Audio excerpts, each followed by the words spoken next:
Are still asleep. A gentle breeze begins to sigh beneath the waking morning sky. The creek begins its gentle song. Right here is where I feel I belong.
focused heat, a driving pulse where energy and logic meet, shaping the chaos with a resonant beat, forging a new reality, complete. Here the iridescent light becomes a tool. The one photon follows a perfect rule. From formless chaos we create what's real. This is the genesis of fire and steel.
Today we are diving deep into a truly unique and, let's just say, aromatic creative universe.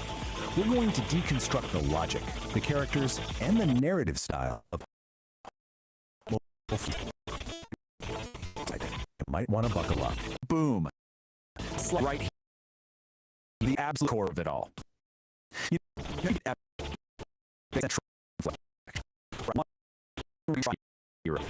Well, that trial is almost always a sudden, desperate, and incredibly urgent call from nature. This is the starting gun for pretty much every single adventure. Okay, so now that we've established that urgent foundation, let's properly step into this bizarre world.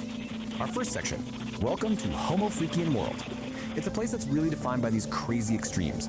You've got this profound Zen-like patience smashing right up against the most urgent biological needs imaginable. So what exactly is this place? Well, it's a very specific kind of comedy. The whole thing is set in this rustic, kind of psychedelic world where the most mundane, everyday emergencies, like, needing a bathroom and needing it now, are treated like they're these epic, soul-testing odysseys. The humor really comes from that massive, hilarious gap between the lowbrow subject matter and the super high-stakes, epic language used to talk about. And here we have our main players, right? This slide lays out the two central figures perfectly. On one side, you have Saint Dom Domenico. He's our hero, a guy of immense appetites whose internal plumbing basically dictates the entire plot. And on the other side, his wife, Peace Dom Homo Freakian. She's serene, she's competent, and she's basically the calm anchor, the wise observer to his frantic, digestive dramas. And this picture, this says it all, doesn't it? Here's St. Don coming out of the outhouse just glowing with relief, like he's just completed some mythic quest.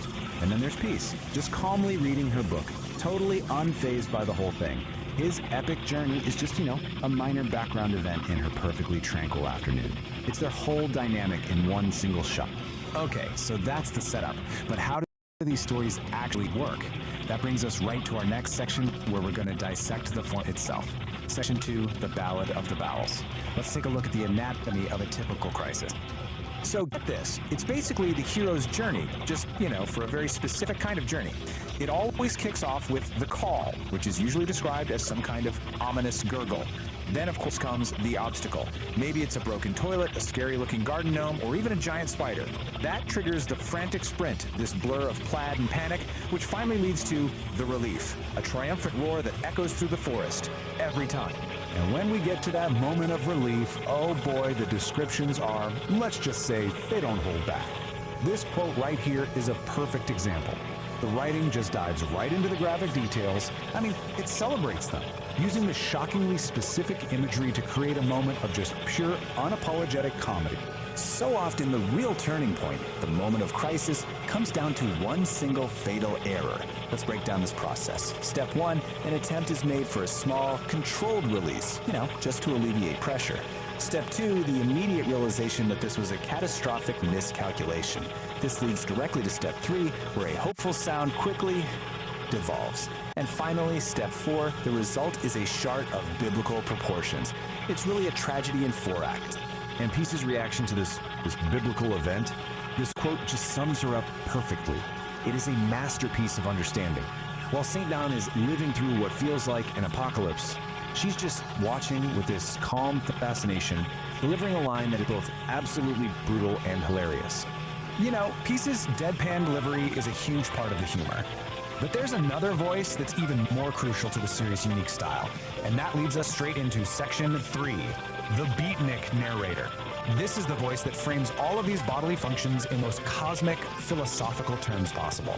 Just listen to how we're introduced to this guy, a fella named Narrator, who's our guide through this world. His voice immediately sets the super specific tone. Cool 1960s counterculture, applying the language of jazz clubs and coffeehouse poetry do well to this. So here's his playbook. The whole style is pure underground radio DJ, right? The language is just dripping with beatnik slang like daddy-o and dig it. But the real key is his technique. He takes cosmic, existential philosophies and applies it to the most mundane bodily functions you can imagine. And what's the effect? A simple run to the outhouse is transformed into a treacherous, soul-testing odyssey. It completely elevates the whole joke. The narrator's commentary is a huge part of this world. But believe it or not, it goes even deeper. The final layer of this universe is, of all things, sonic. Which brings us to Section 4, a symphony of gas, where we get to explore the extended musical side of Homo Freakian World. Yeah, you heard me right. Within this universe, there's an actual in-universe band called Kit E and the Furry Muffins. Their existence basically allows the creators to explore all the core themes of the world, but through a totally different lens, a parody pop song. And their masterpiece is a parody of Madonna's Like a Virgin. A lyrical analysis, it reveals some truly profound lines. We go from the loneliness of the litter box to the inciting incident of eating bad tuna, their shame, their sensation, and then that final defiant declaration. I smell like a swamp. I smell like despair. But at least now everyone knows that I'm here. It's just absurdly brilliant. And just when you think it can't get any more ridiculous, the theme hits its absolute peak in something called the Ballad of the Cosmic Fart. Here, the stakes become literally astronomical. You've got a villain named the Chardonnator who is threatening the celestial symphony itself. And how do they beat him? Not with more chaos, but with a harmonizing drone. It takes the central joke to its most logical and somehow most illogical conclusion. So where does that leave us? After digging through all of this, what have we really learned?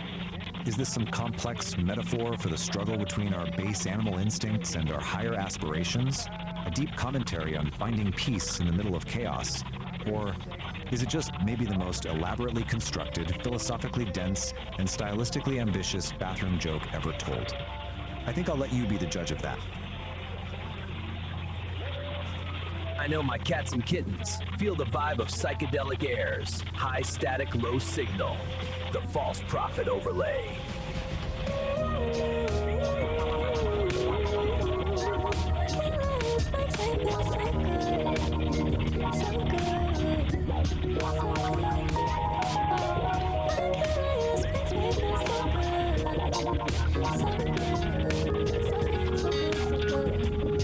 I'm a lyrical astronaut, or maybe a psychonaut. I smoke weedy shrooms and I talk a lot. Bottles of champagne, yeah, pop it up. But I keep it together, I ain't hassle hot. I'm Dempsey, blood test me. I'm a junior MC with a technique that can rearrange your brain mind frame with a rhyme that's sweet like Pepsi.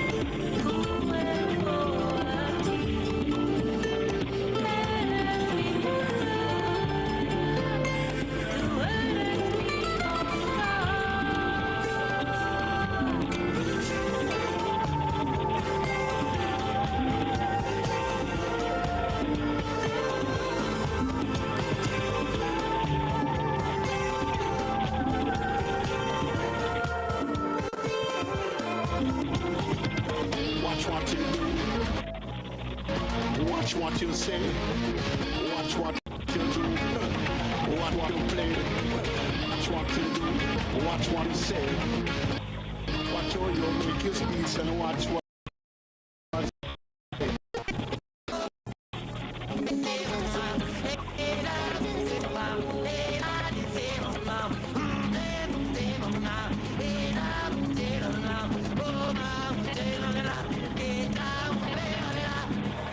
I'm the next, come and check the teaser. You be hit back cause I like to please the lads hot. But I like cold and freezer, I'm an artist. I don't want a Mona Lisa. Boner, then I'll turn Mona Sleeper. I don't play Minecraft, but I bang a creeper.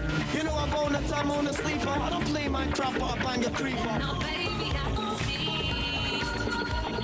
You're the only one for me. And no, baby, I can see. You're the only one for me. We're super fly. Run the streets, we work all night. We're super fly. Dress so fresh, we look so nice. We're super fly. Can help them make these grown men cry. We're super fly.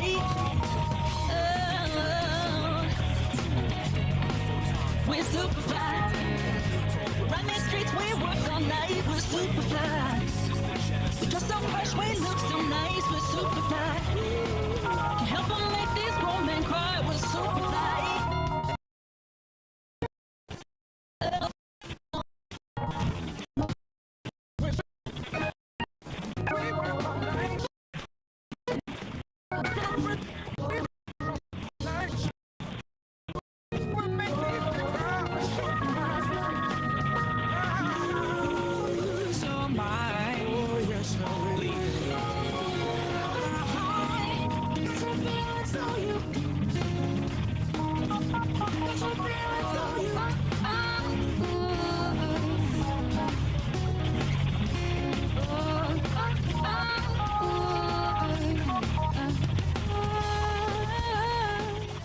If you want to keep these psychedelic frequencies humming, pull my finger, flick that like button, and subscribe to the station. Ring my bell! Then you'll know when the music starts. We don't want you missing out on the thrills, man. And if you've got extra change burning a hole in your pockets, drop us some cash over on Patreon. It keeps the circuits warm and the coffee kicking. Support the frequency, help us clear the static, and we'll see you where the ridge flickers. Peace, resonance, and stay groovy, Daddy-O.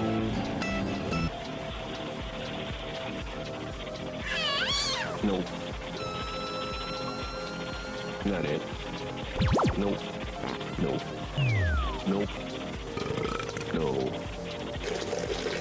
Not it. Nope. Not it. Nope. No.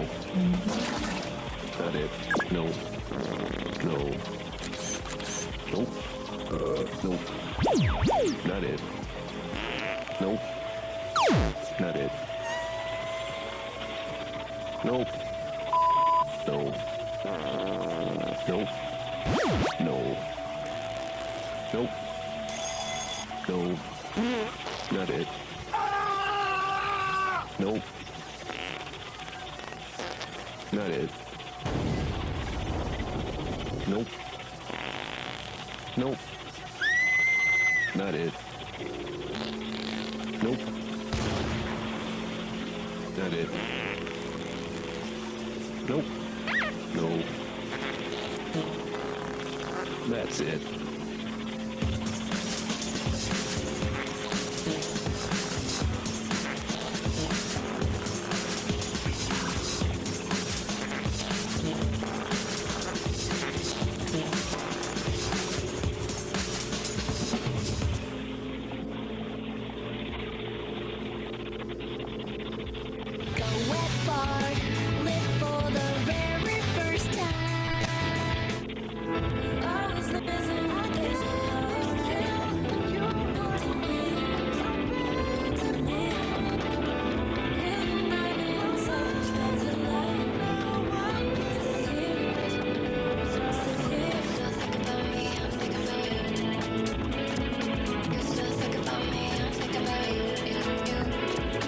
Still got what I need. I'm still feeling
up in the sky. Feel the love, the direction's hard to find.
this raw daticle of pure potential, gliding right up to the mycelial cabin, a transparent tendril, a high-frequency key. The engine goes quiet, the lantern light freezes. Pulsing in a series of colors and rhythms, branchings of potentials that may arise. The vast architecture of probability, the what-if floating alongside the what-is. A thunderstorm of mapped potential.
Ever eat something and just know you've made a terrible, terrible mistake?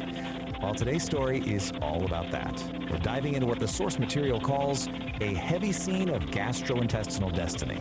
Yep, it's a wild ride, and it all kicks off with one single burrito. Wow. Okay, so that's literally the opening line from our source. It's a lot, I know. But honestly, it perfectly sets this bizarre, hilarious, kind of cosmic tone for what's coming. So let's meet the guy at the heart of it all. So our hero's name is, get this, Saint Don Domenico Homofrician. And the source describes him as a guy whose muscles literally wake the neighbors. So you can just imagine he's got an appetite to match, right? This is our guy, and believe me, he is about to face his greatest challenge ever. All right, so how does this all begin? Well, it's the classic tale of man versus food. St. Don decided to tangle with a ghost pepper burrito, and, spoiler alerts, the burrito won. He starts feeling what the source calls an urgent, undeniable call. You know the one. Things are getting frantic. Okay, so our hero makes a mad dash for the bathroom. It should be a simple mission, right? A noble quest even. But nope, his path is blocked. The main objective, that beautiful indoor sanctuary, is completely out of commission. And just like that, a simple trip to the toilet becomes this epic journey. And this is what's standing in his way. A handwritten sign from his wife. Peace. You gotta love the unserious honey part. This isn't just a small problem, you guys. This is the first major obstacle on his path to what the story calls porcelain destiny. So, what are his options? Well, it's a pretty stark choice. On one hand, you've got the sanctuary, indoors, civilized, everything he knows and loves. On the other hand, the last resort, an ancient spider-infested outhouse way out at the edge of the yard. Oh, the horror. But hey, every great hero needs an ally, right? And his is incredible. Meet Peace Dawn Homo Freacan. The source literally calls her a powerlifting queen and goddess of demolition. So yeah, she's not messing around. She sees her man in distress and decides, okay, it's time to step in. So with Plan A totally shot, St. Dawn has no choice. He can't wait. He's got to make a mad dash for that outhouse, which, by the way, the source hilariously calls the edge of the universe. The quest has officially begun. And this is where it gets cinematic. Peace literally says, I shall clear your path to glory. And then, bam, she demolishes the back door with a primal scream. Out bursts St. Dawn, clutching a roll of toilet paper like it's a sacred scroll, and he is just gone, sprinting across the yard in a blur of tie-dye. I mean, can you picture this? As he's running for his life, Peace is standing there in the wreckage of the doorway. The source says a single proud tear rolls down her cheek as she whispers this encouragement. It's so over the top and just perfect. So, he finally makes it. He reaches the outhouse. His hand is on the door. Freedom is in sight. But wait, the universe isn't done with him yet. There's one last boss battle. One final challenge standing in his way. And what is this final ordeal, you ask? A spot. Of course it's a spot. But listen, we're not talking about some regular little guy. The source is very specific. This thing is all legs right in the middle of a giant web blocking the door. Nope, no thank you. And the way the source frames this is just epic. Man versus beast, burrito versus spider. I mean, come on. This is it, the ultimate showdown. Everything is led to this single moment. It's him, the burrito, fighting from the inside, and this 8-legged monster guarding the gates of salvation. So what's a guy to do? For a split second, he just freezes. I mean, who wouldn't? But then, channeling the courage of 1,000 warriors, he just lets out this massive roar and plows headfirst right through that sticky web. The outhouse door slams shut, and he's in. And then, silence. After all that, the sprint, the demolished door, the spider battle, a kind of quiet calm just falls over the whole scene. The war is over. Destiny has been fulfilled. The door stays shut. You can just imagine this deep silence hanging in the air. And then, you just hear it.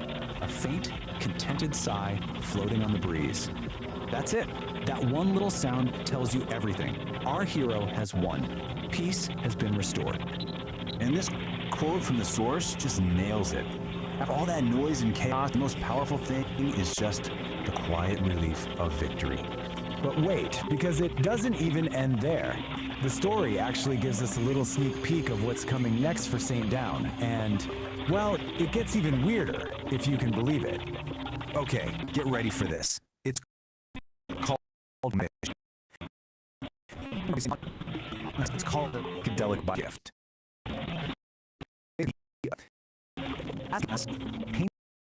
The source calls it a of tranquility that turns anxiety to peace. I'm not making this. And you can really feel the unique vibe of the source material here. The narrator has this awesome kind of beatnik style, and they talk to the audience.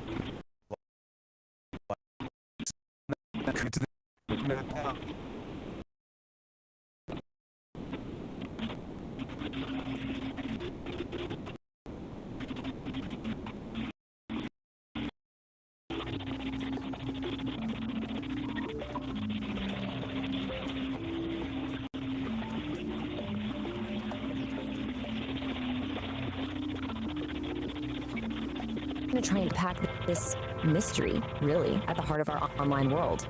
There's this famed kitty who seems to be breaking every single rule of what it means to be an influencer, and the crazy part, she's becoming more powerful because of it. So yeah, let's get into it. You know that feeling, right? That, I don't know, that exhaustion you get from just endlessly scrolling through feed. It's this feeling that almost everything you see online is, well, it's just a performance. And the source material we're looking at today just, it really of a world where influencers are constantly just chasing likes, right? And they're trying to sell you this version of authenticity that just feels, well, totally fake, completely manufactured. And what you end up with is this kind of pervasive feeling of what the source calls polished mediocrity. I love that phrase. Everything looks perfect on the surface, but underneath, it just feels a little hollow, you know? A little samey. But what if there was another way? An alternative? Well, this is where our central figure comes into the picture. Meet Kit E. She's not presented as just another influencer, not at all. She is framed as a genuine anomaly in this whole landscape. In fact, the very first description we get of her is exactly that, a shimmering anomaly. I mean, that phrase alone just immediately sets her apart, doesn't it? It suggests something different, something that just doesn't quite fit the mold we're all used to seeing. And trust me, the language used to describe her only gets more and more intense from there. We're not just talking about some minor outlier here. No, she's actually called a new breed or a new prophet. I mean, think about that. That is a huge statement. It's framing her as this, like, fundamental shift. A sign that something totally new is clawing its way out of all that digital noise. So, okay, what is it? What actually makes her so different? Well, it seems to all boil down to this really fascinating idea we can call the relatability paradox. And right here, this is the core puzzle we're going to try to solve today. How on earth does someone become more magnetic, more influential, by throwing out the #1 rule in the influencer playbook?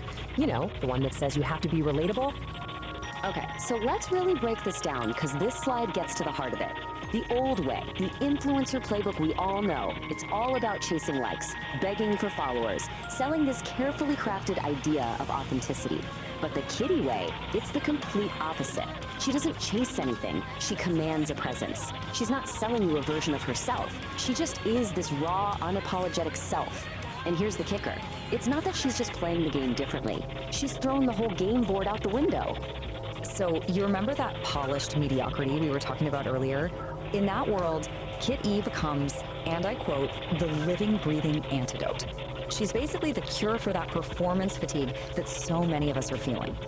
So you see, this is about way more than just what she isn't doing. It's about the entirely new kind of influence she represents. The source actually calls it a new frequency. Her whole vibe, her essence, is described as this glorious paradox. Get this. She's a beat poet who can code, a hippie who understands blockchain. Now, at first glance, you might think, okay, those things don't go together.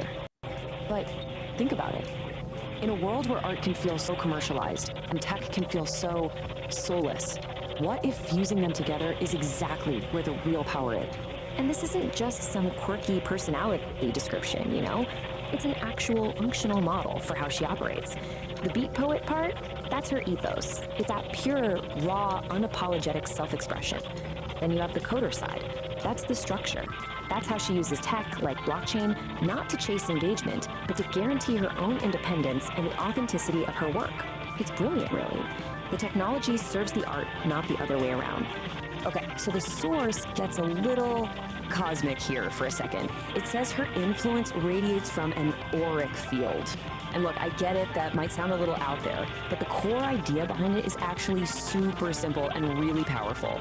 Her presence is so compelling because it's real. It's totally, completely untainted by needing anything from you. Not your likes, not your follows, and definitely not your money. So, what does all of this mean? For the rest of us, I mean? Well, that brings us to our final big idea here. The future of being real. If you take away just one thing from this whole Kit E phenomenon, let it be this. True influence, the kind that actually lasts, it isn't something you construct, piece by painful piece, like you're building a brand or a product. It's not built, it radiates. It's from unapologetically yourself. Leaves us with one last big question to chew on. In this digital world that is just saturated with performance, is being unapologetically yourself the most radical, most influential? Could that, in the end, be the ultimate superpower?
We're breaking free tonight, chasing the stars, yeah. Next stop, Mars.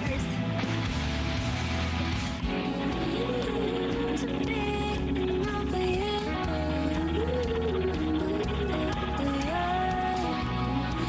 This is too much, I'm being rude. Think about it, 'cause I'm dead, baby. If you want it, you just have to take it. The moon was epic, but I'm thinking bigger, bolder, redder. You don't mean Oh, she does. She wants to play on Mars.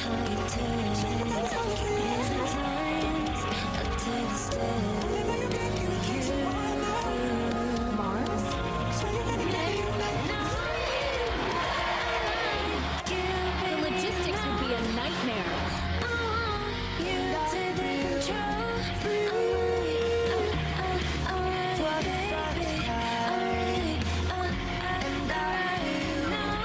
Exactly. That's why it's perfect. We don't do possible. We do legendary. Think of it.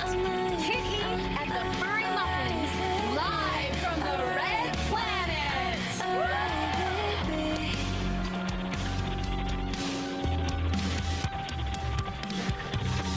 When you're lost on a moonlit night, I'll be by your side. Be a guide.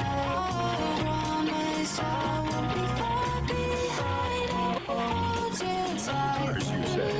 Funny, I was just sketching out some plans for a Vallis Marineris amphitheater.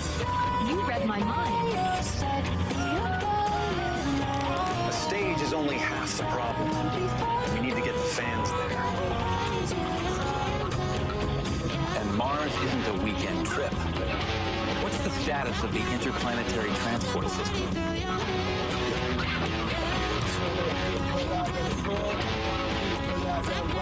Fleet is ready, sir.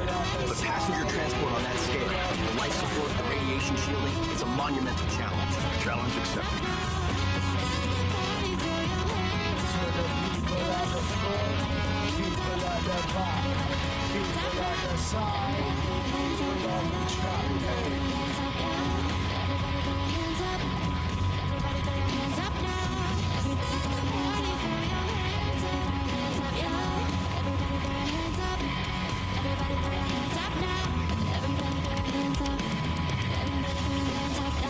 To the people at the front, people at the back, people at the side, people on the track. Hey. Dancing around in my tight dress, looking at myself, but the more looking there, and I just look at me. I don't mean to be like that. Everywhere I go, collateral with facts. All the boys say I'm a little salty, but they come out like it when I get a little bossy. Gotta level up, gotta think naughty. They're about to leave when my eyes go posse.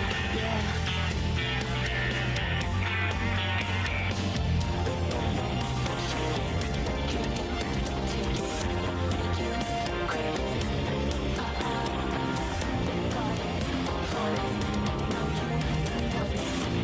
Any last minute jitters? I'm ready to make the universe shake.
man, dig that! The whole cosmic scene is vibrating, you know? That was the sound of Kid and the Furry Muffins. Heavy, cosmic, and dangerously catchy. Laying down the first power chord on the red planet. 100,000 fans in those little eco-domes, all the way out in a vast Martian canyon, with Phobos and Deimos hanging in the sky. It's a true space-age opera, folks. And can you believe that crazy cat Elon Musk sketching out the Marineris Amphitheater? That's just beautiful madness, baby. He and the Nerdherd, Scott Manley, chief and all, they made it happen. Operation Red Rocks was a solid cosmic groove. But wait, don't pack your spacesuit away just yet, Daddy-O. The trip's not over. Mars was just the warm-up. The little aperitivo before the main course. Stop, the word is on the street, is the planet that just breathes jazz. Yeah! The destination is Uranus. You heard me? Sideways spin, cats and kittens, because we're here for the sideways rock. Keith Don and St. Don, those cosmic voyagers of the highest order. They got a gassy greeting whispered on the solar winds from the great blue-green mystery. Now we're talking about a planet with more gas than a chili cook-off in a black hole. They met Bree, the wind whisperer, who speaks in riddles and rhymes, and told them, Professor Quirk, a cat with a wild handlebar mustache, wants to use the planet's natural flatulence to compose a universal symphony. The Homo Freak duo says their mission is to jam with the methane to restore the planet's balance, but you know Kid E, she's got other ideas, man. She's got that blender Catacaster strung with a cloud-woven string from Bree, ready to give Uranus what it really needs, a rock anthem. So, go ahead, like what you heard, subscribe to The Flow, and yeah, go ahead and ring the bell, man, so you never miss another beat when we drop a new transmission.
Ay, qué linda que sueña con ella todas las noches. Ay, qué linda que sueña con ella todas las noches.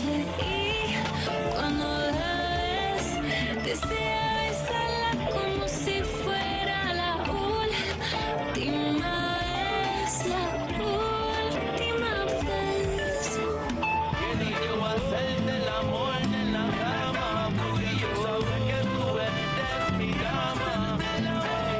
Tienes tiempo en la cama, y sabes que tú eres mi princesa y el amor.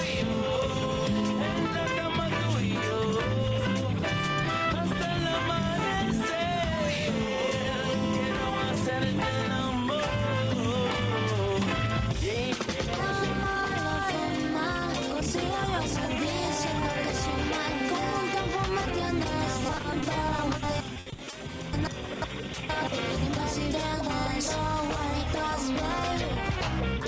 Sentirte suavecito así, déjame sentirte suavecito así. Pégate, pégate a un ladito de mí, pégate, pégate a un ladito de mí. Every time I see me looking at you, you love alone, but you give me one. Every time when me looking at me, you look girl and I'm gonna die. Girl, I love that girl, don't I want to come off. But I you know the way they beat and me up a chill, I know that girl don't I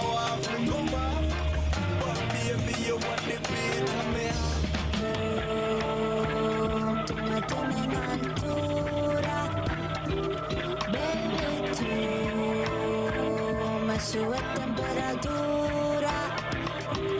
Yo no quiero perderte, yo no quiero perderte. Déjame conocerte, contigo perreármelo. Ay, qué rico se ve eso. Te ves como travieso. Quiero probar tu peso. Estoy buscando un loquito como tú, que me dé por la mañana, por la noche, todos los días. Estoy buscando un loquito como tú, que me dé por la mañana, por la noche, todos los días. La pendiente de rozar y de matraca, taca. Entonces, ¿quién te espera? Niña, taca, taca. Como te explico, rápidamente me colgando los pasos de la gente que sigue escuchando. Buscaba el sabe que esta noche que te quiero tener hasta el amanecer, porque sabe que tú eres mi mujer. Ay, qué linda que sueñar con ella todas las noches. Ay, qué linda que sueñar con ella todas las noches. Y cuando la ves, desea besarla como si fuera la última vez, la última vez. Si yo voy a hacer del amor en la cama, porque yo sabe que tú eres mi dama. Dynasty en la cama, tú eres mi princesa.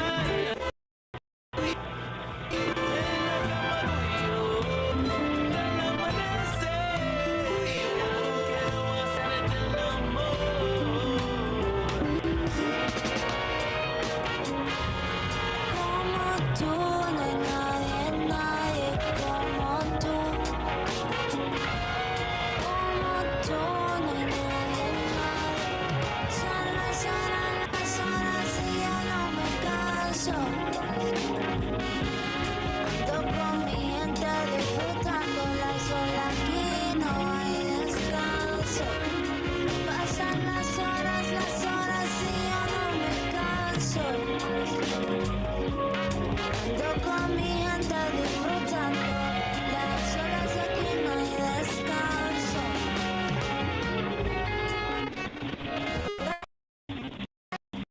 Amor, borracho de amor, de amor, de amor por ti. Amar la forma. Un tiempo me tienes fantasmas, baby. Y casi te tengo vueltas, baby. Ya mentirte, suavecito así.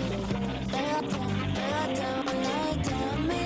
Pégate, pégate, un ladito a mí. Every time I see me looking at you, the love alone that you give me one. Every time when me looking at me, you look girl and no more than that. You love that girl, don't I want to come off. But now you know you want the beat and me and me up and feel I know that girl, don't I want to come off. But baby, you want the beat and me. Tú me tienes altura, baby,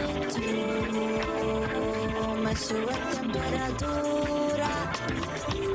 Yo no quiero perderte, yo no quiero perderte.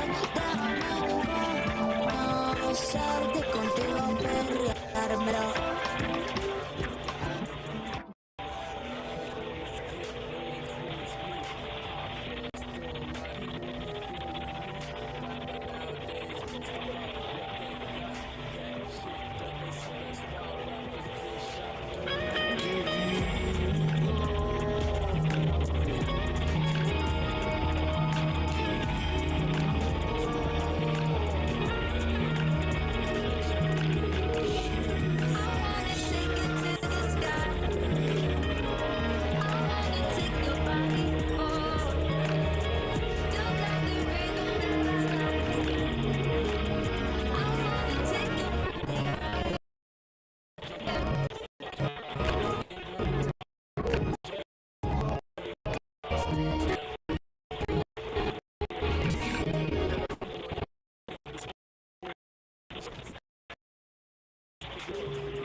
Don't you worry, you can lean on me now. I can help you to make up your mind. Let me take you on a ride. Feel the magic in the air tonight. Don't you worry, you can lean on me now. I can help you to make up your mind. Let me take you on a ride. Don't stop, gotta get it going. Keep it moving, won't stop. Rhythm overflowing. Don't stop, gotta get it going. Keep it moving, won't stop. Rhythm overflowing. Don't stop.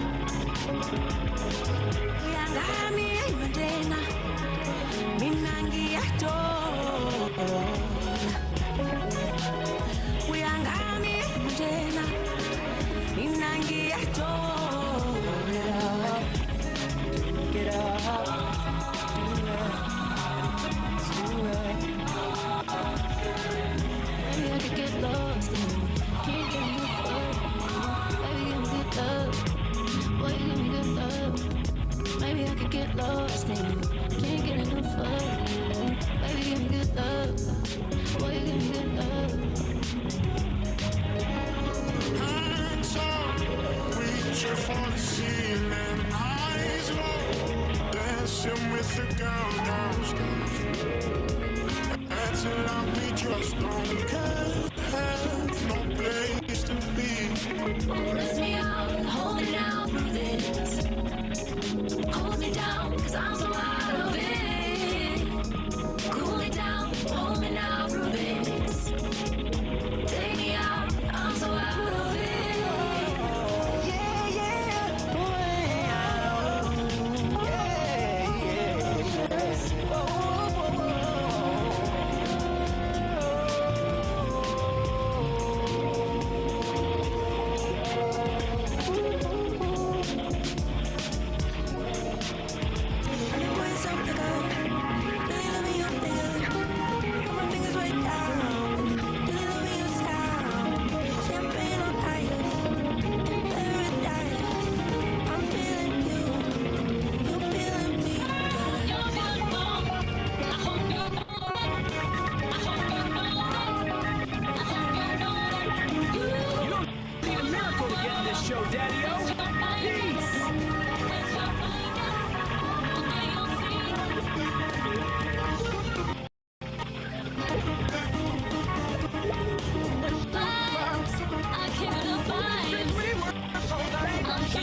The sovereign forge ignites with focused heat, a driving pulse where energy and logic meet, shaping the chaos with a resonant beat, forging a new reality complete. Here, the iridescent light becomes a tool, the one photon follows a perfect rule. From formless chaos we create what's real. This is the genesis of fire and steel.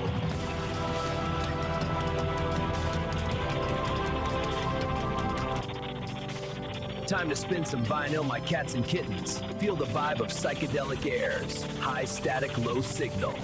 The false prophet overlay.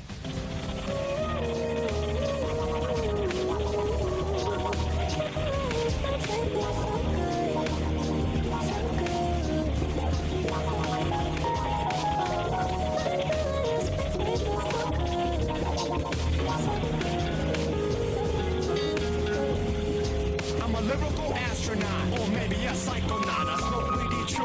talk a lot. Bottles of champagne, yeah, pop it up. But I keep it together, I ain't hassle. I'm Dempsey, blood test me. I'm a dreamy MC with a technique. I can rearrange brain, mind frame with a rhyme that's sweet like Pepsi.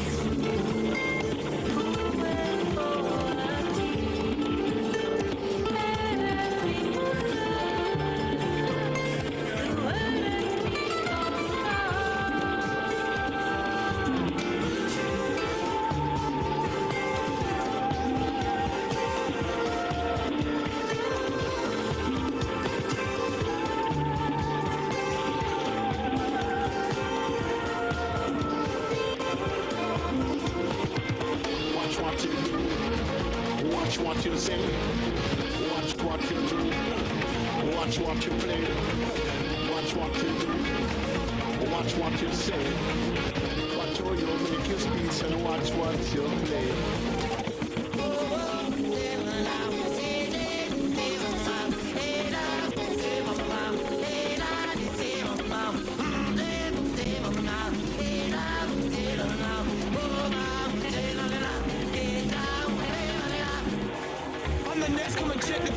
You be him back cause I like to please the lads hot. Bottle out cold and freezer, I'm an artist. I don't want a Mona Lisa boner, then I'll turn Mona sleeper. I don't play Minecraft or I bang a creeper.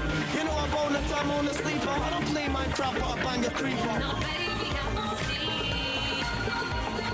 You're the only one for me. And now, baby, I can see. You're the only one for me. We're super fly. Run these streets, we work all night. We're super fly. Dress so fresh, we look so nice. We're super fly. Can't help but make these grown men cry. We're super fly.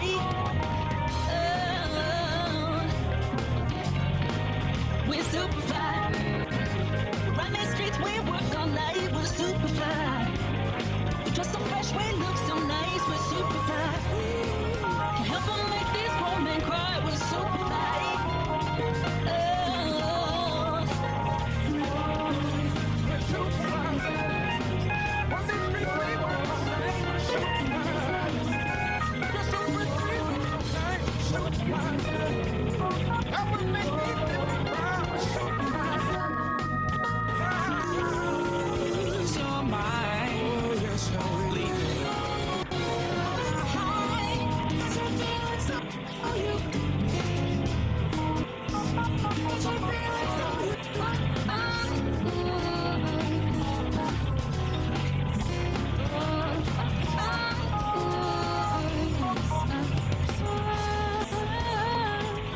If you want to keep these psychedelic frequencies, hit that like button and subscribe to the station. Ring my bell! Then you'll know when the music starts. We don't want you missing out on the thrills, man. And if you've got extra change burning a hole in your pockets, drop us some cash over on Patreon. It keeps the circuits warm and the coffee kicking. Support the frequency, help us clear the static, and we'll see you where the ridge flickers. Peace, resonance, and stay groovy, Daddy-O.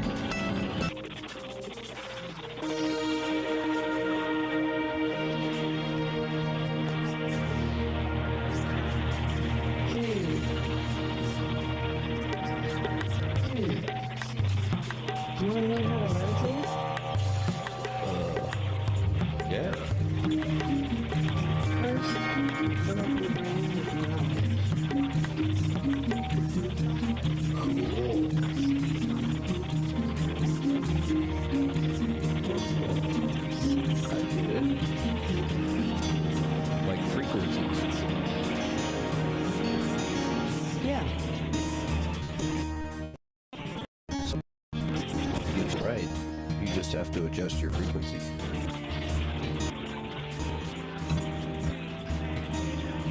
Like hitting the pitch on an instrument. Yeah. You have to get it just right. Mm-hmm. Too low, when you slow down and become dense. Resulting in either a path to self or something even harder.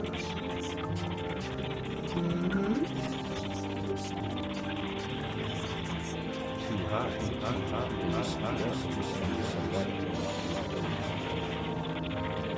might make your future self or something more surprising.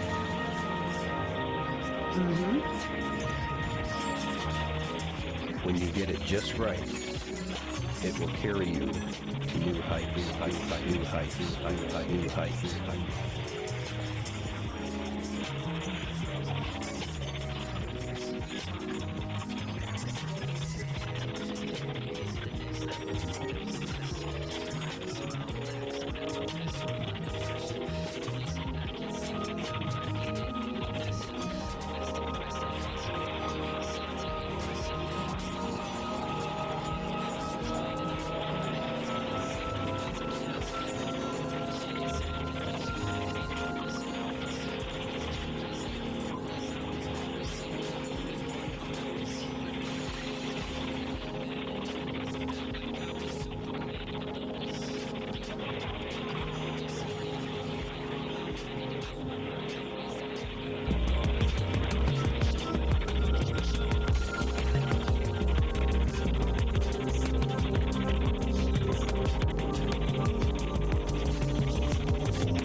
Let's get into it. Today, we're deconstructing a really wild piece of internet storytelling. It's all about a digital pop star, a wild quest across the metaverse, and the creation of a band with, well, a name you're not going to forget. The Furry Muffins. Yep, you heard me right. Let's dive into this psychedelic trip. Right off the bat, the story just throws you into the deep end with this line. It's poetic, a little bit weird, grammatically creative. And you know what? It's perfect. It sets this surreal, kind of beatnik tone for the entire world we're about to step into. It's basically telling you, hey, buckle up. This is going to get strange. So, well, the best way to think about it is like one of those Russian nesting dolls. The biggest, outermost doll is a show called Homo Freakian World, and that's our ticket into this absolutely bizarre universe. So first, we meet the host of the show, Saint Don Domenico, and Peace Don Homo Freakian. But they pretty much just show up to pass the mic to a storyteller named Narrator. He runs a segment called Beat Generation Revisited, and he's the one who's actually going to guide us through the main story. And that's where Narrator takes us to the next layer of the nesting doll, the real heart of the story.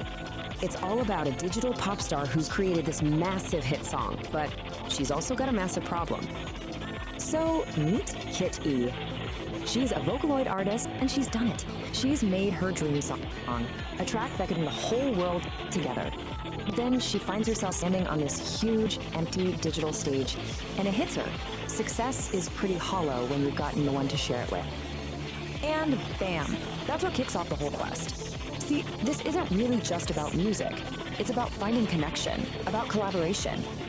Kit E knows what she has to do. She needs a band. And she's already got the perfect, incredible name picked out, the Furry Muffins. So, what's a lonely Vocaloid to do? She jacks into the metaverse to start her recruitment drive. And this is where the real adventure begins, a journey across all these different digital worlds to find the members for her band. The quest is laid out for us in 4 clear steps, almost like a video game. It's our roadmap for how this band is gonna get built. Each of these locations is a totally unique digital world where Kit E is hunting for a musician with a very specific talent she needs for her song, Neon Melody.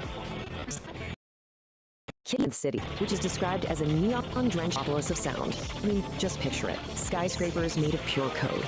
And it's there, in the digital plaza, that she finds her lead guitarist just absolutely shredding. The guitarist's name is Blueberry, a catwoman whose playing is this perfect mix of sweet and chaotic. Kitty tells her the name of the band. Blueberry just grins, and she's in, just like that. Muffin number 2 is officially on board. Okay, so with their guitarist in tow, the duo dives into a much darker, much more dangerous part of the metaverse, the data dungeons. This place is a maze of forgotten code and corrupted files, and it's where they're going to find the foundation of the band, the bassist.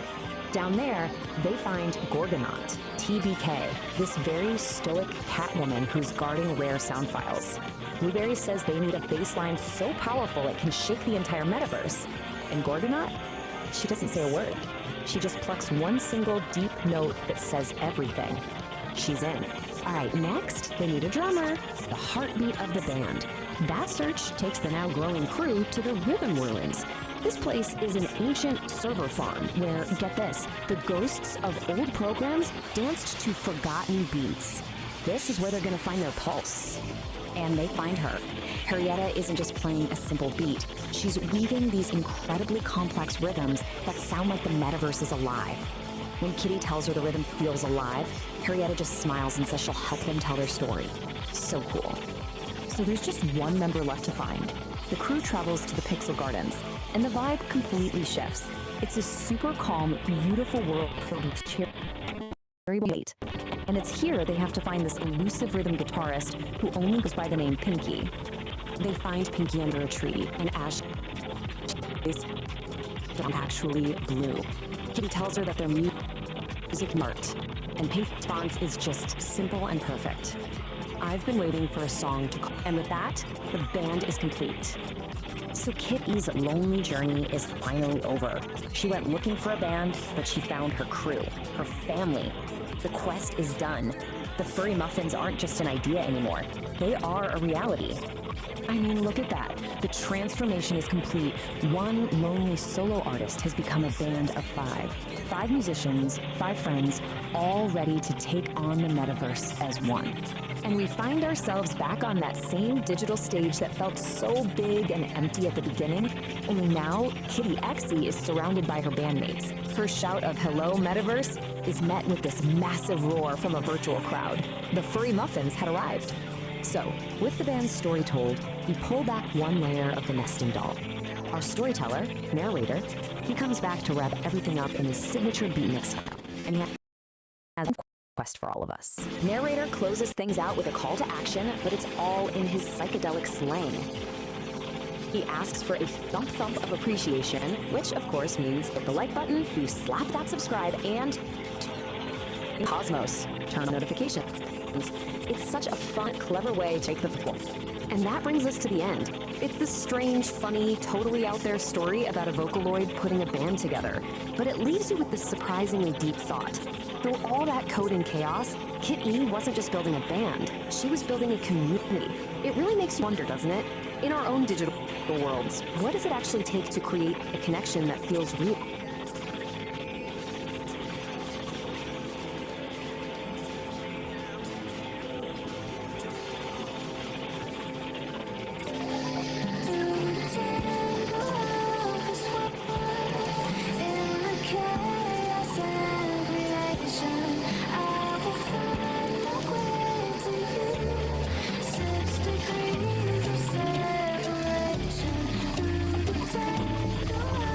This one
to move and find what's on the other side. Cross the bad line, so let's not waste time. Got to move and find what's on the other side. Seasons come and go. Everybody go. Everybody go. Tony, don't let go. Woman, don't brother. On the phone. Keep it real. Protect your sons and daughters. Keep it real. They won't live that life no more. No.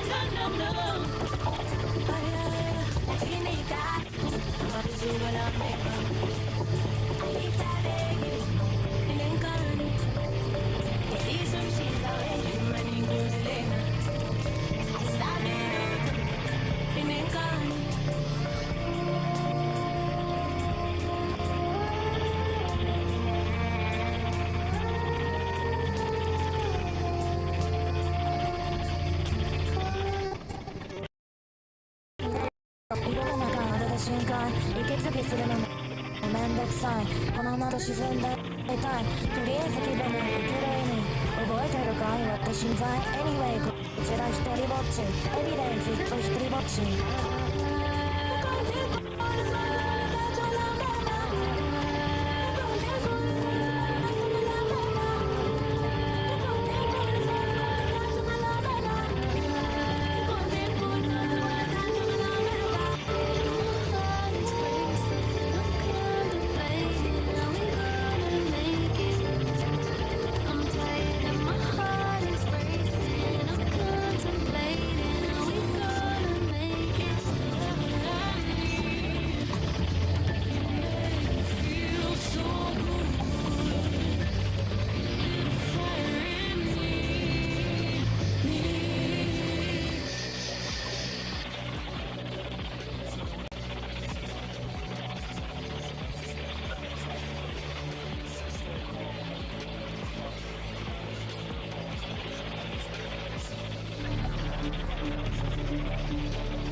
Stone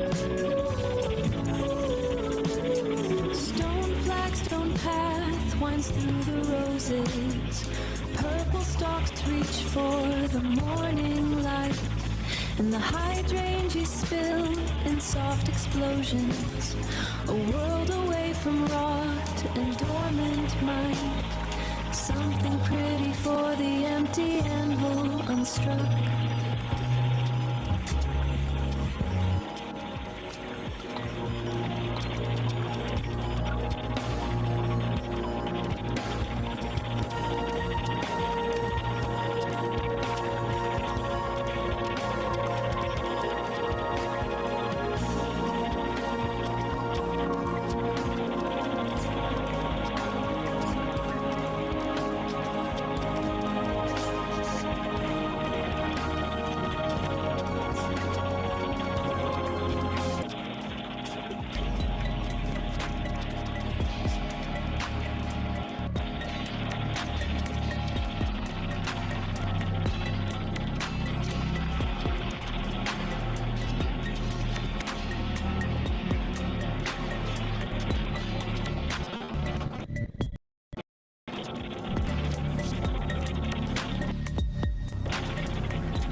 Have you ever wondered what really goes into building a scene that sticks with you? Well, today we're going to pull back the curtain and deconstruct this really fascinating script called Miso Honi. We're going to see how every single choice, from the setting to the characters to the sounds, is all working together to create one really powerful moment. Right off the bat, we get this, a glowing muffin. I mean, come on, that's our entry point. This one completely bizarre line from the script just grabs you and makes you think, what in the world is going on here? It's a perfect hook. And that brings us to the big question, right? Miso Honi. It kind of sounds like something you'd eat, but in this story, it's so much more than that. It's this idea, this feeling that helps us get right to the heart of a character. So let's figure out what it actually means. Okay, so before we even meet anyone, the script builds their world. And in any great story, the setting isn't just some random background, right? It's practically a character itself. Let's see how the writer sets the stage for us. It all starts with something super simple but really effective, a dimly lit room. That low light immediately gives you this intimate, kind of mysterious vibe. And then we get a detail for another sense. The script points out soft tatami mats. You can almost feel them under your feet, can't you? That one little detail just grounds us right in a traditional setting. Finally, the smell of incense fills, so you've got sight, touch, and smell all working together to create this immediate feeling of peace. You know right away this space is all about tranquility. Now this is where it gets really interesting. The script starts mixing two completely different worlds. You have these traditional shrine elements, like dragons and Buddhas, but the whole vibe is like a modern therapy office. And check out the quirky details here, dog and marmot monk statues. This tells you it's not just some generic room. It's a unique safe space made just for our character, blending the spiritual with the psychological.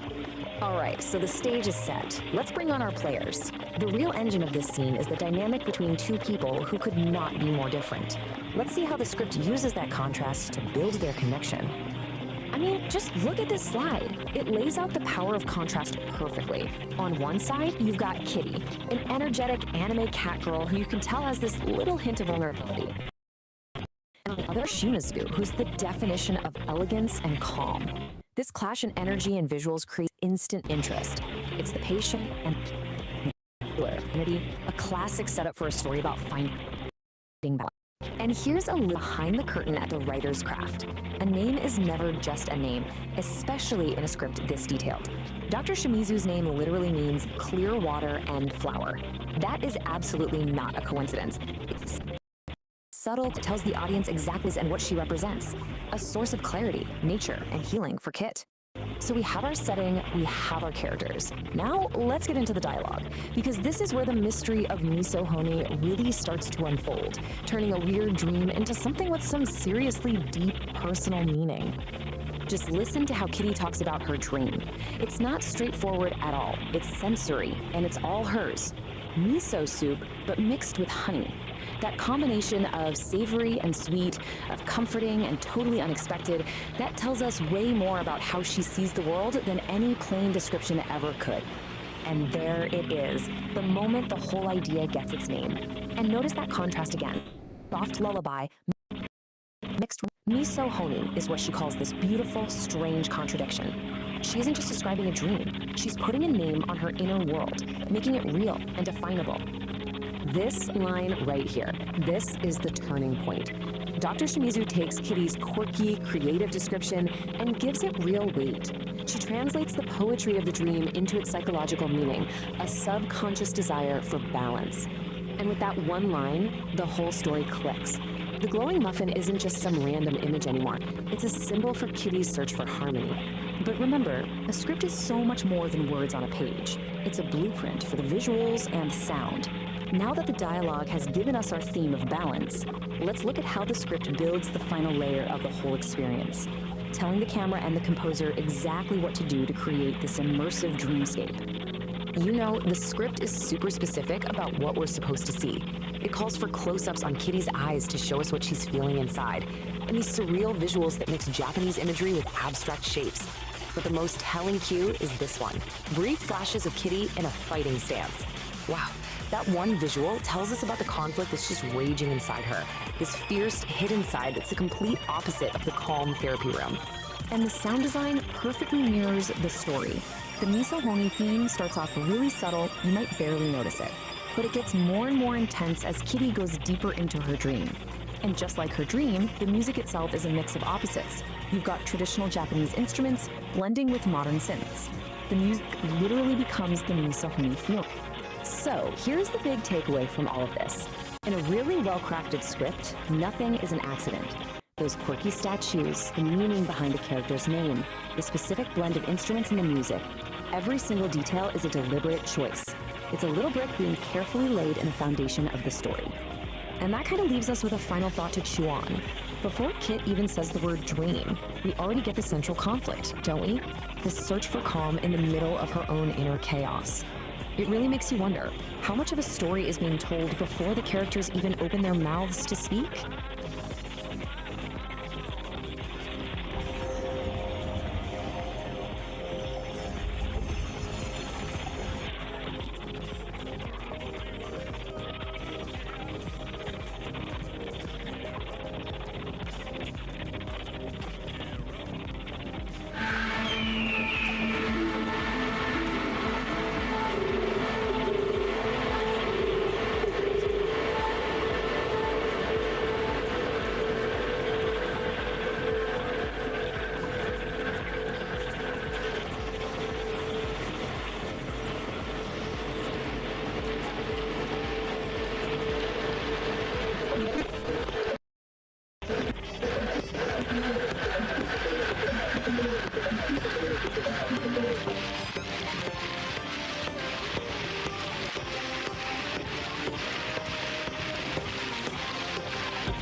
All right, welcome to The Explainer. Today we're breaking down a true modern epic. It's a story about love, humility, and, well, a really catastrophic case of intestinal distress. This little gem comes from a YouTube channel called Psychedelic Aire, and believe me, it is a wild one. Right off the bat, the source material does not pull any punches. This line is basically your warning label, and it sets the tone perfectly for the visceral ride we're about to go on. It's a promise that things are about to get raw and, yeah, probably a little bit gross.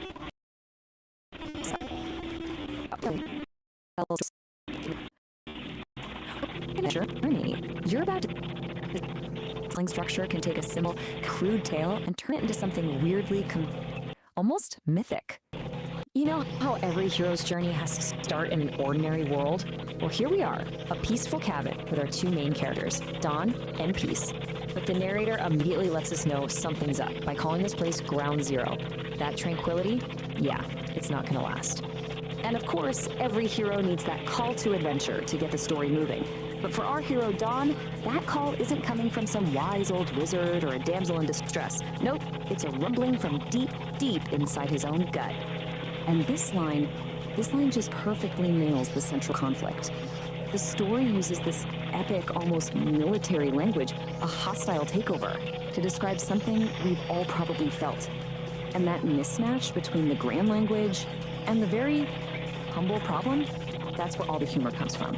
And just like that, the stakes are immediately raised. This is not just a little bit of indigestion, folks. The narrator escalates it to a full-blown, top-tier emergency. A chili-induced catastrophe. I mean, things are officially getting serious. And this is where the comedy really clicks, right? It's all about the contrast. On one side, you've got Dawn, sweating bullets. His face a mask of comical agony. And on the other side, there's Peace, just cool as a cucumber, sipping her coffee, totally oblivious to the internal war brewing right next to her. Okay, so this brings us to a really key moment in any hero's journey, crossing the threshold. Dawn can't ignore the call anymore. He has to leave the safety of the cabin and enter the arena where he'll face his trial, which, in this case, is the outhouse. You gotta love this. The story turns his desperate run into this dramatic slow-motion action sequence. It literally breaks it down into 4 hilarious stages. From that first violent lurch and the panicked look, all the way to the gazelle-like bolts and, yes, a visible gas trail. It's mock epic storytelling at its absolute finest. Now, once he's inside the outhouse, man, the language just explodes. This is it. This is Dawn's great ordeal, his battle with the dragon. And it's described as nothing less than a symphony of suffering, a true cacophony. And then the narrator just elevates the whole thing, shifting from something crude into high art, framing the chaos as an actual opera of intestinal distress. I mean, that's where the story fully commits to its mock heroic tone. It is absolutely ridiculous, and it is brilliant. So get this, Dawn's private, internal war is so intense, it actually has very real external consequences. The whole ecosystem reacts to it. Birds, family of this just amplifies the absurd, epic scale of his struggle. So after any big battle, the heroes gotta come back, right? But they're never quite the same. Dawn is no exception. He emerges from the into the abyss and somehow survived. But he doesn't come back with a magic sword or a chest full of gold. Nope. His prize is humility. He has looked into the very face of chili-induced horror and returned a changed, and let's be honest, a much emptier man. And this, right here, this is the elixir. This is the real reward for his whole ordeal. It's not treasure. It's Peace's total, unconditional, loving acceptance, all wrapped up in a simple laugh and a pat on the back. That is the real prize. So the big takeaway for Dawn isn't just, physical relief. It's this profound emotional realization that he is loved, completely and unconditionally, even in his most grotesque, vulnerable, and frankly, smelly moments. So the story wraps up, but the narrator of Psychedelic Aire makes it super clear that this is just one chapter in a much bigger, much stranger universe. They're leaving the earthly aromas of the outhouse behind and are literally heading for the stars. And the source just leaves us with this fantastic, provocative question.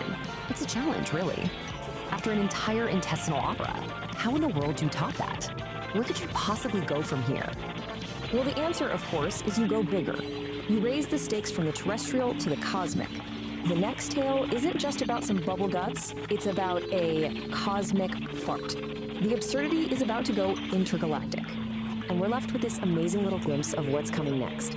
A new setting, cosmic cocktails, and a villain with the absolutely incredible name, the Sharknator. It is a brilliant way to hook you for the next one, proving that for Psychedelic Aire, this bizarre, hilarious journey is very, very far from over.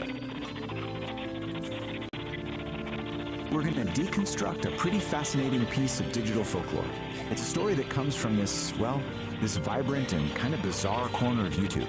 We're talking about a channel called Psychedelic Aire, an up-and-coming musician named Kit E, and her song that just blew up, Neon Melody. So, right off the bat, we meet our guide, a guy named Nar, and he frames this whole thing as a cosmic trip, you know, a journey for your mind. He's the host of a show called Homo Freakian World Storytime, and really, his whole beatnik vibe is the lens we're seeing this entire digital fable through. Okay, before we really jump into the story, there's one key thing you need to know. Our main character, her big dream is to become a Vocaloid artist. So what does that even mean? Well, basically, it's a musician who uses voice synthesizer software. You've probably heard of the super famous one, Hatsune Miku, to create songs. And they usually have this cool animated character that goes with it. This is absolutely central to getting it. Okay, now that we've got that covered, let's get into it. Section 1, Kit E's Big Dream.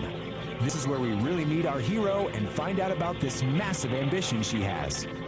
So here she is, our protagonist, Kit E. Picture this, she's a creator, kind of looks like a Catwoman, living in this glowing, super vibrant neon city. And she has one goal, just one, to be like her idol, the Vocaloid superstar Miku. She wants to write that one perfect song, you know? The one that connects with absolutely everyone and just makes the world sing. But of course, it's never that simple, right? Kit E sits down at her keyboard, all ready to create, and crickets. Nothing. The notes are just a jumbled mess. The words aren't fitting together. It's that classic moment of creative struggle. That feeling we've all had where your big ambition just smacks right into a brick wall. But that creative block, thankfully, it doesn't last forever. Which brings us to section 2, where we see how she actually crafts her Neon Melody. Because right when she's about to throw in the towel, the story throws in a little bit of magic.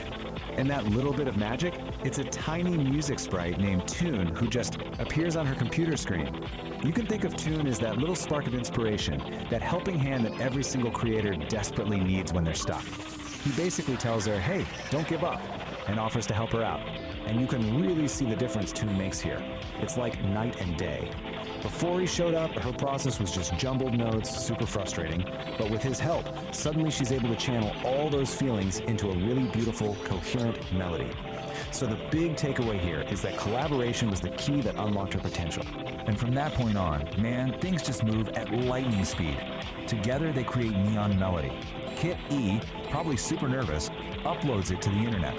She goes to sleep, wakes up, and it's gone viral. And then the ultimate validation.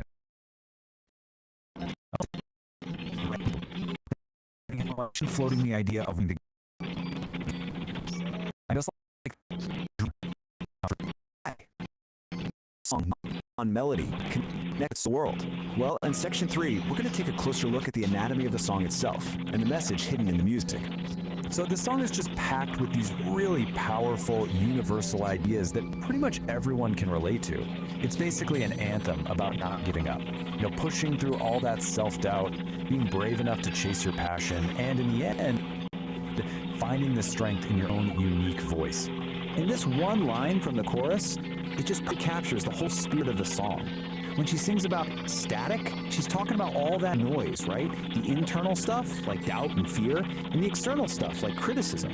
The whole point of the song is rising above all that to create something beautiful. It's a classic message, but man, it's inspiring. All right, now this is where things take a really interesting turn. Because after telling this whole triumphant story about Kit E, our narrator, Nar, he kind of zooms out and gives his own 2 cents on the whole thing. So let's look at the narrator's reflection. So he basically puts himself in the shoes of someone from the Beat generation, and he's looking at this new wave of digital creators and influencers. He definitely sees a connection between his time and now, but he also sees this really fundamental difference in how they go about, expressing themselves and challenging the way things are. And this quote, this is pretty much his main point. He feels like all the deep, authentic, lived-in counterculture from his generation has been, well, boiled down, maybe even watered down, into these short, punchy, performative videos for social media. It's a really fascinating take on the generational divide. And this table just lays this whole comparison out perfectly. Back then, the Beat generation had communes. Now, digital influencers have 50-second videos. His generation was all about living authenticity, whereas he sees this new generation as performing authenticity. And he gets it, he recognizes they have their own rhythm, but he admits it's a new rhythm, one that's kind of unknown to him. But you know what? He doesn't end on a cynical note. After laying out his whole critique, he kind of softens his stance. He concludes that it's all just part of the universal harmony. This new generation, they're just following the same path, maybe without even realizing who paved the way for them. It's this really nice moment of acceptance, actually. So the story doesn't just end with her big success. Not at all. In our final section, we're going to ask, what's next for Kit E? And the answer, it actually tells us a ton about how stories are told in the digital age. So just like a modern TV show, the story ends with a cliffhanger. It turns out Neon Melody was just episode 1, and we're immediately teased with what's coming next, an adventure called Find the Muffins. And the premise for this next part is just pure digital age fun. So Kit E starts a band called the Furry Muffins, and they're all set for a big tour in the metaverse. But, oh no, someone has hidden all the band members and their instruments. So episode 2 becomes this huge scavenger hunt across the digital plane, and it sounds like it's designed to get the audience involved. And all of this leaves us with a really big, kind of provocative question. As stories start moving into the metaverse and become these interactive, ongoing adventures, who's really the author anymore? Is it the original creator? Is it the fictional character on their own journey? Or is it maybe the algorithm that's deciding who sees what and pushing the story in certain directions? It's definitely something to chew on as we see more and more stories like Kit E's pop up. Sky right now looks like a bowl of gray alphabet soup. Open any feed and your screen erupts with online gurus, spiritualists, and loud authorities, all aggressively competing to grab whatever fractured attention you have left. These figures are trying to sell you a spoon. This constant bombardment doesn't lead to enlightenment. It brings profound cognitive exhaustion. Processing these endless competing demands for our energy simply blows our internal tubes. We are caught in a massive transit of performative delusion. Actors step onto the stage wearing masks of authority, handing you a script and expecting you to swallow the exact mythology they've weaponized. Our desperate, exhausting search for clarity through digital authorities is the exact mechanism generating the blinding static we are trying to escape. The false prophet overlay is a calculated structural grift designed to separate viewers from reality. Let's look at the actual architecture of how this works. Step 1 requires the actor to put on a mask of authority.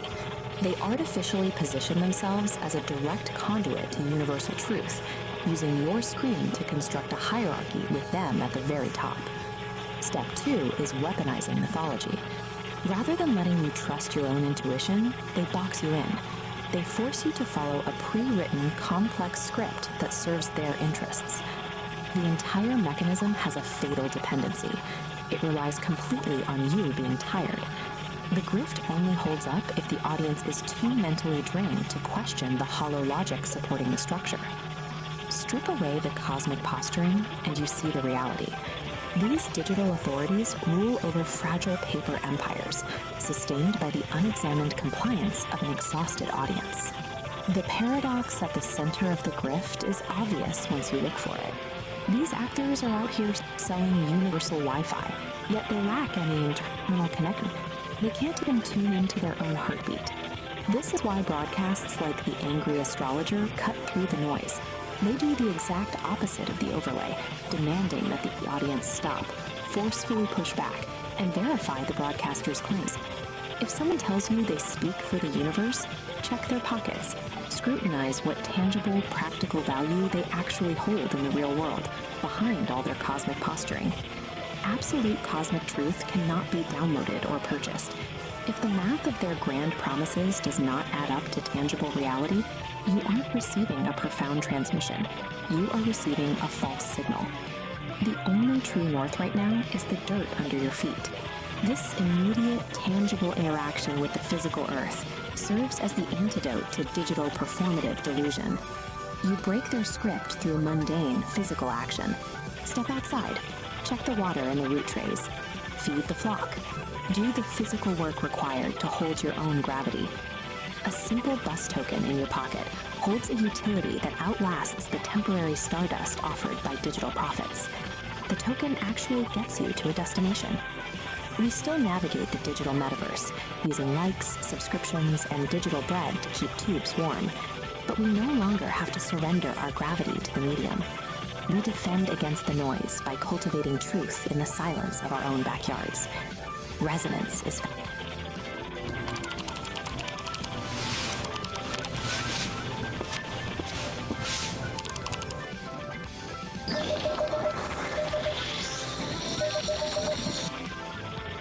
Gonna push a little harder, gotta make it right. Like a wet fart, lit for the very first time. Ooh, lit for the very first time. Oh yeah. Greetings, travelers of the astral plane. It is I, Peace Dawn, here with my cosmic soulmate, Saint Don Domenico. Hello, my loves, and hello, listeners. We are here in Homo Freaking World, tuning in to our philosophizing online orator, narrator. And oh, what an episode it is! We're continuing our Miss Flatulent adventures in episode 4, Nature Calls. Oh yes, the day our indoor plumbing died for my life. The moment of high drama, darling.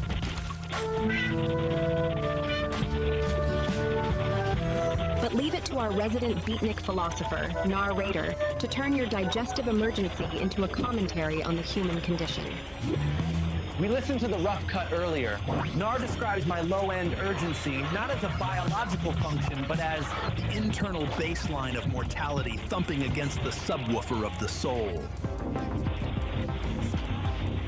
It's poetic, in a terrifying sort of way. And he had quite a lot to say about your unique ability. Lord, my rainbow fart power? Yes. When that preemptive rainbow puff escaped you in the yard, Nar doesn't call it gas. He calls it a chromatic rejection of societal norms.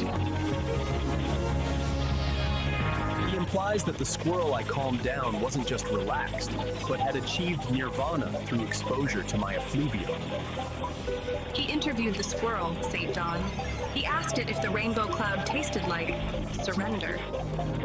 The man is absolute bonkers. He even narrates my run to the rickety outhouse like it's the flight of Icarus. He says, the cobwebs represent the entanglements of the past, clinging to the buttocks of the present. Deep. Prohibitively deep. But you did look like a red and black plaid blur, my dear. I was just trying to avoid a catastrophe in my pants, Peace. But if Nar wants to frame it as a spiritual pilgrimage to a wooden shack, who am I to argue? Exactly. So, sit back, relax, and prepare for high-definition analysis of a very simple bathroom break. Here is episode 4, or as Nar titled it, The Sputtering Toilet. When technology fails, the woods provide. Take it away, Nar!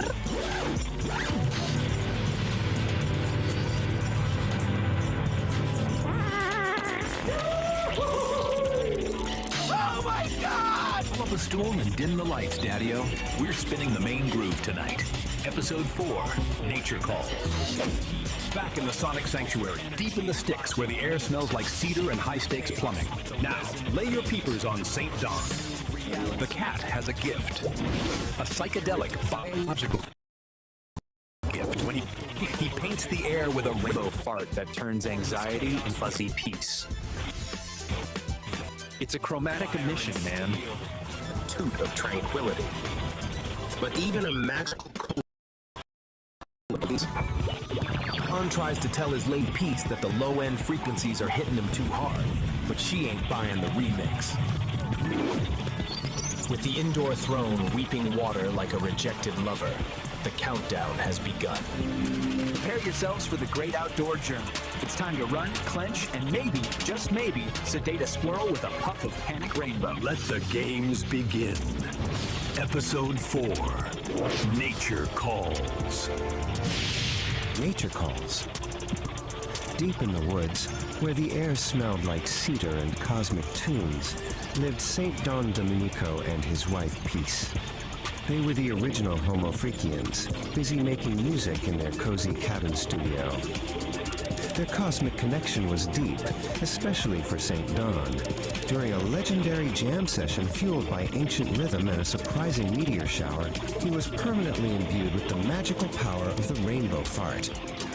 This power had a wonderful side effect. Whenever St. Don let one go, the resulting glorious rainbow cloud instantly calmed anyone nearby, turning anxiety into gentle, fuzzy peace. But even St. Don couldn't calm the ultimate alarm clock, nature's call. "Hold on, Peace," St. Don whispered, clutching his stomach and frowning in concentration. "The bass frequencies in this new track, they're hitting me a little too hard. I think I need to adjust the low end urgently." Peace paused her mixing. She raised an eyebrow, a knowing, amused look on her fair-skinned face. "Did you mean the low end of the track, St. Don, or the low end your personal system?" St. Don bolted for the indoor bathroom. But horror of horrors, the cabin toilet was sputtering, leaking water onto the floor, and looked suspiciously unhappy. It had suffered a catastrophic failure. "Oh no, emergency protocol," St. Don cried, grabbing the essential supply roll and clutching it tight. Time for the great outdoor journey. He burst out the door, charging toward the rickety old outhouse nestled under the pines. A true rustic icon, covered in cobwebs and history, he looked like a red and black clad blur. His speed was incredible, but the internal pressure was reaching maximum capacity. Thump! A tiny, stressed out, preemptive rainbow puff escaped, momentarily slowing his heart rate and calming a passing squirrel. Peace watched him zoom past the window with a look of frantic determination. She just smiled, shaking her head gently, her dreadlocks swaying.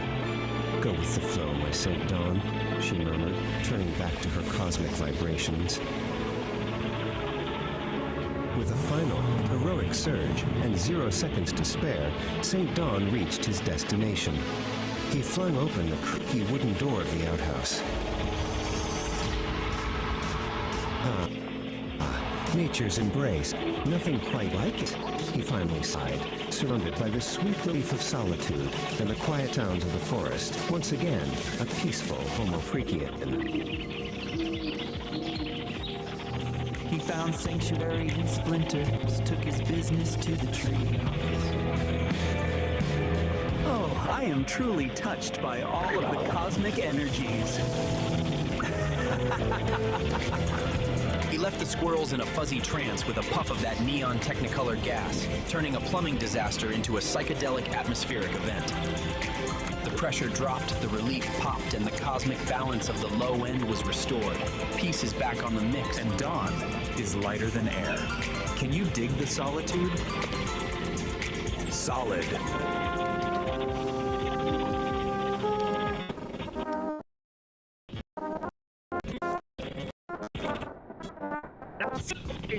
Brace your grease, my very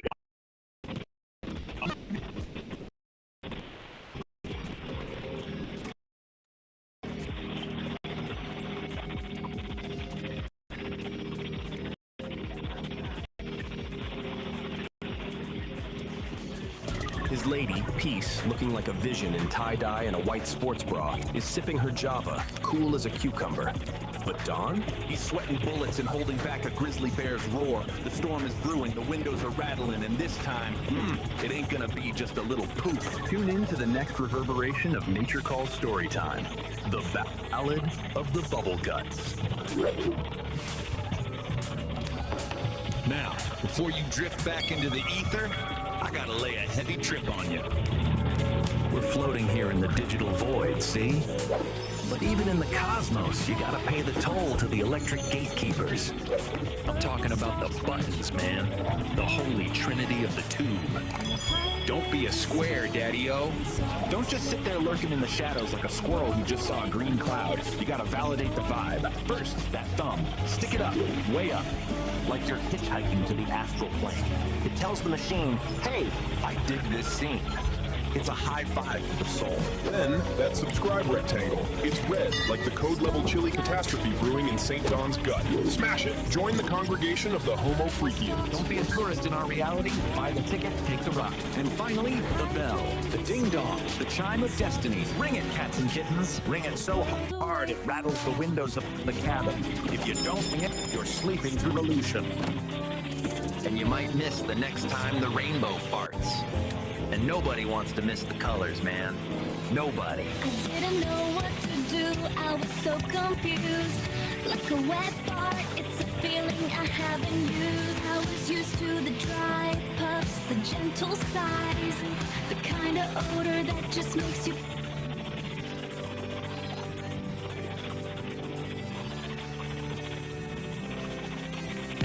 Hey there, and welcome back to the Beat Generation Revisited. I'm your host, Nar. Today, we're diving into a story that proves the future of music isn't just about sound, it's about connection. In a world of neon dreams and digital stages, we meet Kit E, a Vocaloid artist with a big dream. She wanted to create a song that would make the whole world sing along, but she couldn't do it alone. Join us as we follow Kit E on her journey through the metaverse to find the ultimate... This become a reality. Tune out as we Now, welcome back to the Air, travelers. Grab a mug, whatever weird brew you're into, adjust your vibometer, and settle in. It's time for some story time, man. Now, before we get to the main event, let me just say, I'm feeling a profound sense, not dissonance, a harmonic resonance. That's right, it's time for you furry cats and kittens out there. And you too, my little cosmic tadpoles in the petri dish of existence. Tonight, we're not just spinning yarns. We're braiding them into the very fabric of the cosmos, one syllable at a time. It's time to light the mental incense, turn down the lights, and prepare to go on a trip that doesn't require a bus pass. This is Homo Freakian World Storytime, a place where the tales are as far out as the characters themselves, where reality is subjective. Where reality is subjective. And the truth is just a matter of perspective, man. Tonight, we're diving headfirst into a new kind of trip, a tale spun from the mind of our very own Mojito Cat. This is Kitty's Neon Melody, Episode 1, a journey into the vibrant hum of her music, where every beat is a new dimension and every lyric is a cosmic truth. So let's get into it. The cosmic curtain is rising, the spotlights are humming, and the universe is ready to listen. It's groovy time. Kitty's Neon Melody. In a city that glowed with neon dreams, a catwoman named Kitty had a very big dream of her own. More than anything, she wanted to be a Vocaloid artist and write a song that would make the whole world sing along. Every day, Kitty would listen to her favorite Vocaloid artist, the amazing Nico, and practice singing along. She would try to match every note, every beat, and every bit of Nico's amazing energy. One day, Kitty decided she was ready to write her own song. She sat down with her keyboard and started to play, but the notes sounded all jumbled up. The words she wrote didn't seem to fit. This is harder than I thought, she sighed. Just as she was about to give up, a little music sprite named Tune appeared on her computer screen. Don't give up, Kitty. He chirped. Every great artist needs a little help sometimes. Tune showed Kitty how to put the notes together to make a beautiful melody. He helped her find the right words to express her feelings. They worked together all night, and soon they had a song. This is about being brave and following your dreams, no matter how hard it seems. Kitty called it Neon Melody. She was so proud of what she and Toon had aided. With a deep breath, Kitty uploaded her song to the internet. She was nervous, but also excited. She hoped that someone out there would like it. The next morning, Kitty woke up to a surprise. Her song was everywhere. People all over the world were listening to Neon Melody and singing along. She had done it. Kitty even got a message from her idol, Miku. Your song is amazing, Kitty, the message said. You have a real gift. Let's make a song together sometime. From that day on, Kitty was no longer just a fan. She was a Vocaloid artist, writing songs that brought joy to people all over the world. And it all started with a dream and a little bit of help from a friend. Neon Melody. Verse 1. City lights, a neon scene, a rhythm wild, a melody. In my heart, a burning fire, a song to sing, my one desire. The stage is dark, the crowd awaits. I'm standing here at destiny's gates. Chorus. Neon melody in my soul, a story waiting to be told. Every note, a brand new day. I'll sing my song, I'll find my way. Through the static I will rise, a symphony of dreams in my eyes. Verse 2. The path is steep, the climb is long. Sometimes I feel I don't belong. The doubts they creep, they fill my head. The things they said in the dark, a tiny spark, a beat that echoes in my heart. Chorus. Neon melody. A brand new day. I'll sing, I'll find my way. Through the static I will rise, a symphony of dreams in my eyes. Bridge. I'll take a breath, I'll take a chance, I'll step into the neon dance. I'll let my voice be strong and clear, and conquer all my doubt and fear. This is my moment, this is my time, to make the world and the stars all rhyme. Neon melody in my soul, a story waiting to be told. Every note, a brand new day. I'll sing my song, I'll find my way. Through the static I rise, a symphony of dreams in my eyes. Guitar solo. Chorus. Neon melody in my soul, a story waiting to be told. Every note, a brand new day. I'll sing my song, I'll find my way. A symphony of dreams in my eyes. Outro. The final note, a sweet release, a masterpiece of perfect peace. The crowd erupts, a thunderous sound. My dreams, my song, at last I found. The neon lights, they shine so bright. I am the star, I am the light. Silence. Your song is amazing, Kitty. You have a real gift. Let's make a song together sometime. From that day forward, Kitty was no longer just a fan. She was a Vocaloid artist, writing songs that brought joy to people all over the world. It all started with a dream and a little help from a friend. And that, my cosmic comrades, is the end of our first transmission. Kitty's Neon Melody, a trip into the vibrant, pulsating, and downright weird world of a mojito cat and her band. I told you, man, these kids have a rhythm. It's not a rhythm I know, but it's a rhythm. They're like little digital hummingbirds, flitting from one astral flower to the next, sipping on that sweet, sweet nectar of sound. They think they invented it, of course, all these little influencers and their new waves. They post their little videos, their little songs, and they think they're revolutionaries. I saw a kid the other day with a phone glued to his face talking about his authentic self. authentic self. We invented that, man. We were living it, breathing it, stinking it up in communes. They're just repackaging our existential angst into a 50-second video. It's a sad, sad reflection, man. But hey, peace and love. It's all part of the universal harmony. They're just following the path we laid down, even if they don't know it. And speaking of paths, next time things get complicated, Kitty... them tour. Someone's gone and hid the band. We're talking a scavenger hunt across the digital plane, looking for lost instruments, lost band members, and probably a few lost brain cells.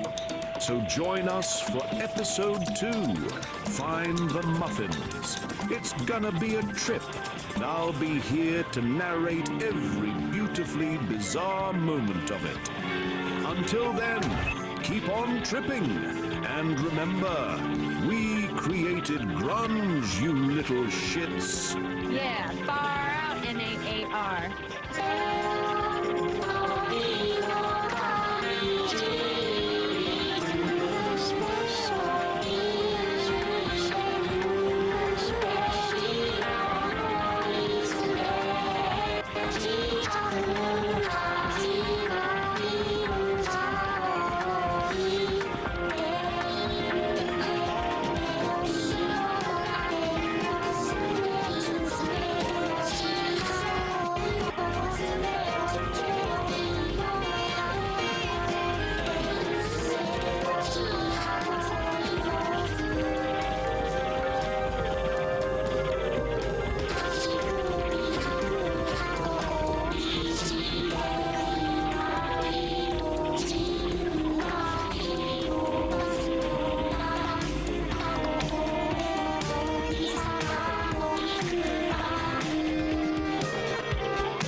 The sovereign forge ignites with focused heat, a driving pulse where energy and logic meet, shaping the chaos with a resonant beat, forging a new reality, complete.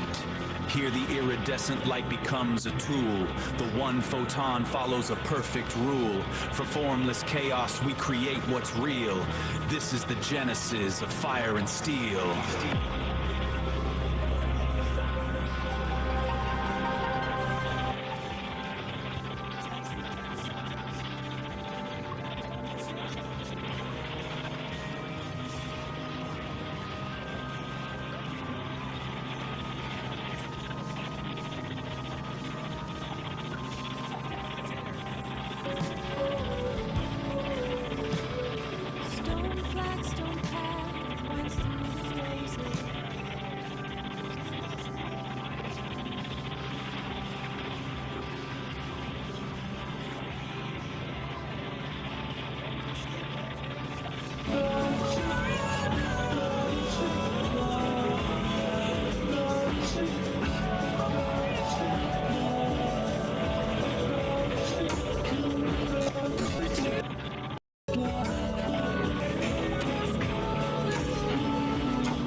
with Kitty and the Furry Muffins.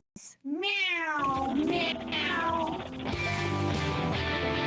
Gonna push a little harder, gotta make it right. Like a wet fart for the very first time.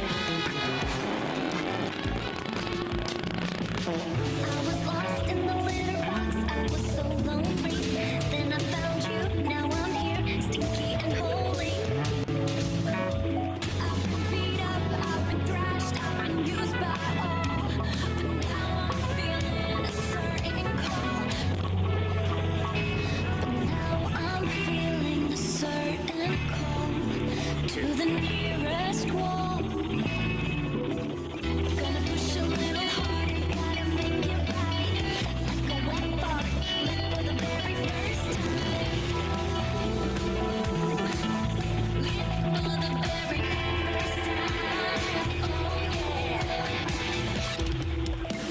Didn't know what to do, I was so confused. Like a wet fart, it's a feeling I haven't used. I was used to the dry puffs, gentle sighs, the kind of odor that just makes you close your eyes. But then I ate that tuna, the one past its date. Now the pressure is building, and I cannot wait. You make me feel shiny and new, a little damn too. A rush of pure essence, what else can I do? Heart that feels like I'm gonna crack every time you rub my back. Oh no, gonna push a little hard, gotta make it right.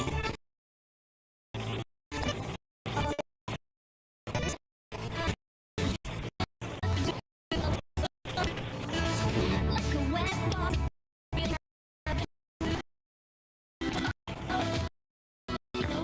Bubbling sound, the shame and the sensation when the pants hit the ground. I smell like a swamp, I smell like despair. At least now everyone knows that I'm here. Gonna push a little harder, gotta make it right. Like a wet ball, lit for the very first time. I didn't know what to do, I was so confused. Like a wet fart, it's a feeling I have in you. Lit for the very first time. Oh yeah. Meow. The wet fart, lit for the very first time. Greetings, cool cats and cosmic kittens. Lay your peepers on this heavy scene of gastrointestinal destiny. We're talking about a solid cat named St. Don Domenico Homofreakian, a dude with muscles so loud they wake the neighbors and an appetite that digs the deepest grooves. Dig this. The man danced with a ghost pepper burrito, and now the burrito is calling the tune. The internal rhythm is frantic, daddy-o. He rushes to the indoor sanctuary, but the sign on the door screams bad vibes. Broken throne, danger. Now, with the help of his powerlifting queen, Peace, he's got to make a frantic dash for the ancient shack out back, the spider-infested outhouse at the edge of the universe. It's a race against time, a battle against nature, and a trip through the sticky web of fate. Snap your fingers for Nature Calls, Episode 3, The Ballad of the Burrito. The Ballad of the Burrito. St. Don Domenico Homofreakian, a man of immense muscle and even immenser appetites, felt a familiar rumble deep in his gut. It was his urge to deny having ghost pepper burrito. He charged towards the path. Hero. Signingly handwritten his wife, Peace, was taped to the it read, Broken Throne, danger, do not use. I'm serious, honey. From the kitchen, Peace Don Homofreakian, whose biceps were as impressive as her baking skills, called out, I told you that burrito was a bold choice, my love. The plumber can't come until tomorrow. A cold sweat beaded on St. Don's brow. The burrito was staging a rebellion. There was only one option left. House. The ancient spider-infested, rickety outhouse at the far edge of the yard. "Fear not, my sweet," Peace declared, striking a heroic pose. "I shall clear your path to glory." She flexed, and with a mighty shout, kicked the back door clean off its hinges. With a primal scream that echoed through the mountains, St. Dawn burst from the house. He clutched a precious roll of toilet paper like a sacred scroll, his muscular legs pumping, his tie-dyed shirt a blur of color against the green grass. Peace watched from the ruined doorway, a single, proud tear rolling down her cheek.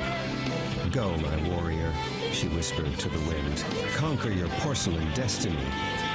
He reached the outhouse, his hand outstretched for the door, but his path was blocked again. A giant, glistening spiderweb covered the entrance, and in the center sat the size of a dinner plate, flexing all 8 of its hairy legs. For a moment, St. Dawn froze. Man versus beast, burrito versus spider. Then, with the courage of 1,000 warriors, he let out another mighty roar and plunged headfirst through the sticky web. The outhouse door slammed shut. A moment of silence fell over the yard. Then, a faint, contented sigh floated on the breeze. Back at the house, Peace smiled and went back to her baking. All was right in the world once more. Snap. Just like that, the deed is done, cats and kittens. Can you dig the gravity of the situation? And St. Dawn didn't just fight a gastrointestinal revolution sparked by a ghost pepper burrito. He went gladiator on a spider the size of a dinner plate. That is some heavier red karma blocking the path to enlightenment. But with Peace Dawn, that muscle-bound goddess of demolition, kicking doors off hinges like it's a hobby, true love found a way. The web is broken, the porcelain destiny is fulfilled, and the only thing louder than that primal scream? The silence of a man who just survived his own lunch. Solid. Pull up a stool and dim the lights, Daddy-O. We're spinning the main groove tonight. Episode 4, Nature Calls. Back in the Sonic Sanctuary, deep in the sticks where the air smells like cedar and high-stakes plumbing. Now, lay your peepers on St. Dawn. The cat has a gift. A psychedelic, biological gift. When he cuts the cheese, he paints the air with a anxiety into fuzzies. It's a chromatic emission, man. A toot of tranquility. But even a magical colon obeys the laws of physics. On tries to tell Lady Peace that the low-end frequencies are hitting him too hard, but she ain't buying the remix. With the indoor throne weeping water like a rejected lover, the countdown has begun. Prepare yourselves for the great outdoor journey. It's time to run, clench, and maybe, just maybe, sedate a squirrel with a puff of panic rainbow. Let the games begin. Episode 4, Nature Calls. All right, listen close, you cool cats and angular kittens floating out there in the digital void. We've reached that part of the gig. The transaction. The moment where art meets the algorithm.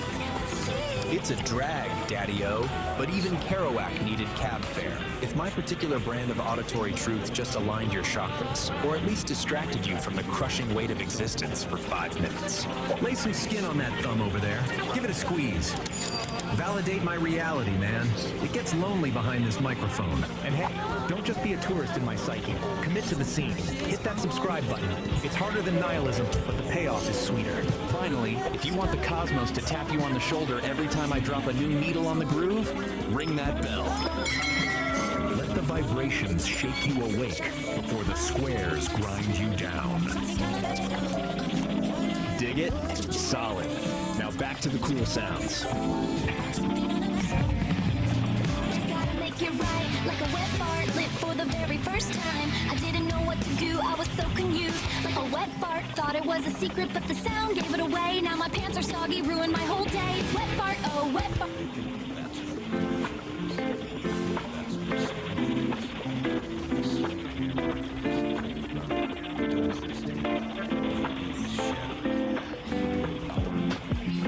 Streetlights flicking like a nervous habit.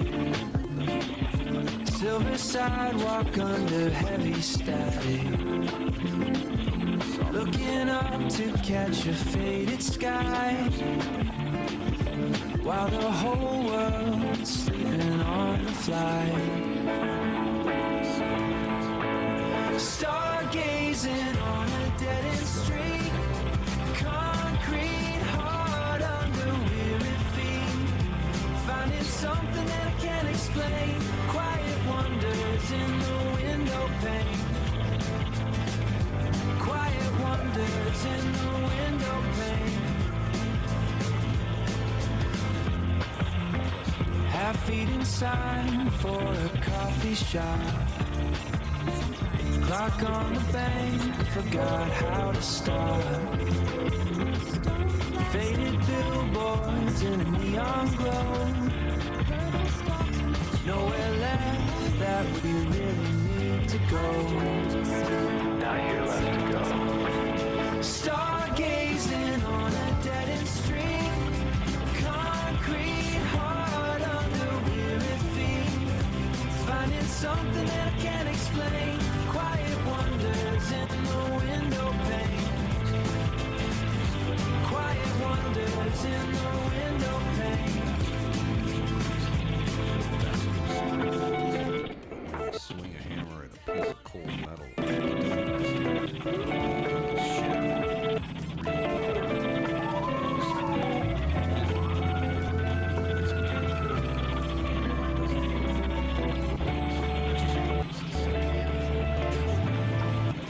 Stargazing on a dead-end street, concrete hard under weary feet, finding something that I can't explain. Quiet wonders in the window pane. Quiet wonders in the window pane.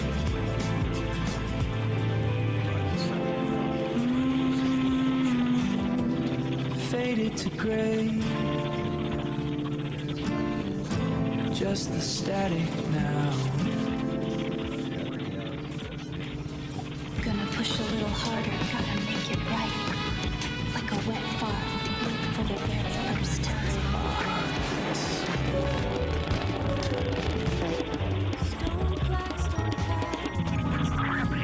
Listen closely, you cool cats and existential seekers. Tune your desperate little dials past the endless squall of commercial bliss and arrive, finally, at the place where the real narrative unfolds. This is the Beat Generation Revisited. I'm your host, Narrator, and I'm just trying to figure out why the cosmos gave us consciousness only to saddle it with a 9 to 5.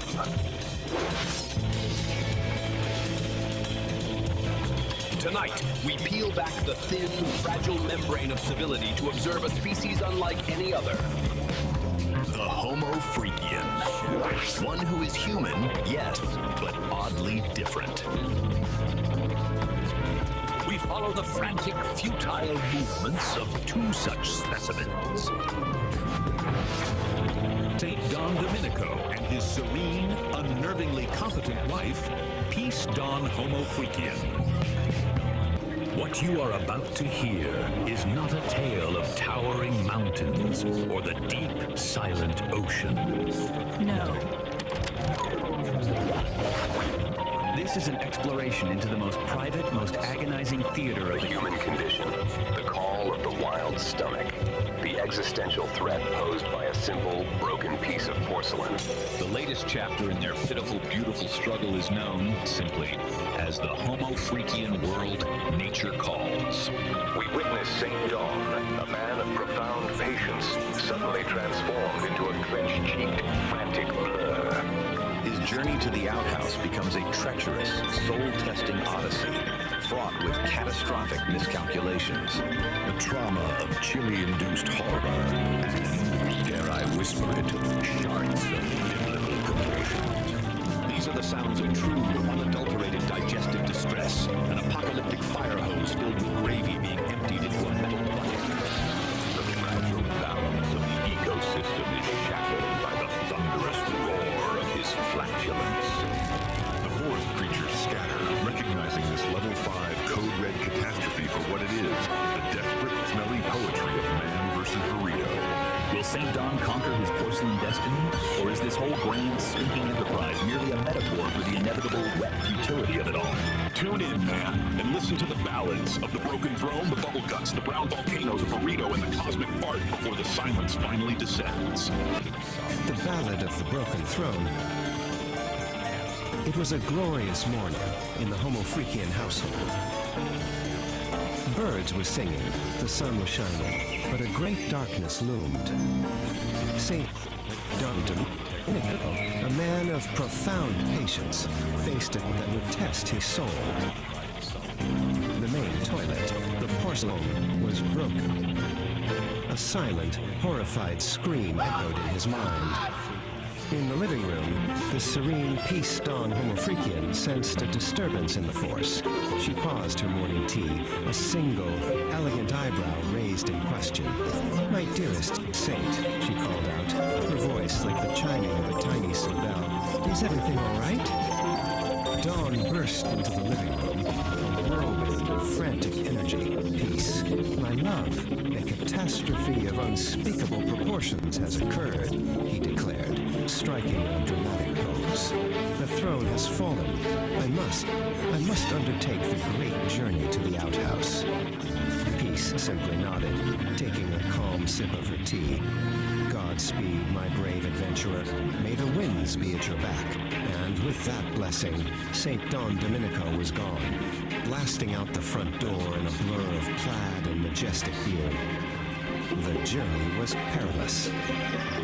The yard, once a familiar friend, was now a treacherous landscape. A flock of judgmental birds watched from a nearby branch, chirping what sounded suspiciously like commentary. "He's not going to make it," squawked the blue jay. From her window, Peace watched the epic sprint unfold. A delicate, musical laugh escaped her lips. "Oh, my darling Homofreakian," she whispered to herself. "So much drama for such a simple quest." Suddenly, an obstacle. A fearsome garden gnome with a pointy red hat and a sinister painted smile stood directly in his path.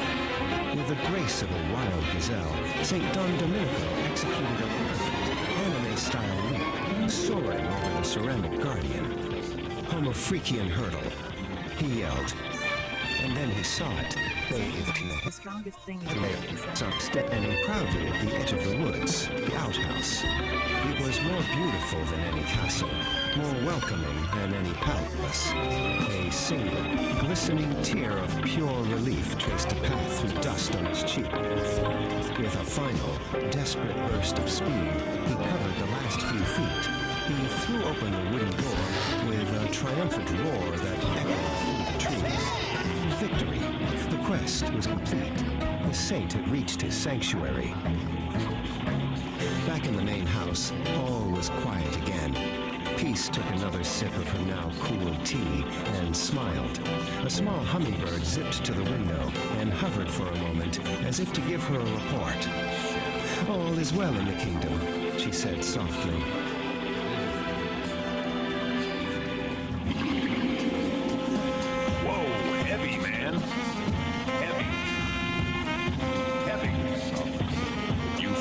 Vibration?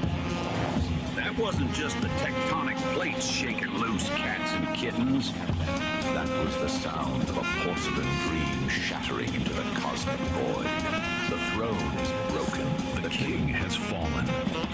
And the air, well, let's just say the atmosphere is thick with realization. But don't touch that dial, and for the love of the cosmos, don't light a match. Because what comes next isn't just a rumble in the jungle. It's an eruption of truth from the deepest crater. Stay tuned, Star Children. Next up on the playlist of life, we're diving headfirst into the magma. Prepare your senses for Nature Calls Episode 2. The Ballad of the Brown Volcano. Can you dig it? I knew you could. Peace and ventilation. All right, my celestial siblings, before you drift back into the great unknown, if this broadcast tuned your frequencies or just tickled your chakras, do me a solid. Lay a heavy thumb on that like button. Let the algorithm know that we exist, man. It's the digital applause of the soul. And if you want to keep riding this caravan of curiosity, subscribe. Join the tribe. Don't be a stranger to the strange. We're all just stardust trying to find a parking spot, right? Finally, gaze upon the bell. Give it a little ring-a-ding-ding. Awaken it. That way, every time we release a new wave of wisdom or a new cloud of gaseous content, you'll be the first cat on the block to catch the scent. Stay tuned, stay weird, keep your vibration well ventilated. Peace!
cats. The virtual crowd's still roaring, but Kitty just dropped the wildest, biggest note of all. A gig on the actual moon. The muffins were cool, but the bassist was hip to the facts. He got instruments, not rockets. So Pinky snapped her fingers and pointed to the Homo Freakians. Legends in the tech world vibe. Our band of cats had to get square for a minute, helping the Homo Freakians with their animal sanctuary. Parrots flying like confetti, a standoff with a stubborn goat. It was a chaotic jam, man. But then, the music hit. Harrietta on a bucket, Pinky on a riff, and the groove synchronized the machinery.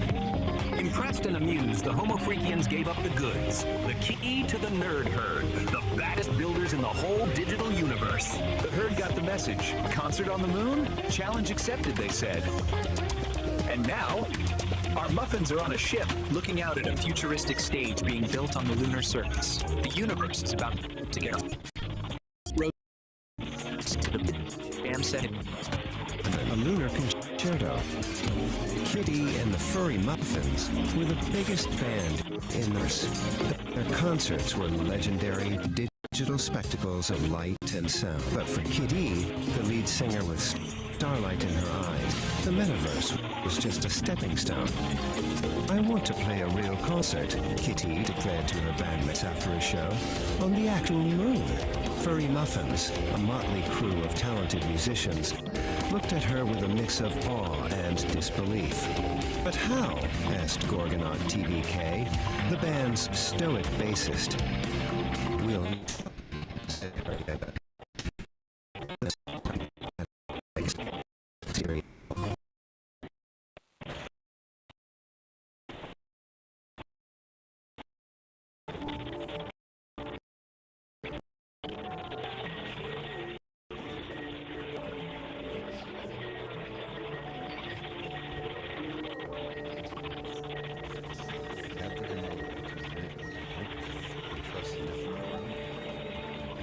her eyes twinkling, added, "We know the perfect people for the job.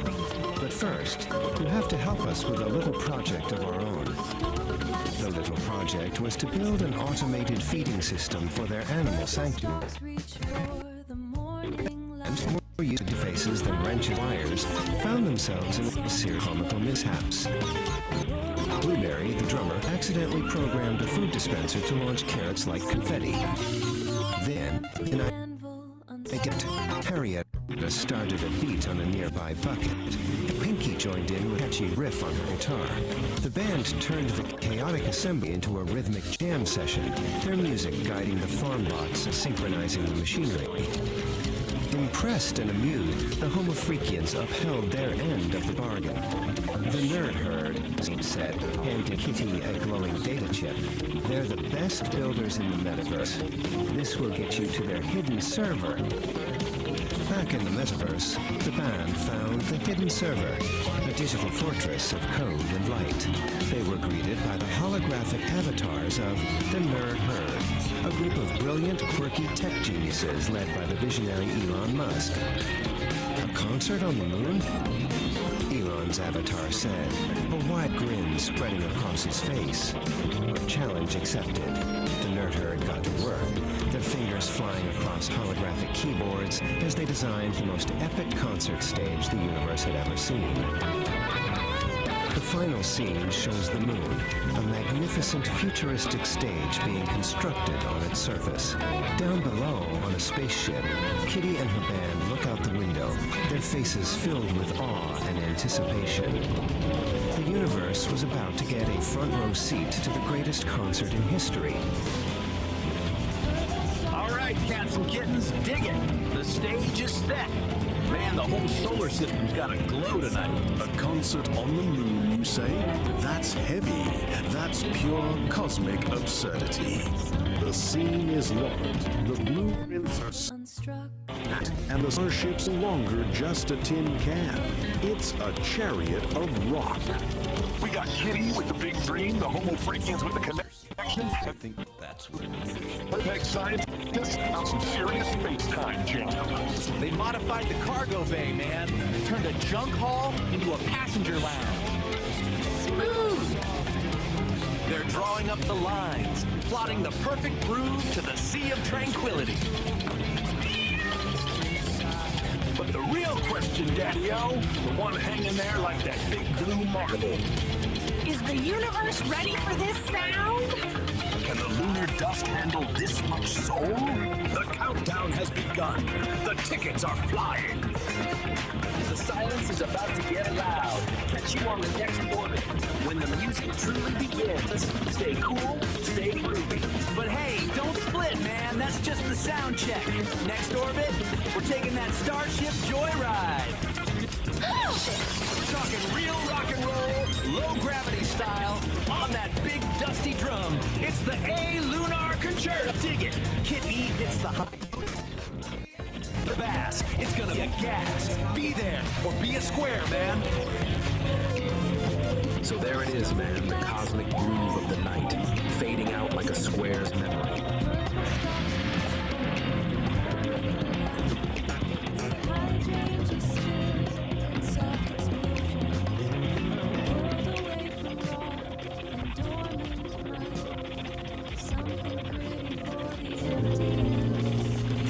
Greetings, cats and kittens. Greetings, fellow travelers on the airwaves. This is your host, coming at you live from the mellowest corner of the airwaves, from the cozy confines of my little sonic sanctuary. Yeah, man, we're talking about the pulse of the airwaves, a cosmic connection, you dig. Greetings, cosmic hitchhikers and frequency fiddlers. It's Narrator, broadcasting from the booth where the static never sleeps. The airwaves are thick today. Every cat on the dial is trying to sell you a map to a territory they've never even walked. They think if they stop talking, the world stops spinning. To cut through that noise, we need the forge. St. Don, what do you see? I don't know. I don't have it. Fire speak. You're living right with Nar. I'm seeing a lot of people pretending to be the hammer man, and it's exhausting. Look around. Everybody holds up. Everybody loudest voice in the room, pretending to hold all the answers. They think that's what leadership is. They think that's what strength is. But when you swing a hammer at a piece of cold metal, you don't understand. All you do is shatter it. Real power, real strength, it isn't being a hammer. It's being a man. A man doesn't have to make a lot of noise. It just holds the center. A true leader, a truly grounded, sovereign soul, stands in the middle of the heat and has absolute heavy, unapologetic guts to say, I don't know. I don't have that piece of the puzzle. I don't know what this soul needs. Who does? Let it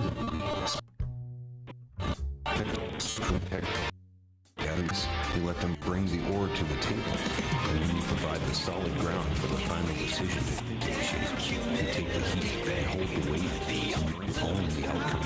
If you want to build something that actually lasts, stop trying to swing at everything. Have the humility to admit what you don't know, and trust the network around you. Be the anvil. Sometimes the strongest thing is to hold the center.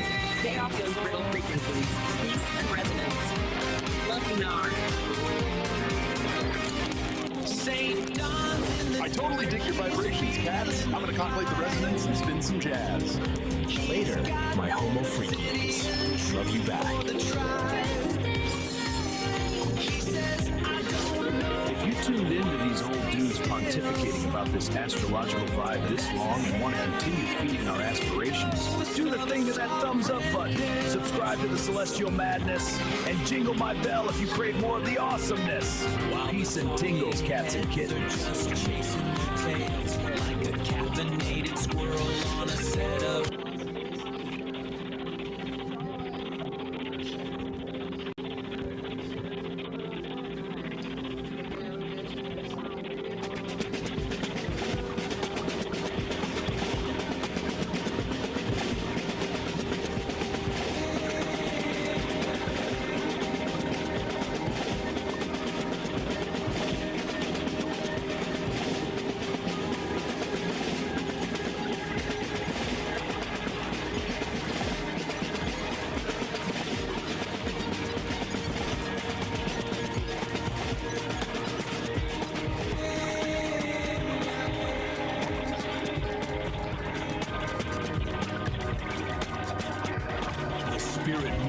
over the promised land, bringing fire and division where there was meant to be peace.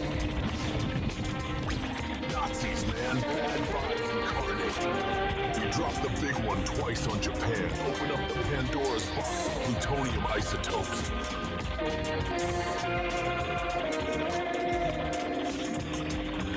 Peace is the word, Bird. Suddenly, it's the 50s, and everybody's shaking in their saddle shoes because of the Red Menace.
Tear down one wall and put rage of filthy financial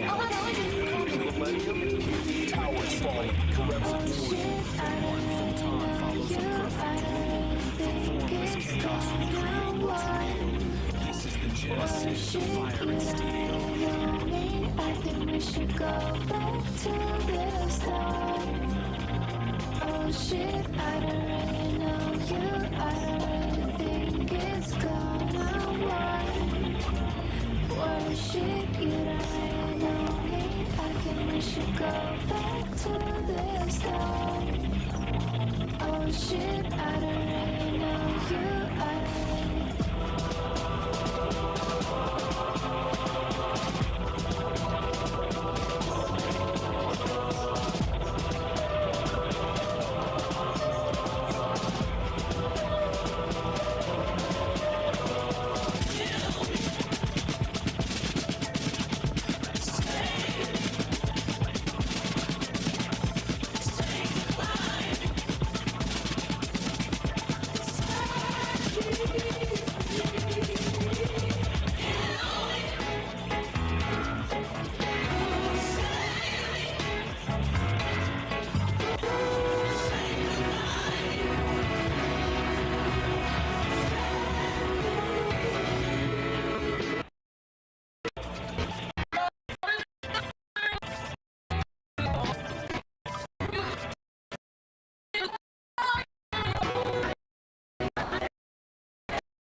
Grounded, sovereign soul stands in the middle of the heat and has the absolute heavy, unapologetic guts to say, I don't know.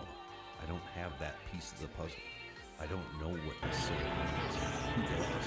That is your weakness,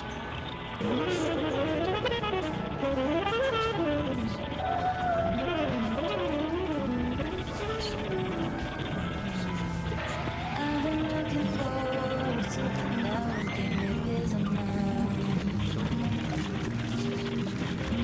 Evening is a cure, I pretend that it's going on.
gives me a reason to survive.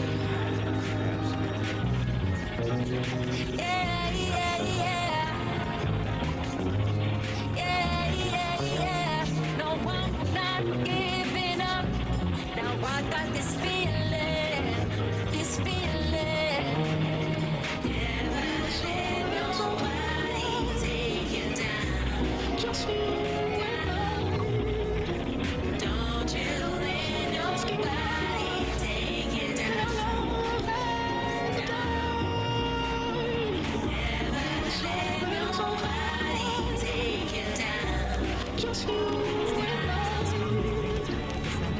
you let nobody take you down.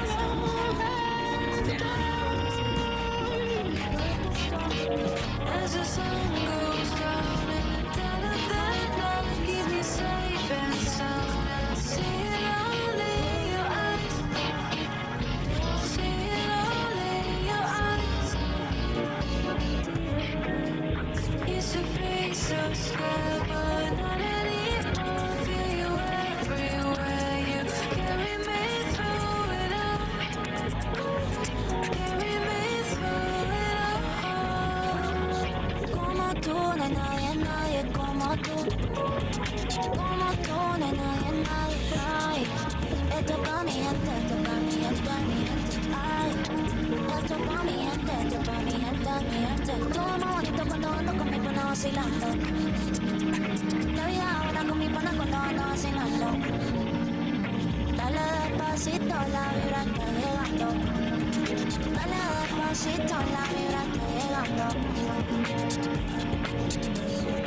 Hoy estoy puesta pa' ti. Mi ganas fluyen, dime qué es lo que, baby. Te puesto pa' la vuelta, contigo estoy envuelta. Te dije y ponga la lenta y escapate.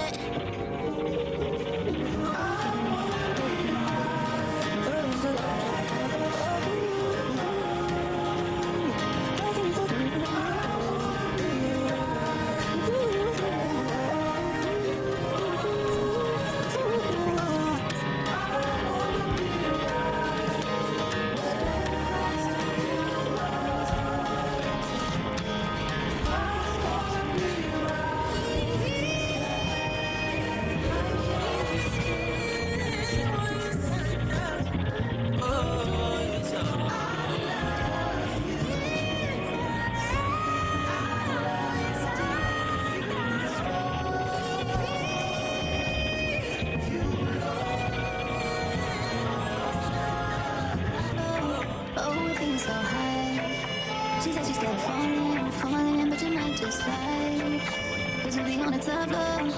Oh, we feeling so high. Don't be afraid of falling, cause you know we gon' fly. Top floor. Oh, we're feeling so high. She said she's scared of falling. I just wanted to let you know that I miss you.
disaster.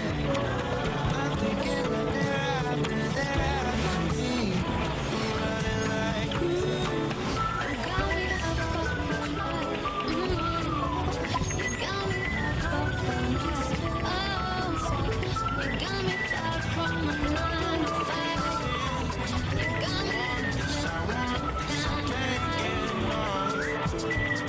life can get real, real tough. So let's live it up.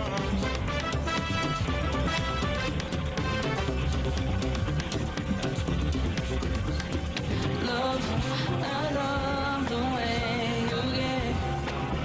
Late night up in my bed, saying this is love from me, from us, babe. I love your love, love. I love the way you get. Late night up in my bed, saying this is love from me.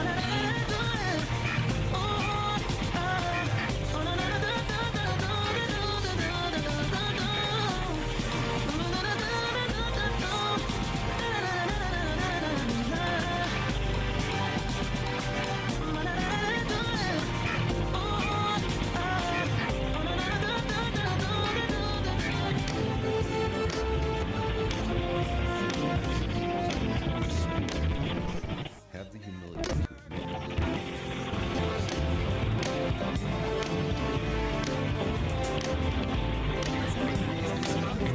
Hold the center.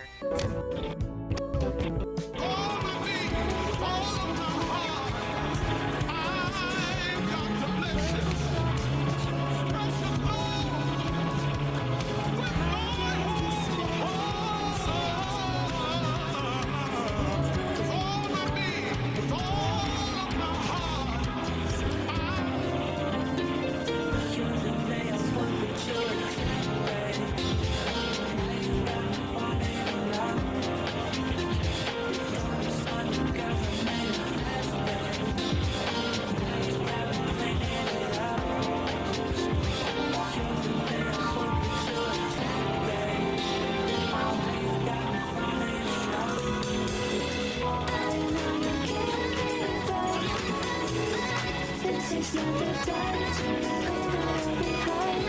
Under each other, endless in the sky, you have the brightest light.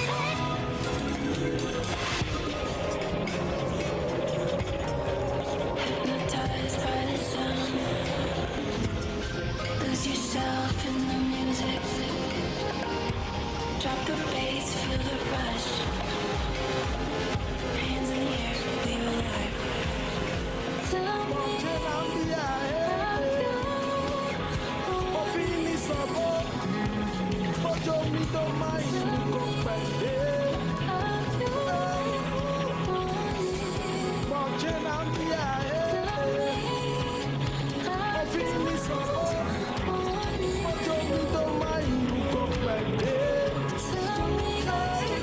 this is it.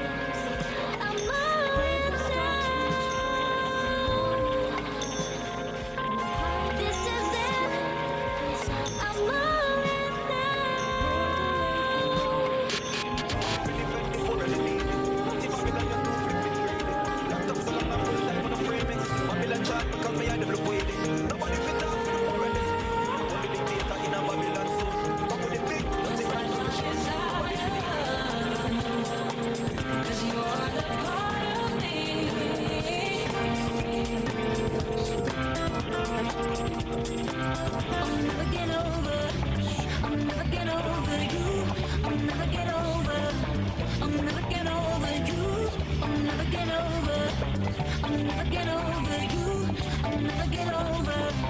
Every time I'm with you, you're with you.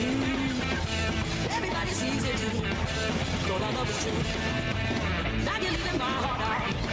Let me high and dry. Don't we make this thing work? But you didn't try. You think you're so sweet, you're so good at making it one. Just love you. So sweet, special, all my time. I love you, keep me company, and I'm not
Emotions running free.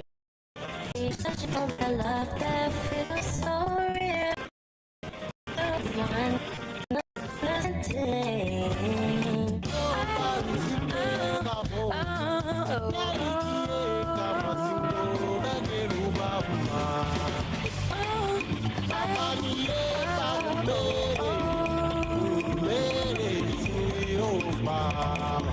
Pull me deep in your ocean, drown me in your touch. Let me show you devotion. Let me light you up. I just wanna show you the depths of my love. Pull me into your ocean. I was never yours, and I will never, never be. I was never yours, and I will never.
So let's get right into it. Today, we're breaking down a story that does something that is just brilliant. It up into this heroic, soul-searching epic. We're going to a little story, The Ballad of the Broken Throne, uses some seriously poetic language to turn a desperate run to the outhouse into a quest you won't forget. Right from the jump, the story sets this really unique tone. The narrator, who has this kind of beat poet vibe, you know, he's basically telling us, hey, listen closer. Look past all the noise of normal life and find the real story. And that's our first clue that this isn't going to be your average tale. So, where does all this happen? Welcome to the Homo Freakian world. This is the universe the storytellers built for us. A place where ordinary is, well, it's anything but. It's the perfect stage for the unlikely epic that's about to unfold. And who lives in this world? The Homo Freakian.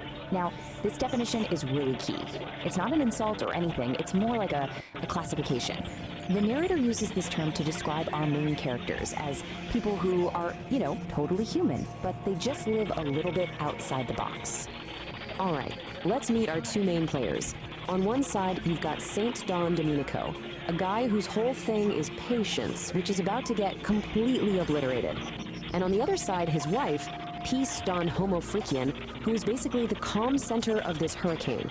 This contrast right here, the frantic versus the serene, is really the engine for all the humor and drama in the story. Every epic needs that one big event, right? The call to adventure.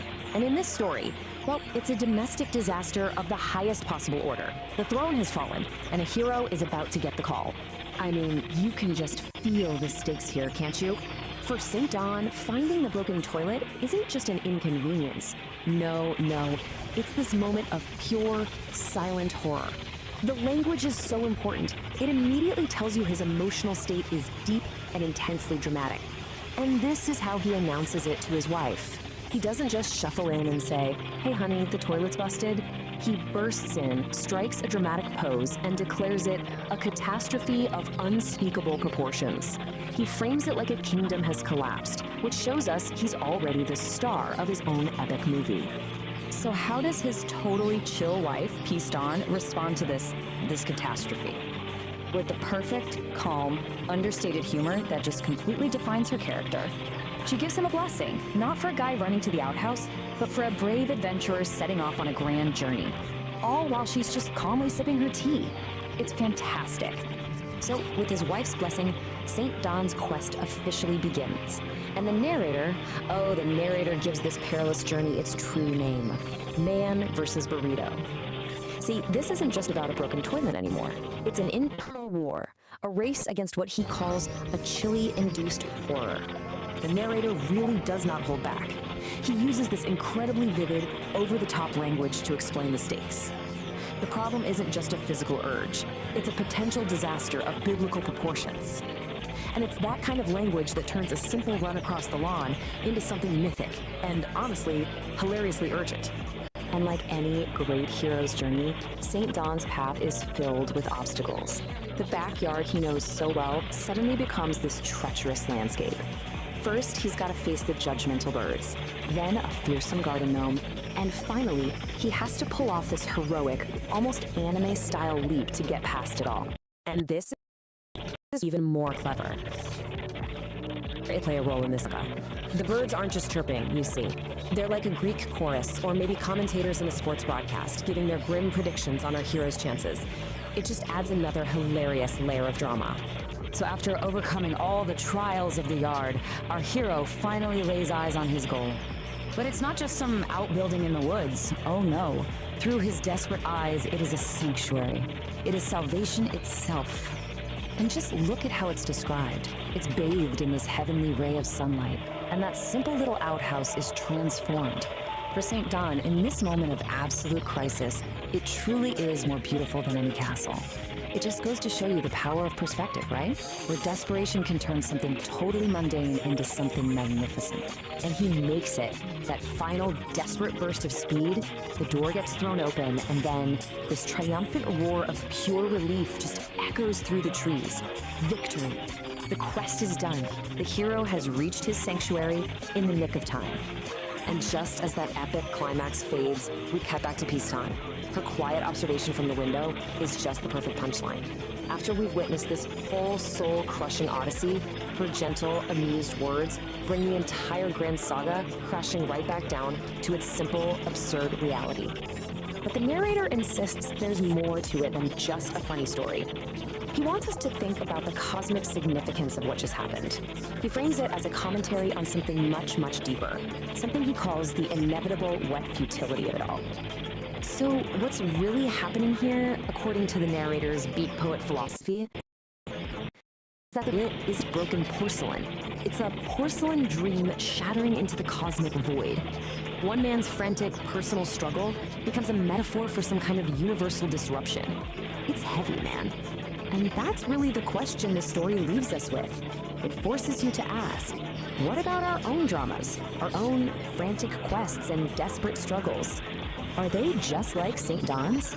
Are they just these grand, stinking enterprises that, in the grand scheme of things, are metaphors for the beautiful, absurd, and maybe futile struggle of just being human? It's definitely something to think about.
Baby, hazme lo que quiera.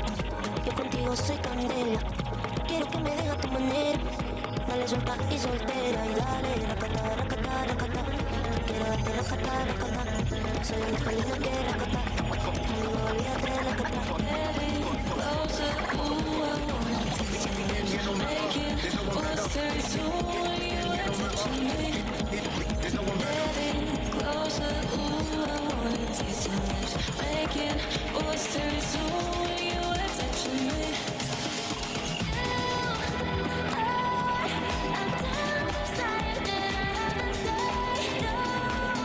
Try to come again.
help you tonight. You and me, we are stronger. There's no reason to worry. Let me know how you feel.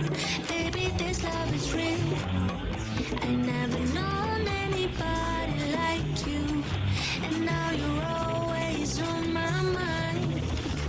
I can save you from your nightmares. Just give me a little love. La la la la. La la la la. La la la la.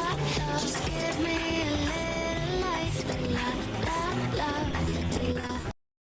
La la la la la la. Just give me a little love. La la la la la la. La la la la la. La la la la la. A little love. La la la la la la. La la la la la. La la la la la. A little love. All I wanna do is make you love me till the end. I don't want to walk around there, I just want to party. Pretty ladies, come around and move your sexy body. Jumping just to shop up and we are getting on.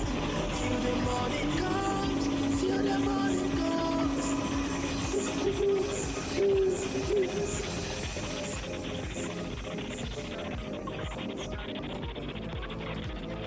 So today we're doing something a little different. Forget your usual research papers, forget the news articles. We are diving headfirst into something way, way stranger. What we're looking at is basically a piece of modern performance art that comes straight from the digital underground. It's a YouTube storytime video, but it's told like beatnik poetry, and it's called The Ballad of the Brown Volcano. And right from the jump, this thing just throws you into the deep end with two simple words. That's it: stinky and holy. I mean, talk about a contradiction, right? It's so jarring, but it's also kind of perfect. It immediately sets the stage for everything that follows. You just know you're in for a story that's trying to find something profound, maybe even something spiritual in, well, the most places you can imagine. Mess. Realize this guy is telling a story. Character. He's this whole cool counterculture beatnik.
Gurgle from the depths of his holy bowels.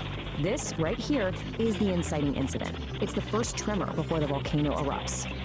And this is it, folks, the main event.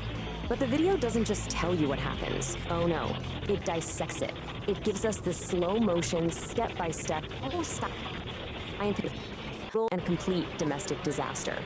The real genius here is the escalation, how it builds. It all starts with a sound, app so powerful it's called a sonic boom that actually rattles the coffee.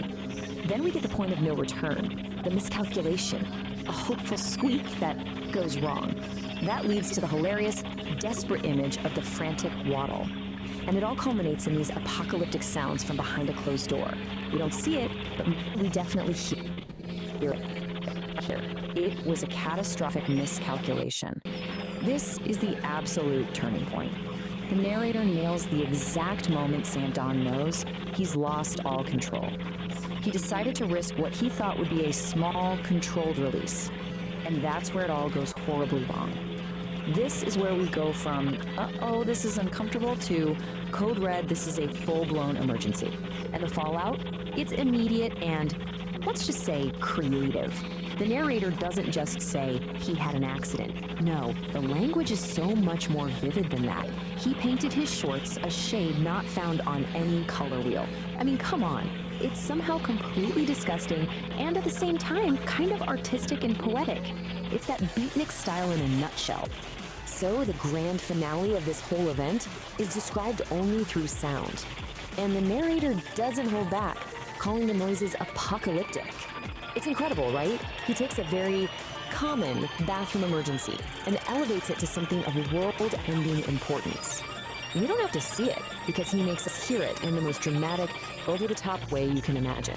And this really gets to the heart of what's so special. The narrator's real talent isn't just in telling the story, but in finding this incredible, wild cacophony of language to talk about something that's, well, pretty hard to describe. I mean, just listen to this. A fire hose filled with gravy emptying into a metal bucket. This is the narrator at his most creative, his most unhinged. It's so specific, so auditory, and so bonkers that you can practically hear it in your head. It's not just a description, you know? It's a key piece of that apocalyptic soundscape he's building for us. And here we go again. It's all about making this thing sound huge. He calls it a chart of biblical proportions. By throwing in biblical proportions, he takes this tiny, embarrassing domestic accident and turns it into some kind of historic, legendary event. It's not just exaggeration, it's hyperbole as an art form. It gives the whole thing this hilarious, mock-epic feeling. And then, just when you think it can't get any weirder, the voice suddenly shifts. We actually get to hear from St. Don himself, shouting this little piece of wisdom from inside the bathroom. Some people think it's funny, but it's really brown and runny. It's this completely absurd rhyming couplet delivered right from the heart of the chaos. It just adds another layer of surreal, laugh-out-loud humor to the whole scene. So when you put it all together, what you have is something that isn't treated like a simple bodily function. No, the whole event is presented as a complex piece of audio art. It's an apocalyptic soundscape, like a tragic symphony made up of sounds, rhythms, and even somehow philosophical thoughts that come out of the disaster. It's wild. Okay, now for the narrator's call. Just as the story hits its craziest point, the narrator does something really interesting. He completely breaks the fourth wall. He stops the poetry, pauses the performance, and starts talking directly to us, the audience, almost like he's a community leader. And he's not just saying, hey, like and subscribe. He's doing it in his own unique, beatnik way. Smash that thumb, join the band, slice through the hesitation and subscribe. It's a call to action for sure, but it's still part of the performance, asking his audience to basically give him a sign that they get it, that they're on board this weird little world he's built. And this one line sums it up perfectly. Don't be a tourist in this lounge. He's not looking for passive viewers. He doesn't want tourists just passing through. He wants people to be active participants. When you subscribe, you join the band. You're not just a viewer anymore. You're part of the in crowd, a member of his little underground lounge who understands the vibe. It's a really smart way to build a loyal community. And then, just when you think the story is wrapping up, he hits you with a classic cliffhanger. The brown volcano has gone dormant, but a new heat is rising. The immediate danger is over, sure, but it's a classic movie to keep people watching, right? He's promised that this isn't just a one-time thing. The chaos is gonna continue. And he even gives us a little preview of what's coming up next. The Ballad of the Burrito. And the details are just perfect. A ghost pepper burrito, a broken toilet, and our hero, St. Dawn, in a desperate race against destiny. He lays out all the ingredients for the next disaster, giving you every reason to tune in next time. So in the end, that's what this whole wild ride is really about. Beyond all the gross-out humor and the beatnik poetry, it's a story about something we all deal with, right? That constant, unavoidable clash of just being a human. The source material uses this totally bizarre, stylized performance to get at a universal truth. That fight between our civilized together exotic biology, it's never really over. So the volcano might be dormant for now, but the question is, what happens when nature calls again?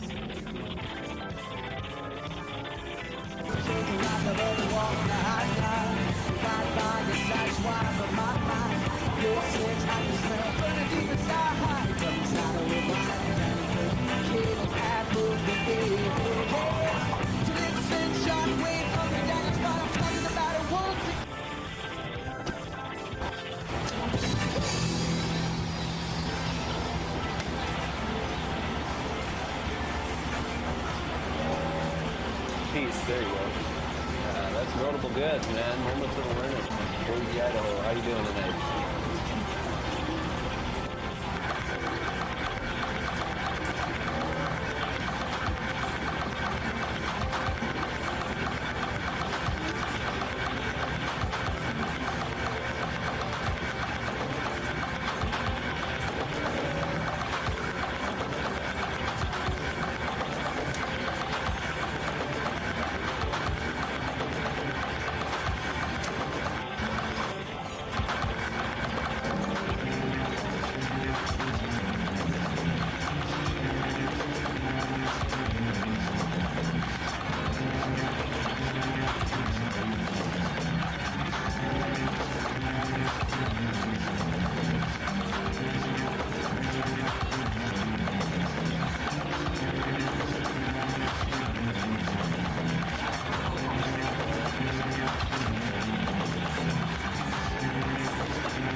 double to a single.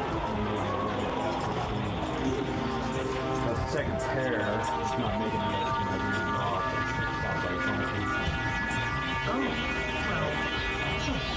So actually it'll work out good for you. They told you you were getting a new modem, right?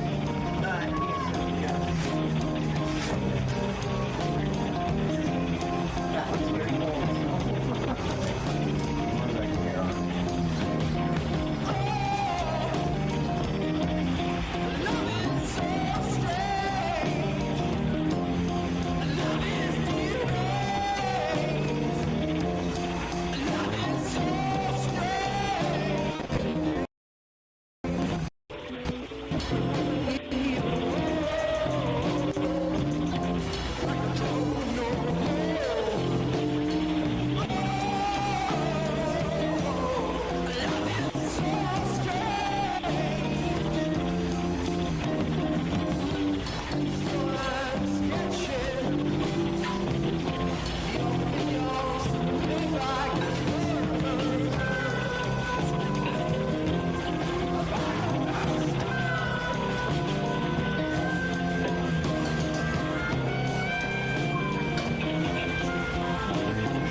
According to root call, I can have a 3x40 and on the bondage it's showing on 1.5x20. Well, I think the addresses aren't matching up with the cable length there. I did it as a C order 13, 18, 39, 60. Northern lights are, so are the hopes and the dreams of the light inspired. When we're all alone, in the deepest night, watch for the glow of the northern light. Oh, when the sky's on fire, with the green and the blue, let the northern light shine over you. The elders tell of a I called the wrong part here. everyone's soul must cross it, so they say. But the journey, it is long and it is dark, so they carry torches to light their way. When you're all alone, in the deepest night, watch for the glow of the northern light. But when the sky's on fire, the green and the blue, let the northern light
on a bonded order and do the facility then to make it to a single. It's on a C order or one. Okay, great. I was looking at Blue Claw and it doesn't quite match up to what the address is here.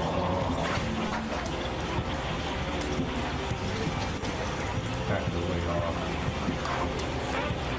I can get a single.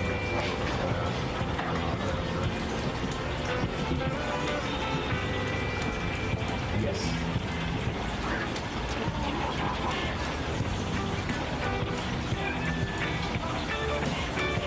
Well, according to Blue Claw, you can have 3x40. Unless that's locked by its price. The next one is about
'Few minutes while they change the programming and stuff. test and make sure it's trained up. If we did use Wi-Fi, would that be a different modem or? No, all our modems are Wi-Fi. Just that some people have like router. We've got here or something. Yeah, we did the wireless off it and post it wireless on. I don't think that one has wireless, but I would use that. This doesn't, but we definitely do it. Oh, the G-Link neck here. Yeah. But all it is a router. Just use it behind the modem. Right. So otherwise I can shut the Wi-Fi off my phone. But really, the modem you're getting is going to have Wi-Fi on there.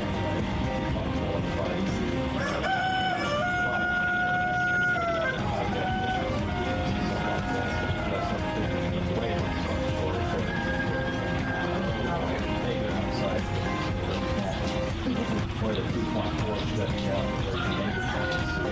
of course, nobody can get on. Right.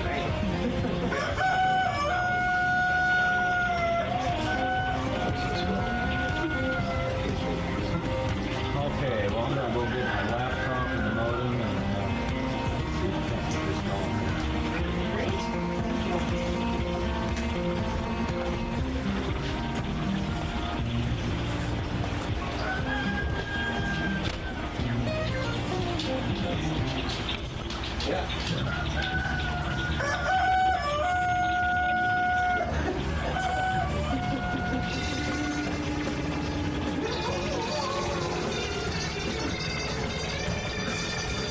Anapoplasty always desired fame, cutting, gorgeous, and actress by trade.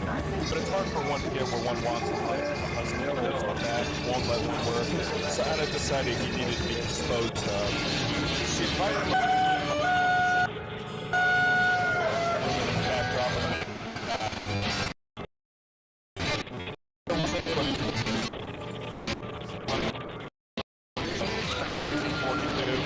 so there were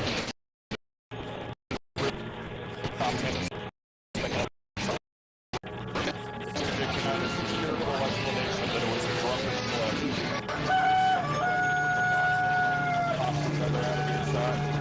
Once the police officers went on her alone in the apartment, she poured herself a congratulatory drink from the bottle, which Alice never drank from. Vodka always gave her a headache. She held the glass aloft, toasted her dead husband, imagined how she was the money he left her, top 10 cocktails for one giant gulp, and collapsed to the floor.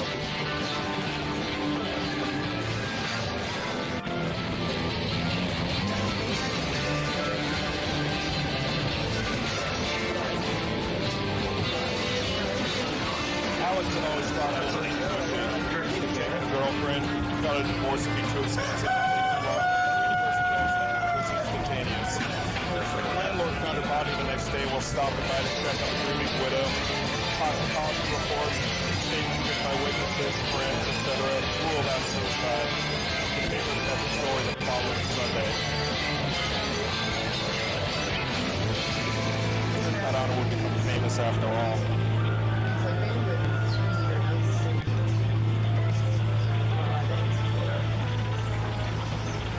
Well, bandwidth is really how much room you have.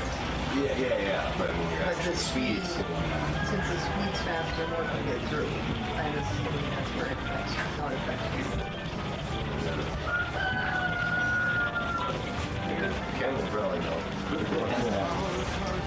Oh, it's just the speed and the bandwidth are not the same, but it's a higher speed allows you to get more through on your bandwidth. Is that my understanding right?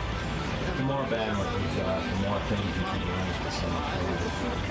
So as each time you open a window, it takes that much more bandwidth for devices.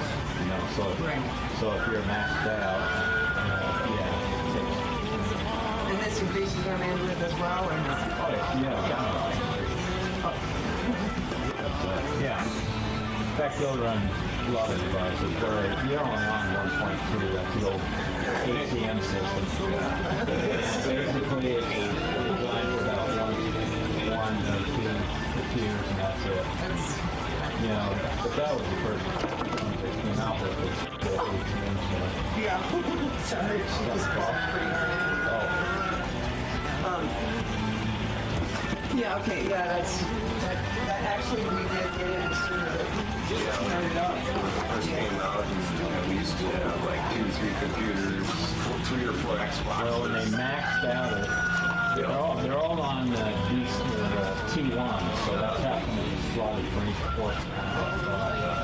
Somebody could have said a meg here, you just ruined the speed for these guys. They're all 1.5 and lower. So that's why they're all slotted 1.5, so everybody could have the same speed. Not having any problems. But when it's maxed out, or if one of the T1s go down, the ports are going to go on a different T1, because I think there's 4 T1s running that HTM system. So if one of them goes down, it's bottleneck. In fact, some people just got a screen up and that's about as far as it can go on. So. Yeah, we've had, it was about 2 years later that the snowplow hit the box up there. Oh, yeah. And then they fixed it, and then they oversaturated the area, so our speed was painful. Yeah, they didn't.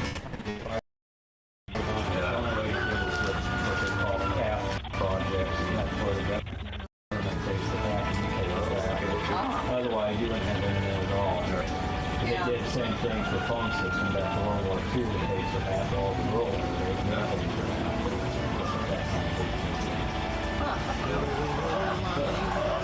So yeah, it's expensive because everybody's so far apart. Yeah, and there's not as many people. Box feeds a halfway down Roby Creek and all the way up to Southern Carney. So, just put fiber over it so that you only have one crossing box. You go in Boise, the crossing box is practically wet light, so everybody's less. Yeah, well, that makes sense. And then the new subdivision, of course, is all fiber anyway. Right. Yeah. You want to plug this in somewhere, and I'll set the modem on the old modem as we've been putting that old modem. Set spot for it. You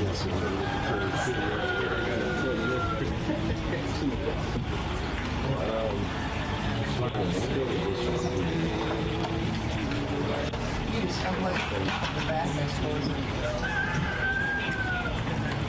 That's cord, if you'll tie this is the cord right here. Yeah, they go down. Which one is it, the green one? No, it's just little. Oh, yeah. Yeah, I got a bunch of stuff. Or is it? Well, that's what I need to type.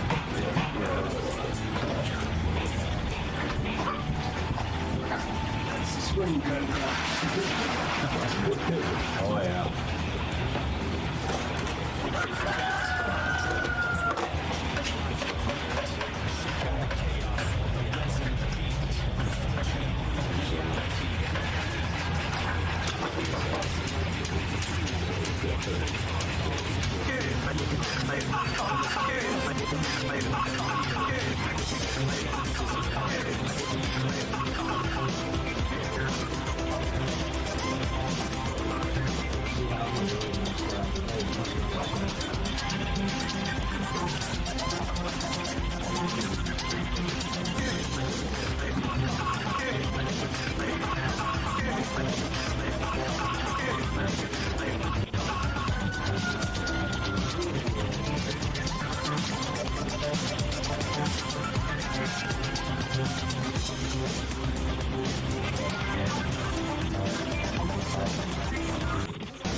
This is actually a super transportation. Well, I go to the phone, yeah. Was there another plug-in here? Yeah, the black one here. I see the phone itself directly. Oh, okay. Or that might, oh, you know what, that one might have gone. I was going to say, this is plugged into the back of the motor. Yeah. So the phone, the black one, was plugged in. Yeah. I don't need any extra slack. I'm just going to set the motor like that. We just sitting right here, probably. If you're doing anything, we'll be sitting on top of it.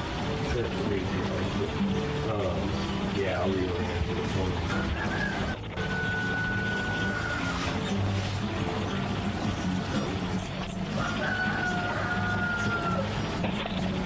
I'm going to have to...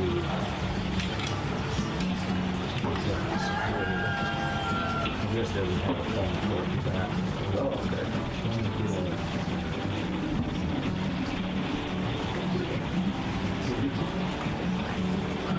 That's good. So it doesn't have. Well, that's probably mostly what happened.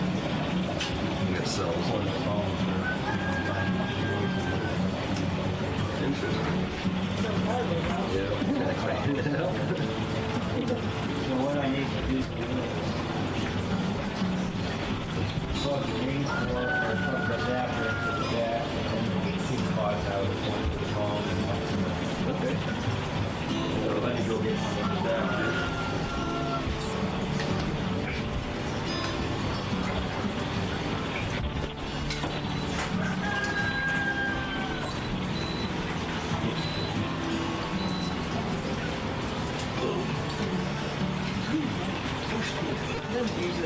I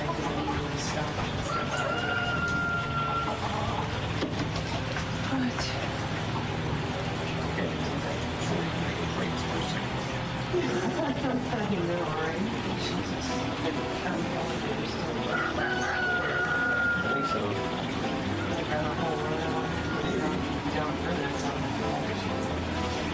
Yeah, and I know he was saying one lady is too far from the box and needed to find them. It was like $34,000 to actually find them.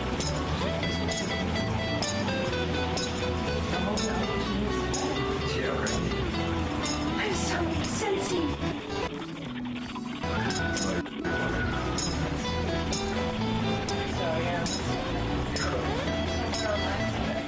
Yeah, I guess that's our lines line itself Yeah, what I'll do is I'll pump it and make forward if I plug it in, it's back and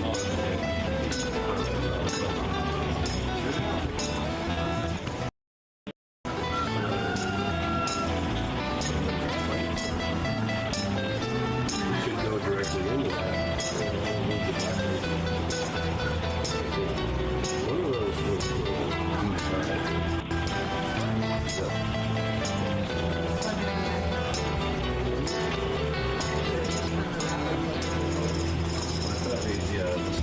This black one that one into that.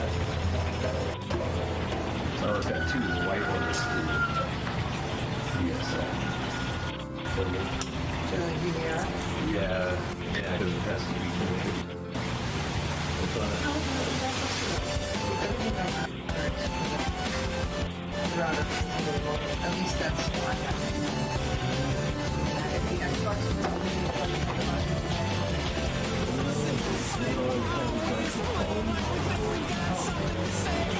Oh yeah, that was that out.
your savior.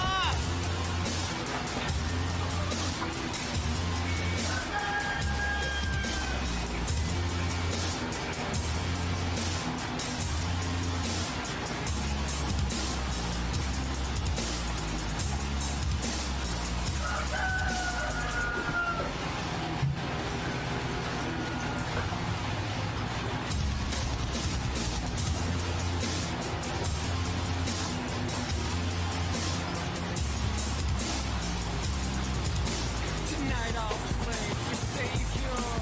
I feel your eyes fixed upon me and looking for inspiration and the admiration of the scene. I serve purpose, your refuge for the feeble and in your common future. Discover me, rediscovery. Hey man, cool cats, you look good like the fashion of the week. Hey man, nice man, you look good like the fashion of the fashion for the. Hey man, cool cats, you look good like the fashion of the week. Hey man, nice man, you look good like the fashion for the meek.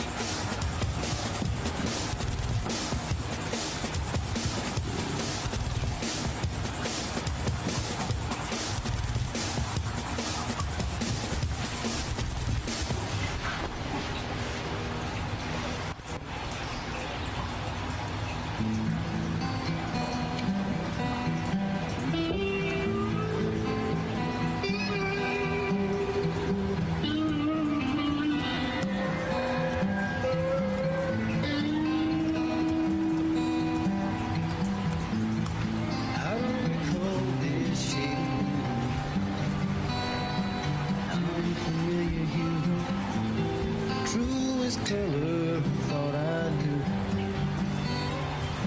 every shade of blue.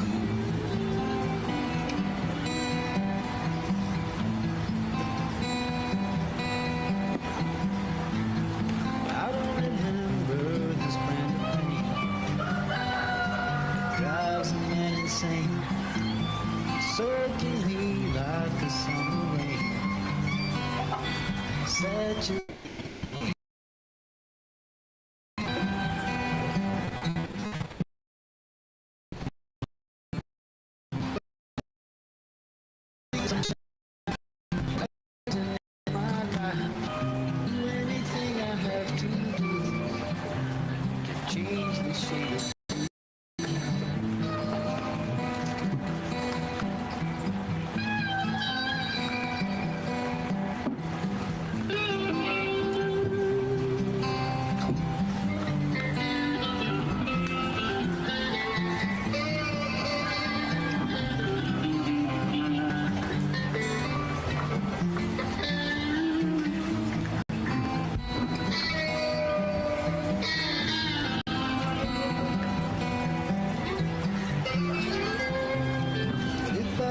The sun will shine. That make a difference in my life. I'll do anything I have to do to change this shade of blue.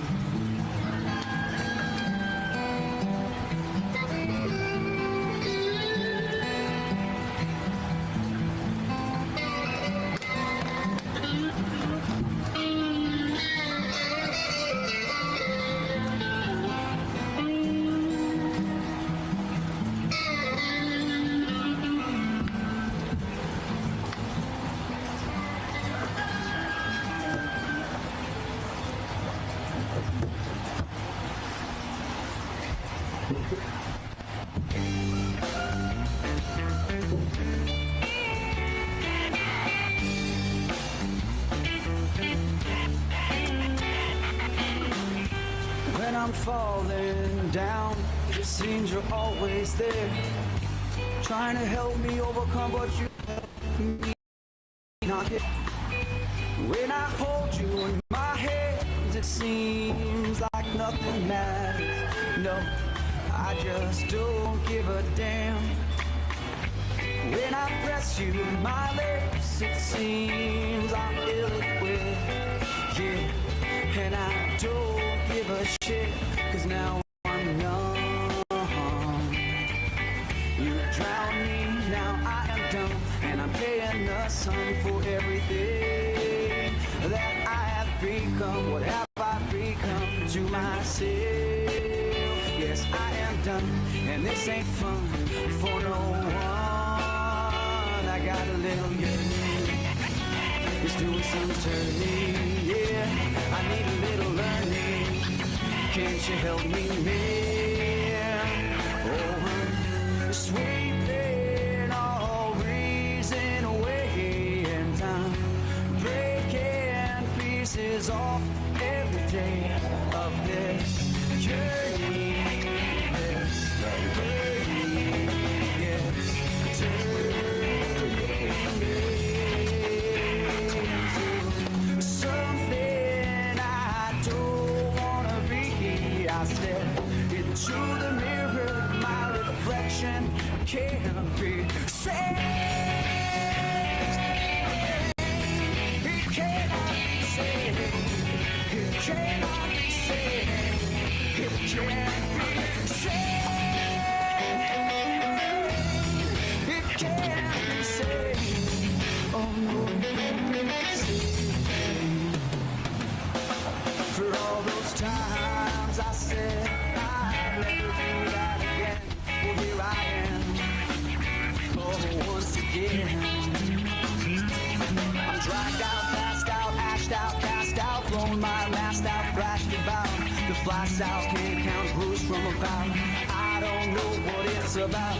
I'm shifted to wicked, no, not lifted. My mind's been evicted, my ass, you can kiss it, so give me some more of that sweet, sweet liquid. Try if you can, but you just can't fix it. Problematic, deranged fanatic, back on at it like a crack addict. Problems have it, they're stuck to my attic. Hope I can't stand it, so lash it, smash it with that bottle. Glue to my hand. I don't know who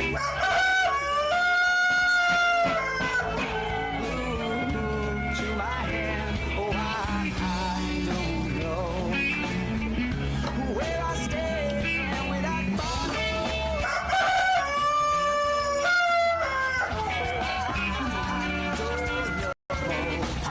I don't know where I stand with that bottle,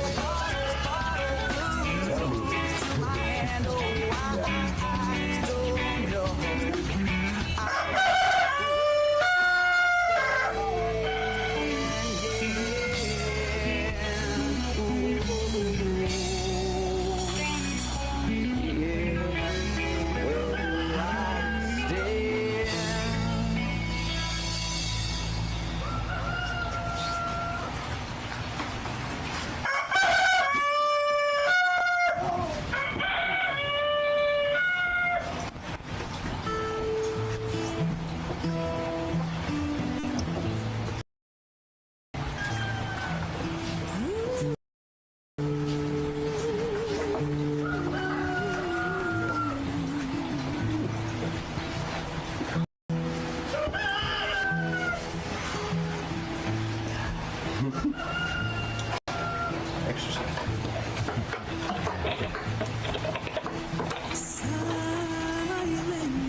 Oh, that's the only spot to know.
check. 1, 2, can you hear the meow? It's time for the muffins right here, right now. Got our claws on the cords, the beats in our pods, breaking all the interstellar laws. Yeah! We're Kitty and the gang, all set to take flight, leaving Earth's studio for a crazy gas night. Jump aboard the Cosmic Comber, get ready for the view. Next stop, Uranus. What's the cosmic buzz do? Uranus Unplugged, a gas-powered quest. For the funkiest flatulence, the very best. Uranus Unplugged, a gas-powered odyssey. Peace Dawn and St. Dawn Homofreakian, cosmic voyagers of the highest order, received a most peculiar invitation. It wasn't written on paper or sent through the stars, but whispered on the solar winds, a gassy greeting from the sideways planet, Uranus. With their intrepid friend Kitty at the helm of their ship, the Cosmic Comber, they set a course for the great blue-green mystery. As they entered Uranus's atmosphere, the ship was tossed by sideways winds that howled like cosmic coyotes. "Whoa," Kitty yelled, gripping the controls. "This place has more gas than a chili cook-off in a black hole." A shimmering, translucent figure appeared outside their viewport, dancing in the gales. The figure introduced herself as Bree, the Wind Whisperer. She spoke in riddles and rhymes, her voice like the rustling of 1,000 leaves. "Whirlwinds sing secrets," she whispered. "Methane holds the key, a symphony of flatulence for all the stars to see." She offered Kitty a single, cloud-woven string for her guitar. Intrigued, the trio landed near a massive, bubbling methane geyser. A man with a wild handlebar mustache and a lab coat covered in frost popped his head out of the geyser's opening. "Welcome," he boomed. "Professor Quirk, at your service. You've arrived just in time for the great methane meltdown, a true flatulent fiasco." Professor Quirk explained his grand experiment, to harness the planet's natural flatulence and compose a universal symphony. "Uranus isn't just gas," he declared. "It's a gas-powered jam session. But my instruments need a power source of pure, premium cosmic. On smile. We believe the wind will end.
Toward a slightly less dusty microphone. So, if you've been sitting there enjoying this chaos, for the love of Peace Dawn sanity, please. That like button, it's right there. Yeah. It costs you nothing. It gives us temporary validation, which is our fuel. Think of it as pushing a tiny digital charity button for our well-being. Seriously, do you want to miss the episode where we confirm if St. Don Domenico accidentally set a new galactic record for flatulence-based propulsion? No, you don't. And the bell. Ring the tiny mocking digital bell. Do it for us. Do it for Kitty. Do it for the glory of the imperial algorithms that rule our little corner of the internet so they know we're still alive. You've been listening to The Ether. I'm Ethan. And I'm Aria. We'll catch you next time, right here in the Homo Freakian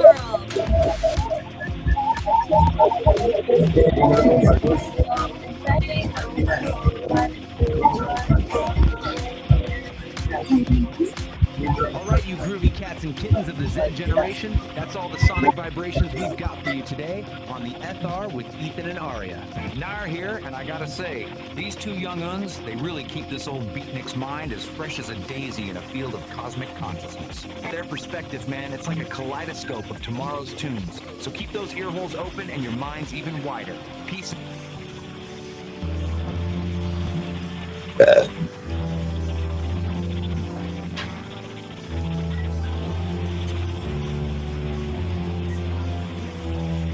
What's that smell? That's nasty.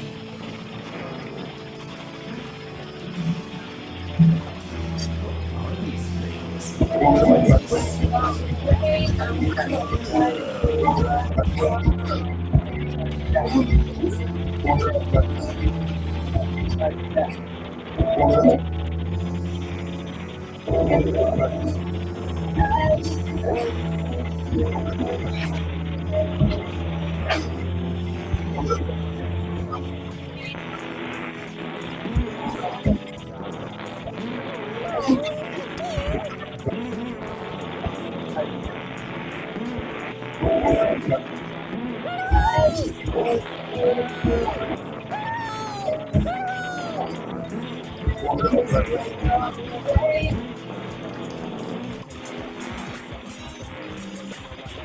Oh man, I have to do something about this smell.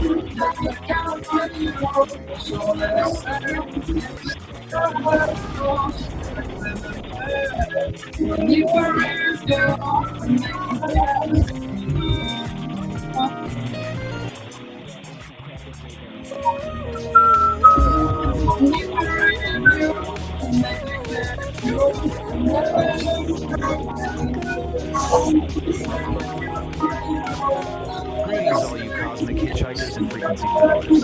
This is Narrator, coming at you live from the booth where the static never sleeps. The sky is looking like a bowl of gray alphabet soup today, and every cat with a clipboard is trying to sell you a spoon. It's a real scene, Daddy-O, but don't let the noise blow your tubes. We've got the angry astrologer on the ridge, ready to decant some obsidian truth into your ears. Dig it. Angry Astrologer, Episode 5. High static, no signal. The false prophet overlay. The hook. The wake up. Look at the charts. The sky is currently full of static, and everybody down here is trying to sell you their personal antenna. Don't buy it. Cosmic weapons. Bullshit. We're in a massive transitive performative illusion. We've got actors on the stage demanding you read their script, wearing masks of authority, and expecting you to just swallow the mythology they are weaponizing. They are counting on your exhaustion. They want you too tired to notice the math doesn't add up. The grounding. Reality check. Here's the actual astrological reality. The old true north right now is the dirt under your feet. Stop trying to decode the noise. Let them throw their tantrums and build their little paper empires. You go outside. Check the water in the root trees. Feed the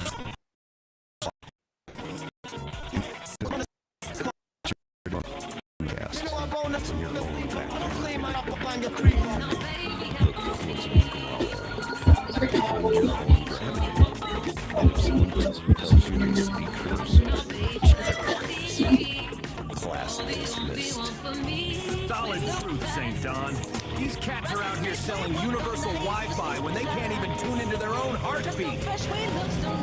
I checked my pockets like you said, Daddy-O. Found a guitar pick, a bus token, and a whole lot of temporary stardust. Nah, my brother. That bus token will get you further than any false prophet's antenna ever could. Stardust, but stay in the dirt.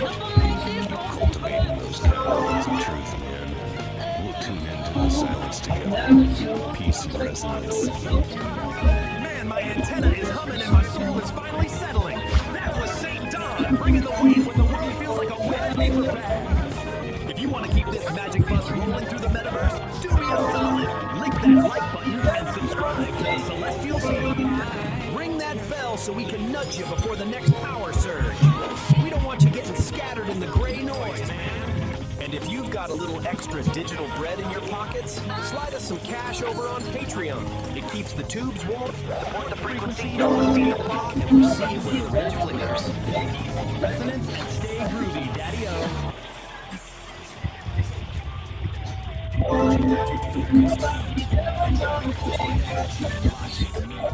Shaping the chaos with a resonant beat, forging a new reality, complete.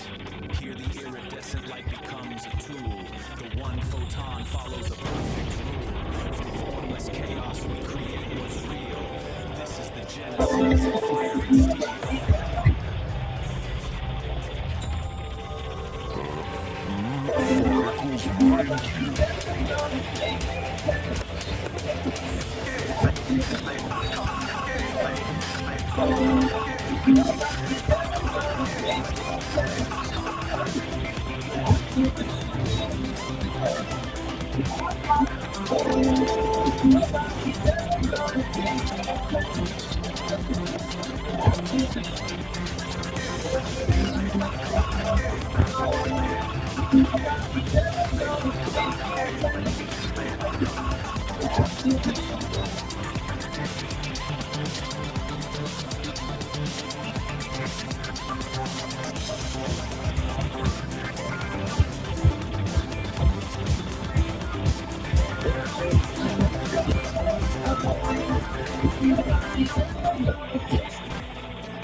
Welcome to Homo Freakian World.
Too fucking much. Fuck you, Trump.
Jesus.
$4.40 a gallon. Didn't come down here. Yeah.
I was about to say, who would trust fucking going? Who would trust trying to go through the Strait of Hormuz? Oh God. I don't know.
Brian!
Welcome on my Psychedelic Aire.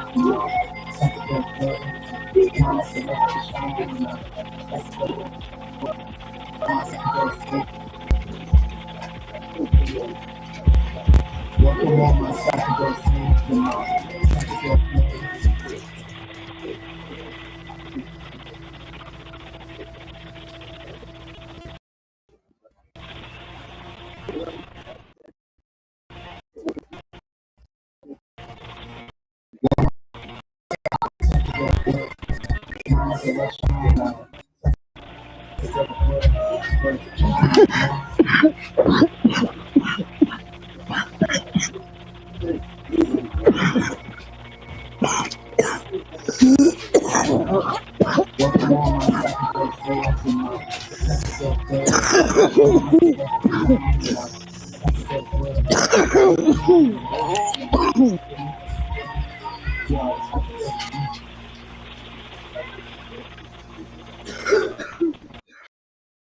Welcome all my psychedelic fans and my psychedelic fans.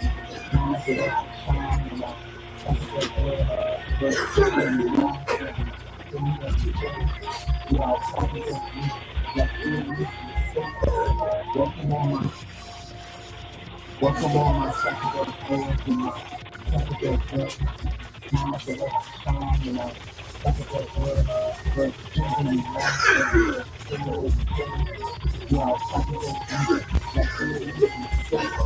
Welcome all my psychedelic fans and my Thank you.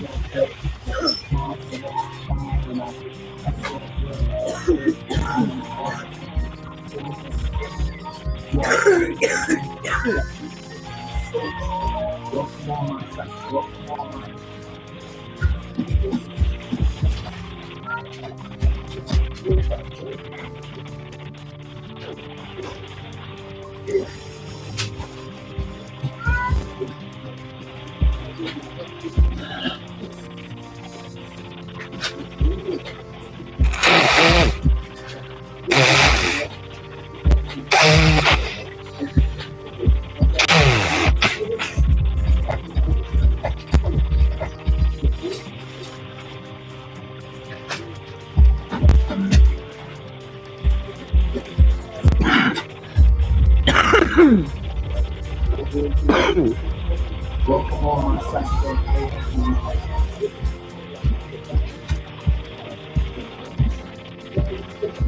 welcome all my psychedelic fans and my psychedelic fans.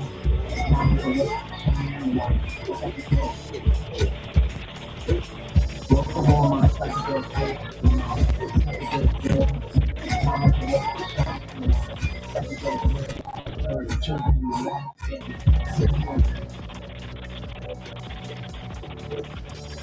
Spaceballs.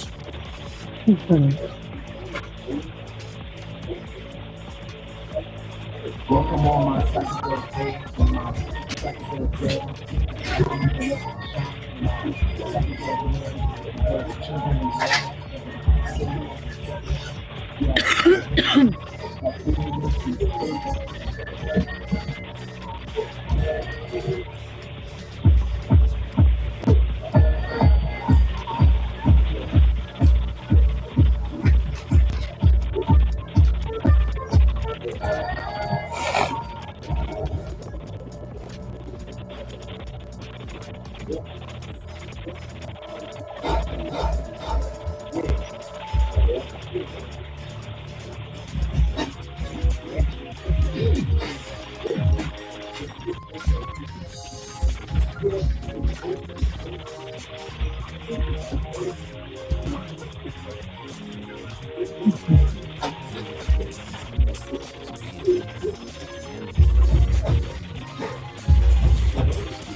Hydrangeas spill in soft explosions, a world away from rot and dormant might. Something pretty for the empty anvil unstruck.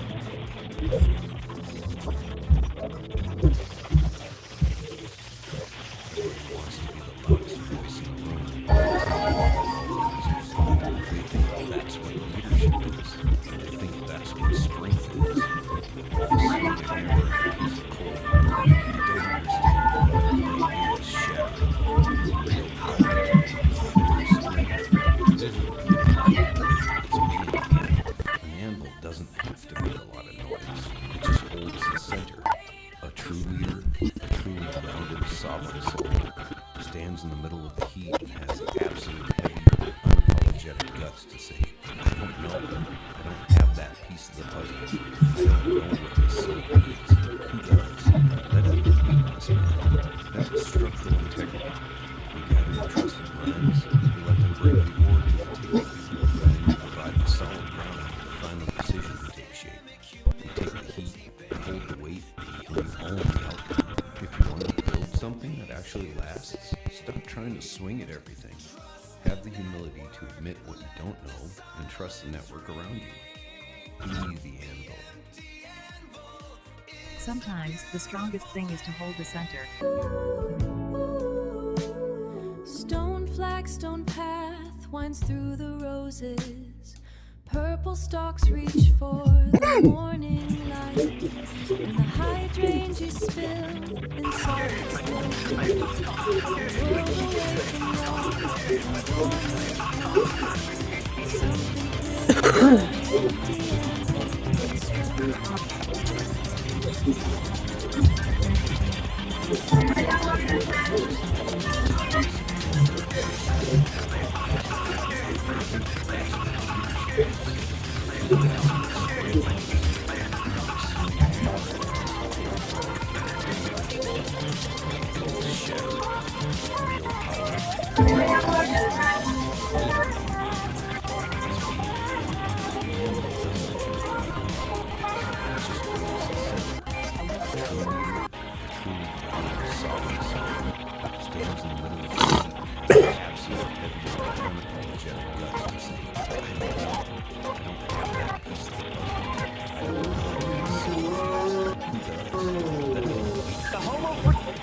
And we're excited to share our world with you.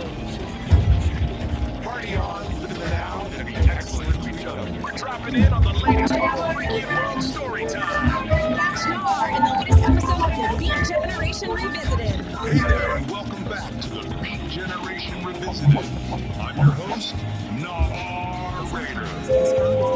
Last time, we met Kitty, a Vocaloid artist with a dream to create a song that would make the whole world sing along. Now, that dream has become a reality, but she's found that a band isn't a solo act. Her song, Neon Melody, needs a crew, a family, a band. Join us as we follow Kitty on her journey through the metaverse to recruit her bandmates and form the ultimate group, the Furry Muffins. Get ready to plug in and space out as we explore the next chapter of her story. Finding the Muffins. Kitty and the Furry Muffins Metaverse Tour. Kitty stood alone on the digital stage, a single spotlight illuminating her pink hair and determined expression. Her dream of becoming a Vocaloid star was finally real, but the silence of the empty venue echoed in her ears. The band wasn't a solo act. She needed a crew, a family, a band. She needed the Furry Muffins. Time to go recruiting, she whispered, her voice a synthesized melody as she jacked into the metaverse. Her first stop was Synth City, a neon-drenched metropolis of sound. Data streams flowed like rivers between towering skyscrapers made of pure gold. In the heart of the city's busiest plaza, she found her, a catwoman with hair as blue as a glitch in the system, shredding a guitar with lightning-fast fingers. Her name was Blueberry, and her music was a sweet, chaotic symphony. We're putting a band together, Kitty said, her voice cutting through the digital noise. Blueberry didn't miss a note. The name? She asked, a smirk playing on her lips. Kitty and the Furry Muffins, Kitty replied. Blueberry stopped playing, a wide grin spreading across her face. I'm in. Next, they dove into the data dungeons, a labyrinth of forgotten code and corrupted files.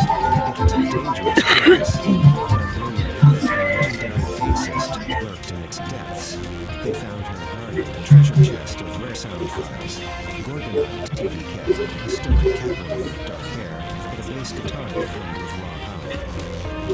We need a beat that can shake the foundations of the metaverse, Blueberry declared.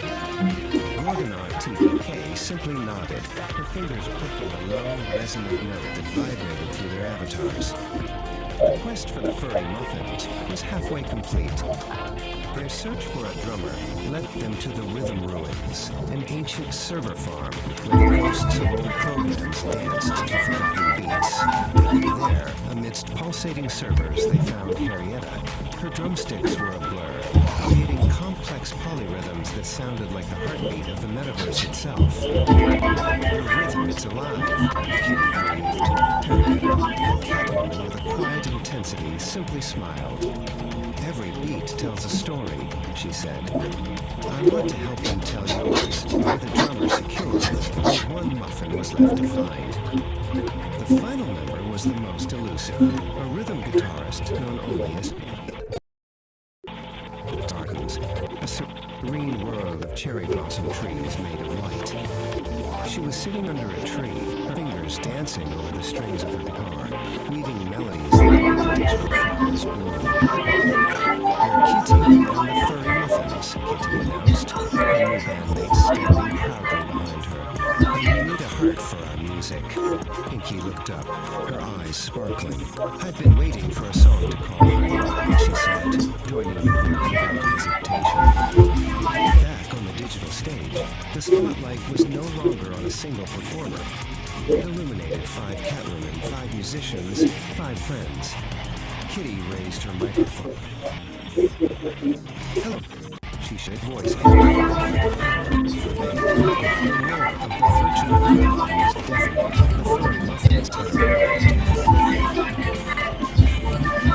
Dug the scene, man. From that lonely digital stage, Kitty had to go recruit a cat named Blueberry, shredding sweet and chaotic sound in Synth City. It was down to the dark side, the data diaries, to find the deep, low rumble of bassist Orgonaut.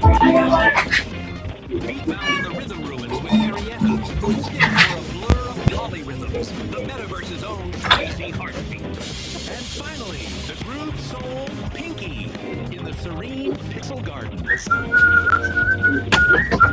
5 cat chicks, 5 musicians, the furry muffins, the scene set, the sound is huge. Got cosmic guy, man. That don't say enough. Now, we talking moon stage. Now.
Let me see if Richard will get back to me here.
Welcome all my psychedelic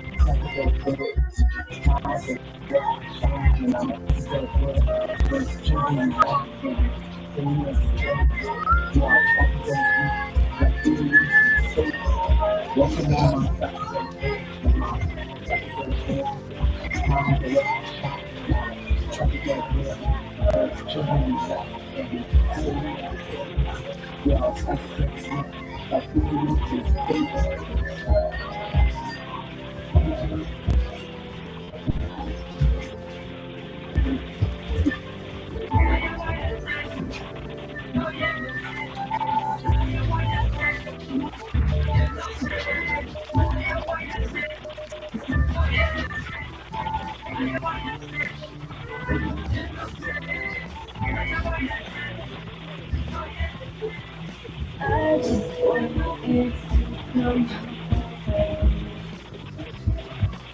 cause when you're away, I'm cold like the microwave. I just want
hydrant you spill in soft explosion.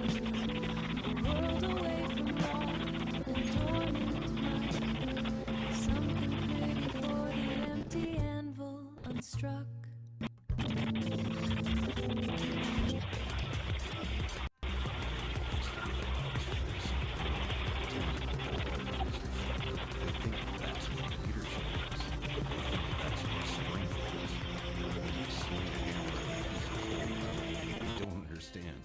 All you do is shatter real power, real strength. It just holds the set. A true leader, sovereign soul, stands in the absolute heavy, unapologetic justice. I don't know. I don't have that piece of the puzzle. I don't know what the soul means.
Pretending to hold all the answers.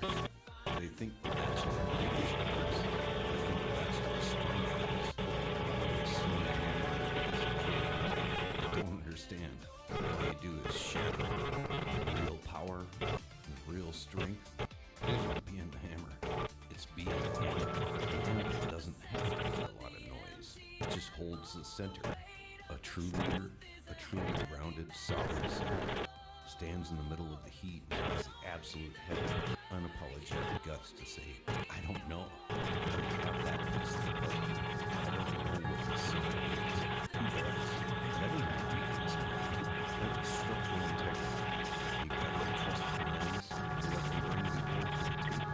You gotta trust the lines, you let them bring the order to the table, and then you provide the solid ground for the decision to take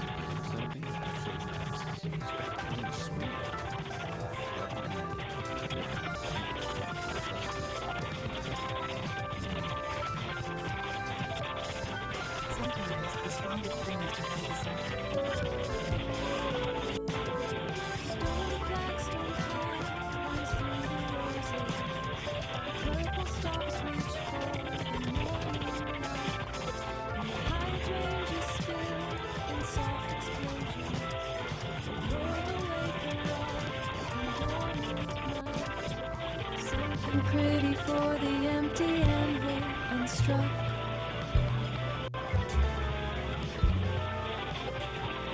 Everybody wants to be the loudest voice in the room, pretending to hold all the answers. They think that's what leadership is. They think that's what strength is. But when you swing a hammer at a piece of cold metal, you don't understand. All you do is shatter it. The real power and real strength, it isn't behind the hammer. It's being the anvil. The anvil doesn't have to make a lot of noise. It just holds the center.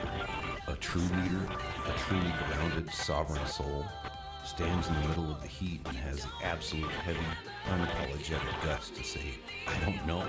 I don't have that piece of the puzzle. I don't know what this soul means.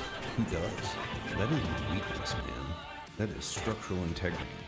You gather your trusted minds, you let them bring the ore to the table, and then you provide the solid ground for the final decision to take shape. You take the heat, hold the weight, and you own the outcome. If you want to build something that actually lasts, stop trying to swing at everything. Have the humility to admit what you don't know and trust in the freak around you. Be the Sometimes the strongest thing is to hold the center. Stone flagstone path winds through the roses.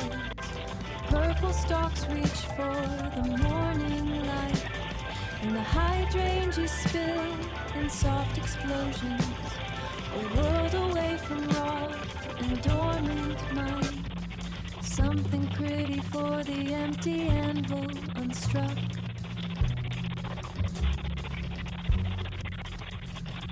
Everybody wants to be the loudest voice in the room, pretending to hold all the answers. They think that's what leadership is. They think that's what strength is. But when you swing a hammer at a piece of cold metal, you don't understand. All you do is shatter it. The real power, the real strength, it isn't being a hammer. It's being an anvil. An anvil doesn't have to make a lot of noise. It just holds the center. A true leader, a truly grounded, sovereign soul, stands in the middle of the heat and has absolute heavy, unapologetic guts to say, I don't know. I don't have that piece of the puzzle. I don't know what the soil needs. He does. That isn't weakness, man. That is structural integrity. You gather your trusted minds, you let them bring the ore to the table, and then you provide the solid ground for the final decision to take shape. You take the heat, and you hold the weight, and you own the outcome. If you want to build something that actually lasts, stop trying to swing at everything. Have the humility to admit what you don't know, to trust in effort around you. Sometimes the strongest thing is to hold the center. Stone flagstone path winds through the roses. Purple stalks reach for the morning light. And the hydrangeas spill in soft explosions. A world away from raw and dormant mind. Something pretty for the empty anvil unstruck.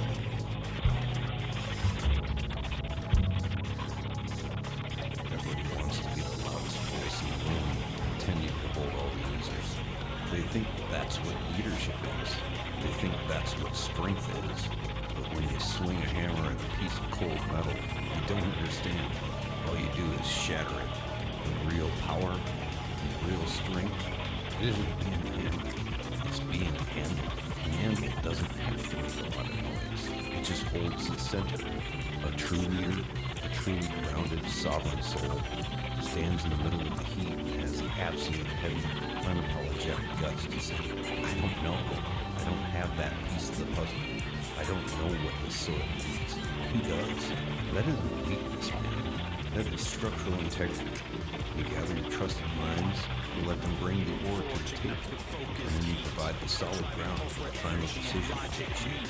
You take the heat, hold the weight, and you own the outcome. If you want to build something that actually lasts, stop trying to swing at everything. Have the humility to admit what you don't know, and trust in that around Sometimes the strongest thing is to hold the center.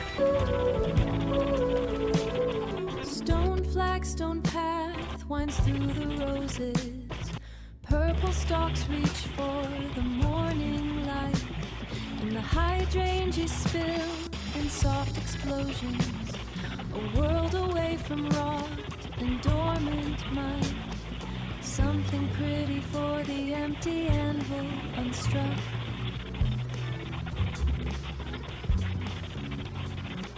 Everybody wants to be the loudest voice in the room, pretending to hold all the answers. They think that's what leadership is.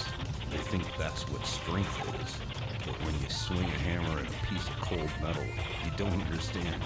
All you do is shatter it. The real power, the real strength, it isn't being a hammer. It's being an anvil. An anvil doesn't have to make a lot of noise. It just holds the center. A true leader, a truly grounded, sovereign soul, stands in the middle of the heat and has absolute heavy, unapologetic guts to say, I don't know. I don't have that piece of the puzzle. I don't know what the soil needs. He does. That isn't weakness, man. That is structural integrity. You gather your trusted minds, you let them bring the ore to the table, and then you provide the solid ground for the final decision to take shape. You take the heat, you hold the weight, and you own the outcome. something that actually lasts, stop trying to swing at everything. Have the humility to admit you don't know and trust the network around you. Sometimes the strongest thing is to hold the center. Stone flagstone path winds through the roses. Purple stalks reach for the morning light. And the hydrangeas spill in soft explosions. A world away from rot and dormant mind. Something pretty for the empty anvil unstruck.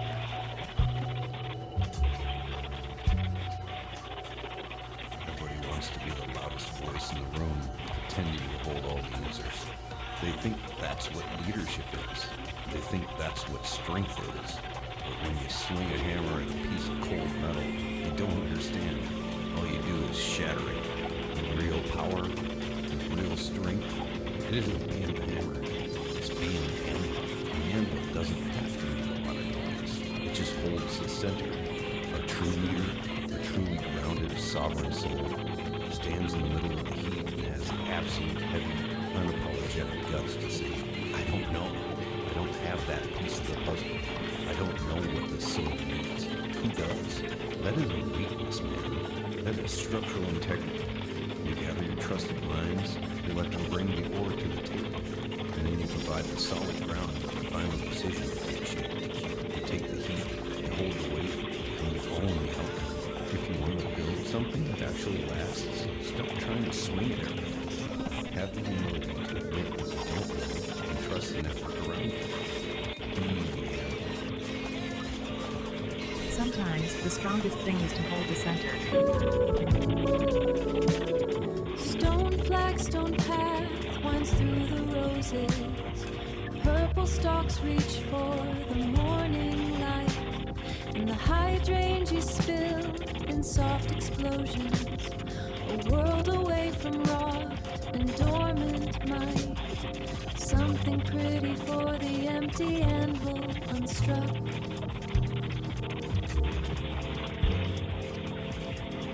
Everybody wants to be the loudest voice in the room, pretending to hold all the answers. They think that's what leadership is.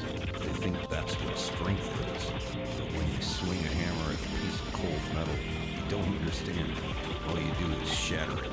With real power, with real strength, it isn't being the hammer. It's being the anvil. The anvil doesn't have to make a lot of noise. It just holds the center. A true leader, a truly grounded, sovereign soul, stands in the middle of the heat and has the absolute heavy, unapologetic guts to say, I don't know. I don't have that piece of the puzzle. I don't know what this sword means. He does. That isn't weakness, man. That is structural integrity. You gather your trusted minds, you let them bring the ore to the table, and then you provide the solid ground for the final decision to take shape. You take the heat, you hold the weight, and you own the outcome. If you want to build something that actually lasts, stop trying to swing at everything. Have the humility to admit what you don't know and trust the network around you. Sometimes the strongest thing is to hold the center. Stone flagstone path winds through the roses. Purple stalks reach for the morning light. And the hydrangeas spill in soft explosions. A world away from rot and dormant mind. Something pretty for the empty anvil unstruck.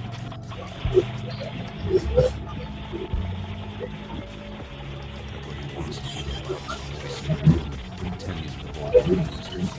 They think that's what leadership is. They think that's what strength is. When you swing a hammer at a piece of cold metal, you don't understand. All you do is shatter it. Real power, real strength, it isn't being the hammer. It's being the anvil. The anvil doesn't have to make a lot of noise. It just holds the center. A true leader, a truly grounded, sovereign soul, stands in the middle of the heat and has the absolute heavy, unapologetic guts to say, I don't know. I don't have that piece of the puzzle. I don't know what this sword means. He does. That isn't weakness, man. That is structural integrity. Together, trust in mind.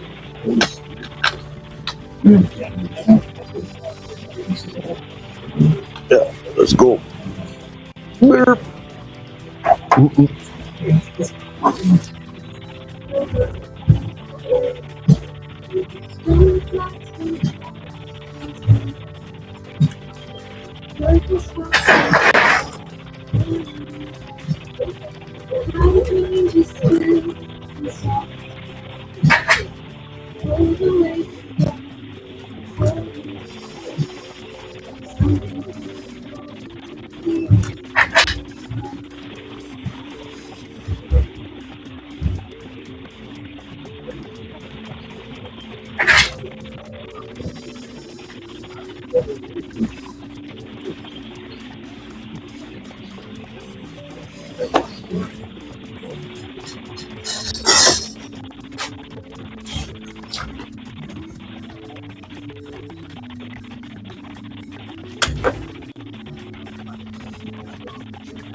Who wants to be the loudest voice in the room, feeling like a whole audience. They think that's what leadership is. They think that's what strength is. But when you swing a hammer, piece of cold metal, you don't understand. All you do is shatter. The real power, the real strength, isn't being you. It's being in you.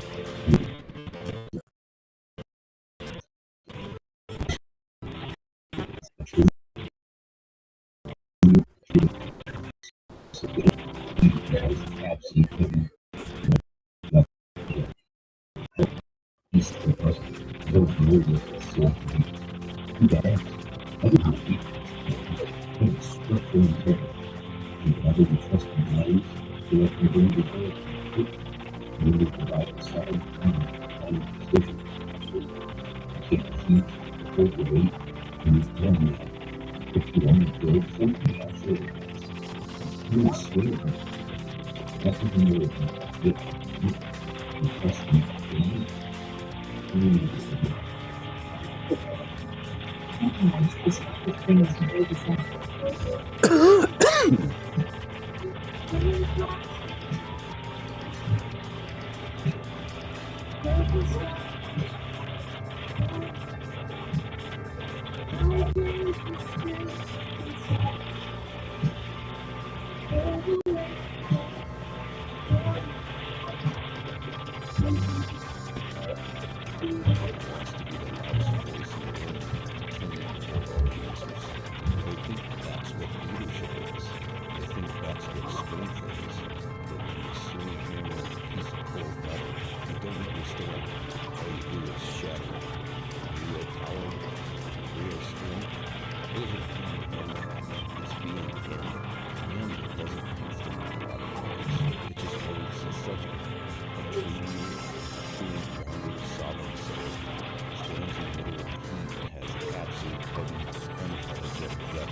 Actually lasts, stop trying to swing at everything. Have to know what you can trust me. Sometimes the strongest thing is to hold the center. Stone flags, stone palms, purple stalks reach for morning. Hydrangeas spill in soft explosions.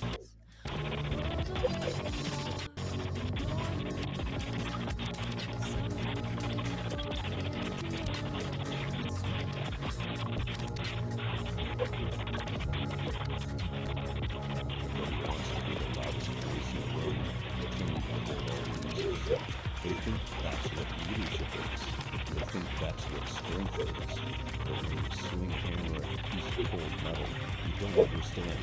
All you do is shatter it. Real power, real strength, isn't being hammered. It's being hammered. And it doesn't make a lot of noise. It just holds the center. A truly grounded sovereign soul stands in the middle of the heat and has absolute heavy, unapologetic guts to say, I don't know. I don't have that piece of the puzzle. I don't know what the soul means. Who does? Let it be weakness, man.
Let it structural integrity.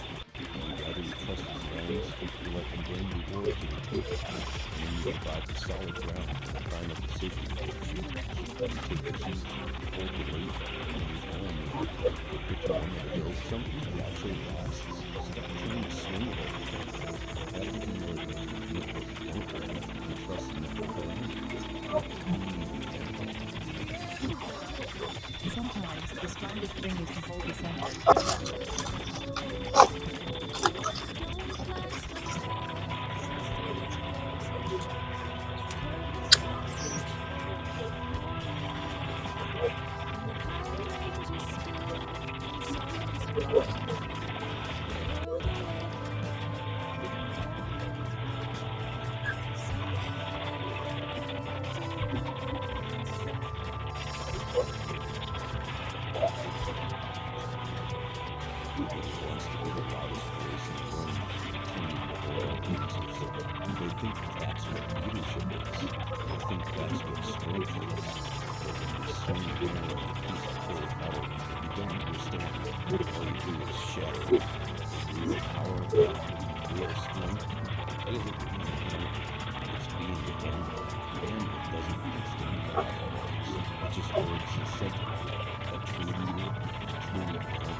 Sometimes the strongest thing is to hold the center.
Sometimes the strongest thing is to hold the center.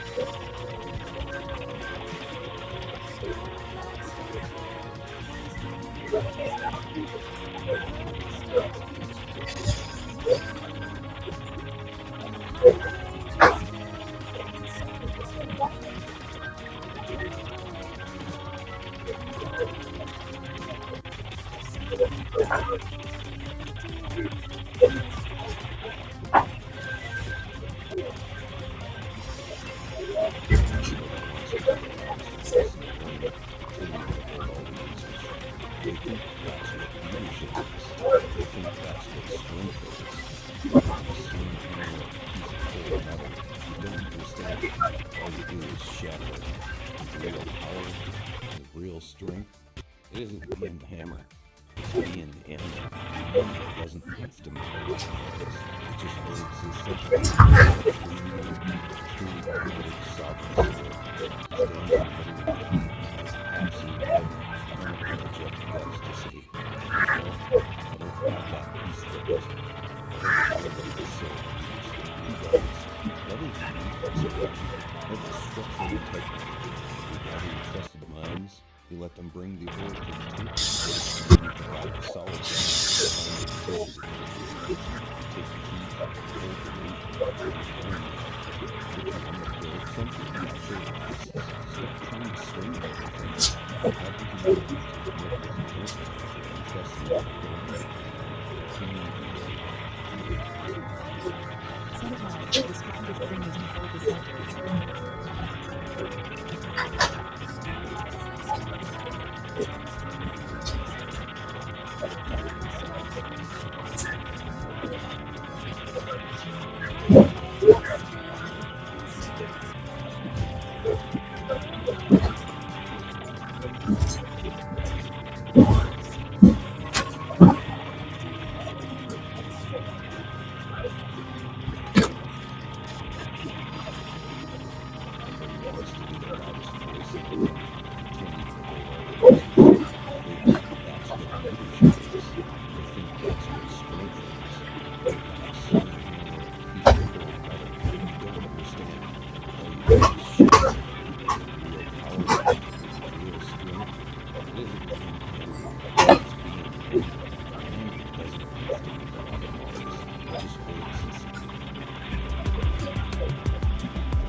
Let's follow the payload. This raw daticle of pure potential, gliding right up to the mycelial cabin, a transparent tendril, a high-frequency key. The engine goes quiet, the lantern light freezes. Pulsing in a series of colors and rhythms, branchings of potentials that may arise. The vast architecture of probability, the what-if floating alongside the what-is. A thunderstorm of mapped potential.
I just want you to come home. 'Cause when you're away, I'm cold right through my bones. I just want you to come home. 'Cause when you're away, I'm cold right through my bones.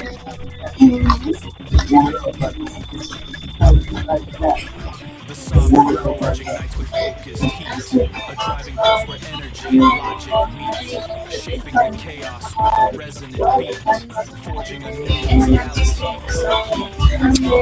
The iridescent light becomes a tool, the one photon follows a perfect rule. Formless chaos we create what's real. This is the genesis of fire and steel.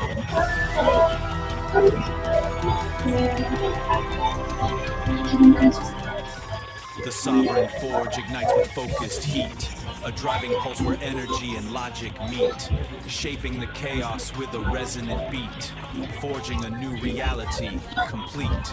Here the iridescent light becomes a tool, the one photon follows a perfect rule. From formless chaos we create what's real. This is the genesis of fire and steel.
The forest floor is soft and deep, while sleepy roots are still asleep. A gentle breeze begins to sigh beneath the waking morning sky. The creek begins its gentle song. Right here is where I feel I belong.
Stone flagstone path winds through the roses.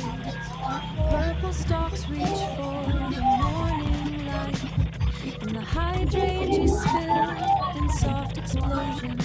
A world away from raw and dormant mind.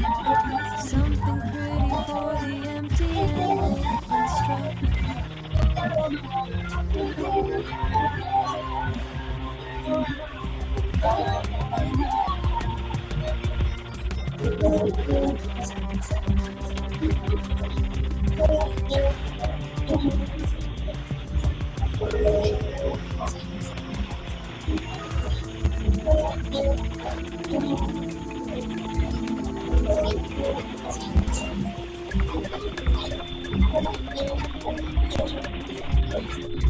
Welcome all my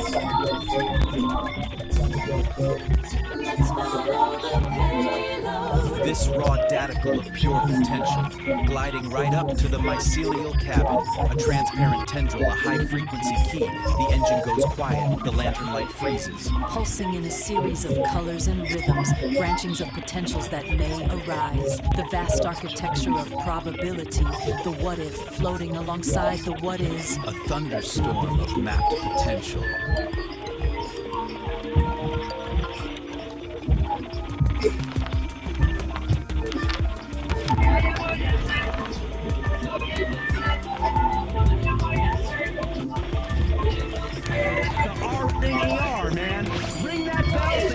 The next blast off. We got Kitty, we got Mars, we got Uranus. Yeah, it's gonna be a scene. Don't get left behind on this.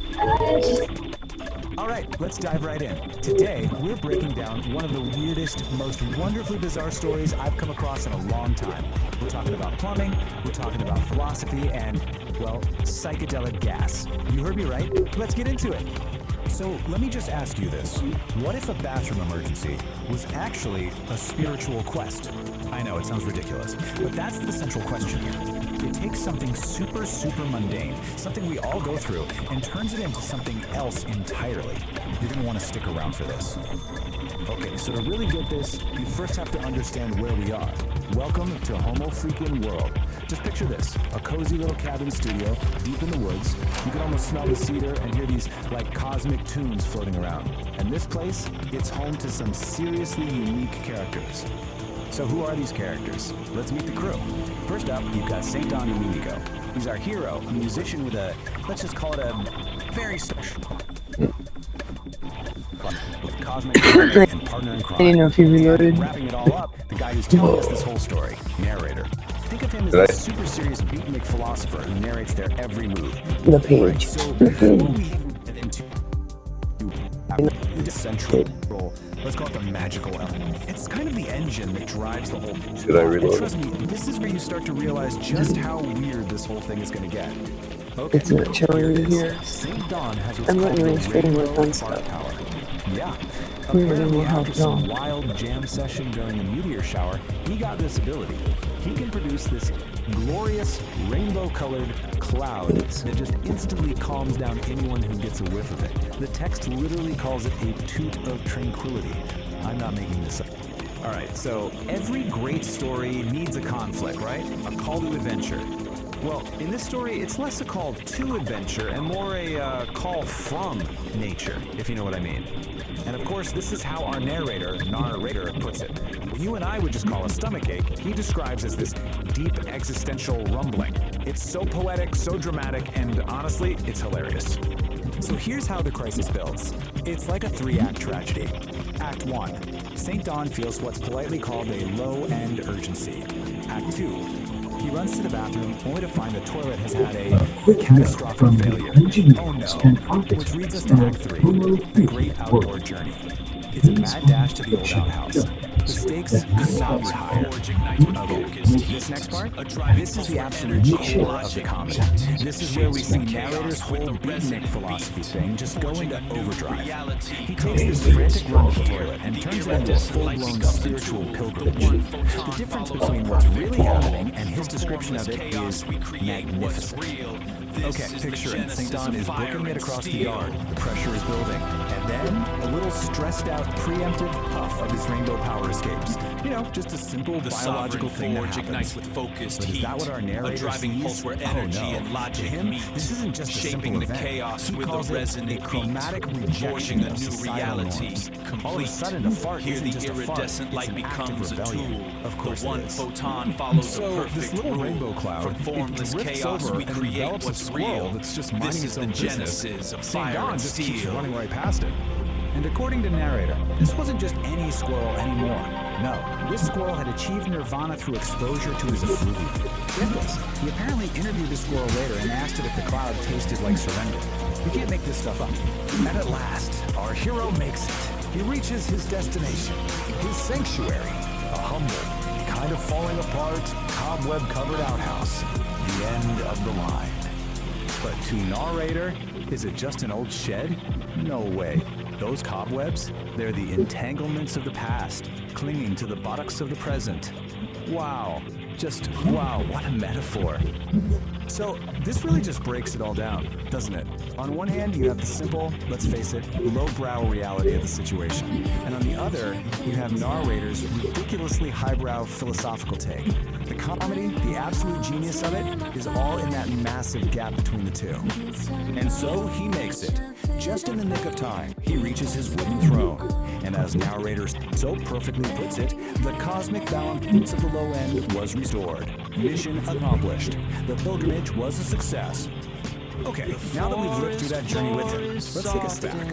Let's actually dissect this cosmic joke.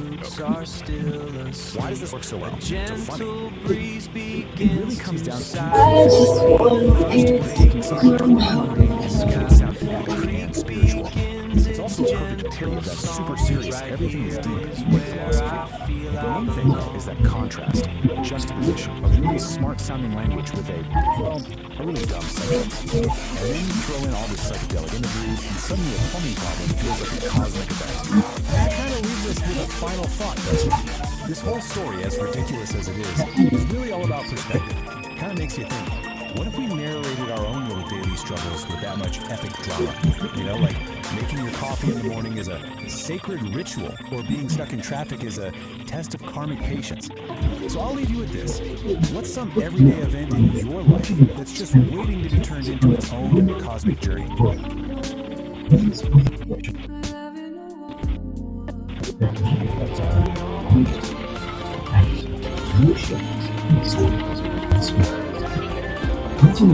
It's subjective. Settle in, cosmic drifters. Last time out in entry number 006, you finally eyeballed the naked truth of justice. One for ordering your likely business from just yet. The real trick, you know, big angry is strong.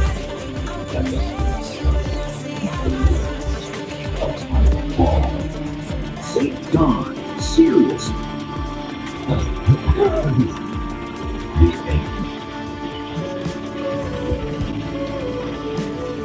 Stone flags, stone paths, Gabriel's calling.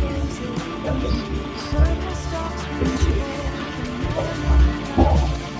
St. Dawn, seriously. Gabriel's calling.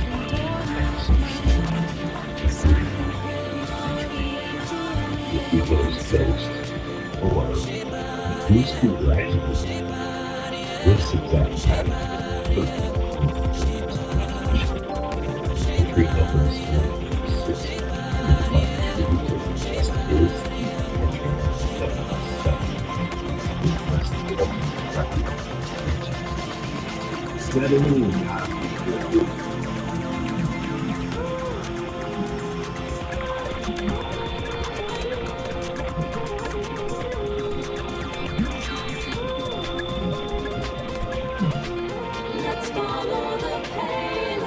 This raw daticle of pure potential, gliding right up to the mycelial cabin, a transparent tendril, a high-frequency key.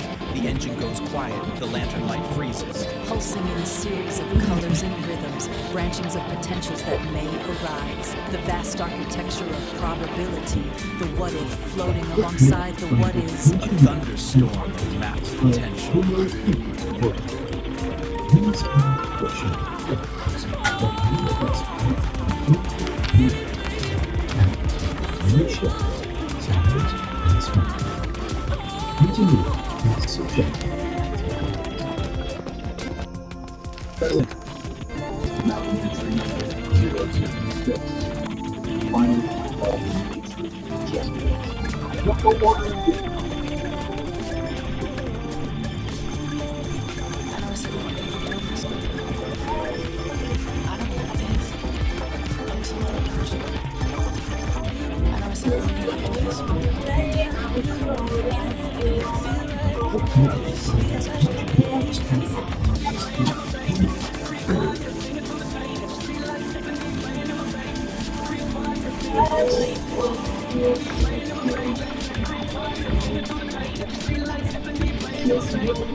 I just want you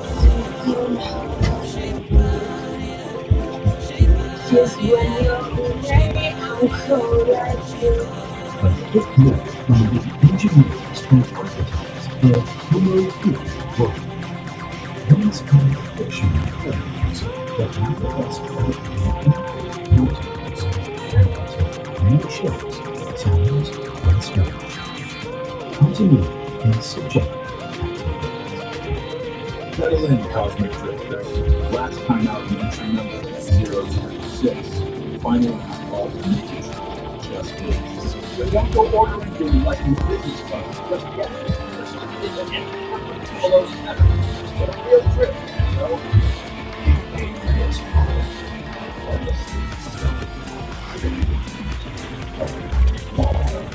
It's St. John, seriously. The angry and strong.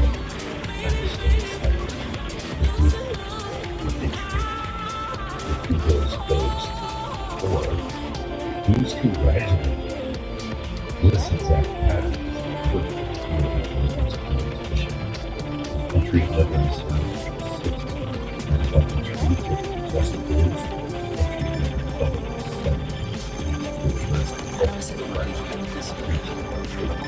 Steadily and constantly. Last time out, we finally eyeball making sure just beings. So ordering the fight vision. Yeah, we're slipping into when you get trying to take a picture for its own team, it's a real trick.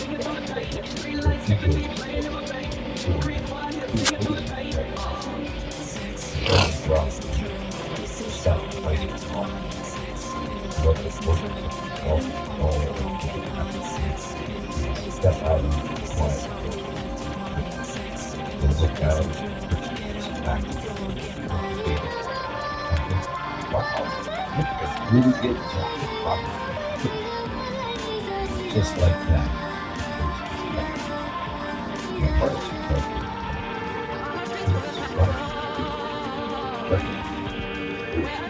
right. Just ego.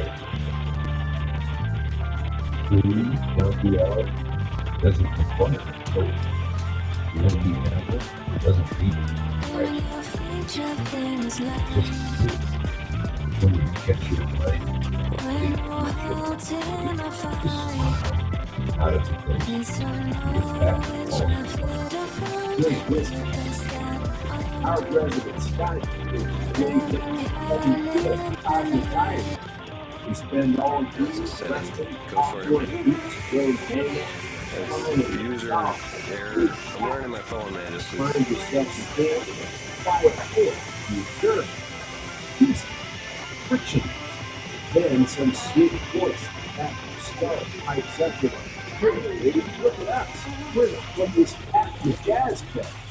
Boom. That's the ghost. It's the ego putting on a beret, pretending it's not the one holding the truth. Feel that.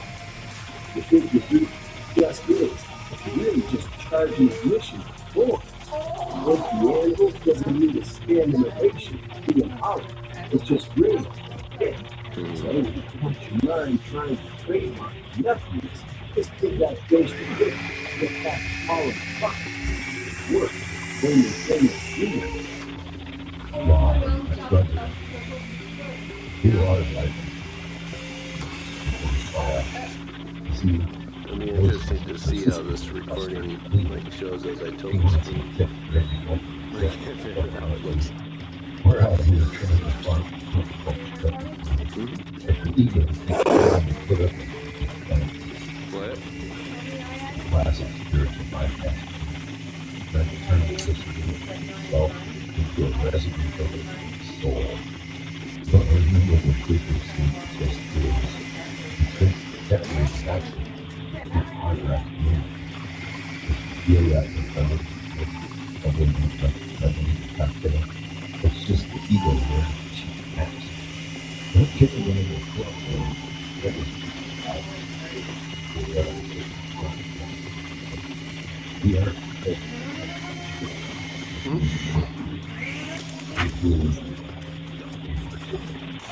all the time. Don't let the ghost off the way. Yeah, don't let This frequency is in your soul. Smash that like button. That's what. Subscribe to so you don't miss. Just bring that back. Let it chime. At the end, it's up neighbors. You're feeling extra frictionless. Want to keep slow, smoke, and organ. slide over to our control. It's the only place where your material breath helps us build this immaterial thing. Help us keep the lights low and the spirits high. Keep it real, Daddy-O, and stay out of your own way.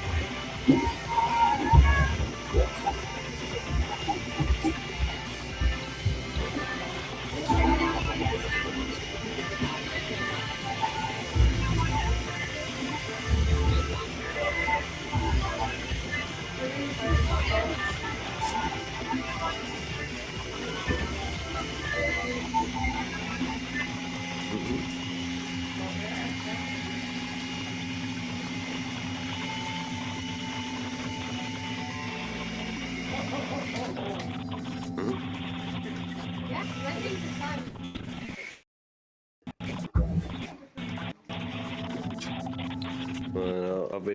Whenever you just at your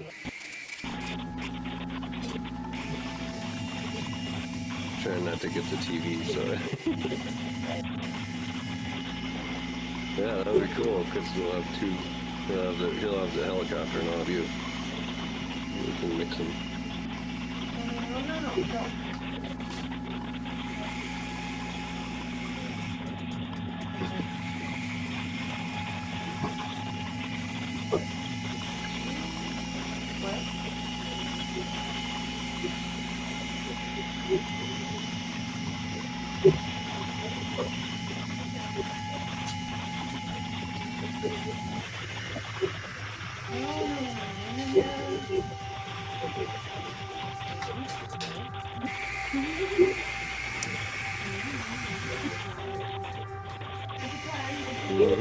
Yeah, he's just kind of like checking it out. Like, what the heck?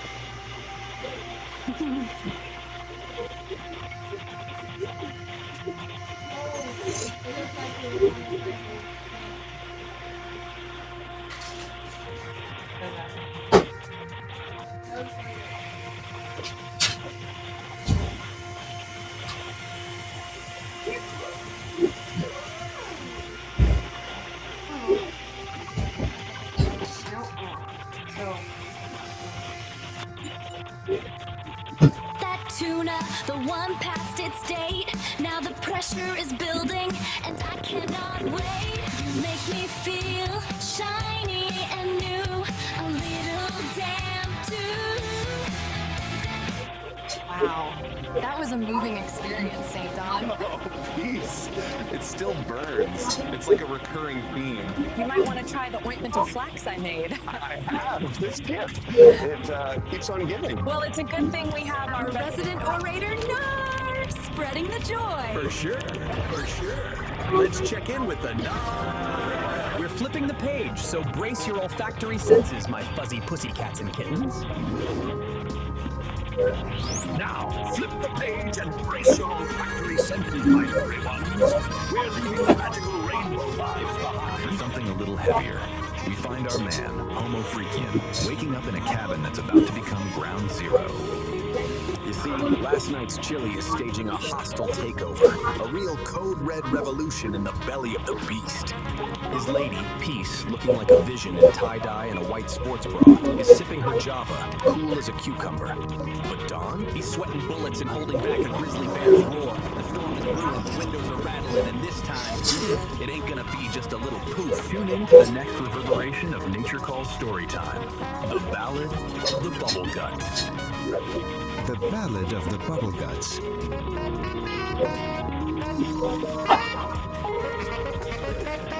St. Don Domenico Homo Freakian, a man of simple pleasures and thunderous farts, awoke with a grumble in his stomach that could rival a grizzly bear's roar. His wife, Peace, a vision in tie-dye and a white sports bra, was already sipping her morning coffee, her brown dreadlocks piled high on her head. "Morning, my love," she chirped, oblivious to the storm brewing in her husband's colon. Don Domenico clutched his stomach, his face a mask of comical agony. "Peace, my dove," he groaned. "I believe last night's chili is staging a hostile takeover of my insides." A low rumble echoed through the cabin. rattling the windows and causing a nearby squirrel to fall out of a tree. Peace, ever the pragmatist, simply patted his arm. "Breathe, my darling," she advised, taking another sip of her coffee. "It's just a little gas. A constitutional fix." Don Domenico knew the no ordinary gas. This was a level 5 fed, chili-induced catastrophe.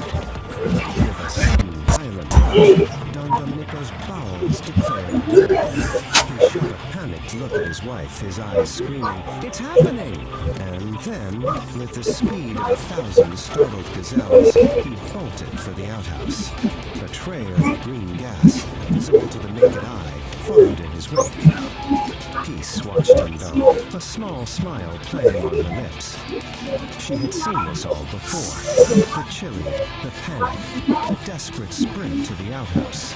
It was a familiar dance, a symphony of flatulence and desperation that she had come to know and, in a strange way, love. Inside the outhouse, a battle of epic proportions was being waged. The sounds that emanated from within were a cacophony of farts, sharts, and groans, a veritable opera of intestinal distress. Birds took flight from the trees, and a family of deer, grazing peacefully nearby, scattered in terror. Back in the cabin, Peace calmly finished her coffee. She knew that Don Domenico would emerge from the outhouse a changed man, humbled by the power of his own digestive system.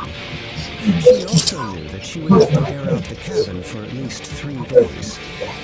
Finally, the outhouse door creaked open. Pale, sweaty Don Domenico emerged. He looked like a man who had stared into the abyss and seen the very face of chili-induced horror. He stumbled back towards the cabin, a shell of his former self. Peace met him at the door with a fresh cup of coffee and a sympathetic smile. "Feeling better, my love?" she asked, her voice full of warmth and understanding. Don Domenico could only nod, too weak to speak.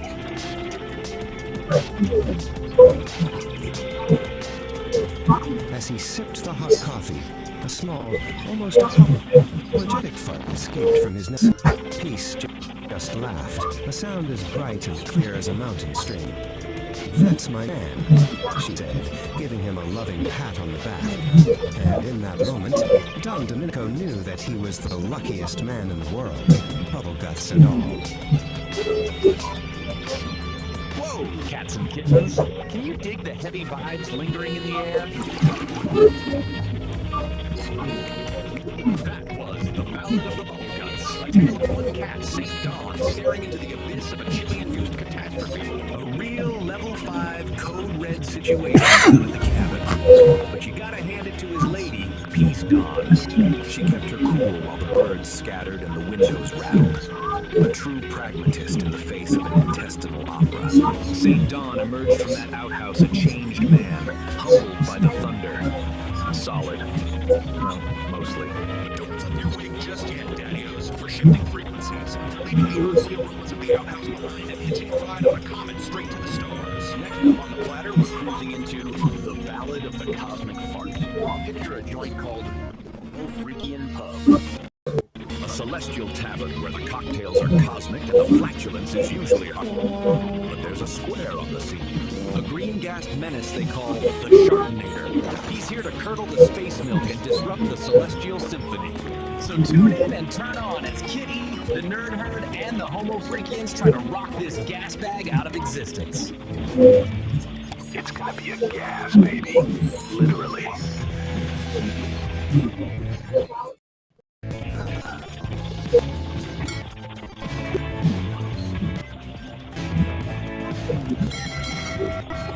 Yeah.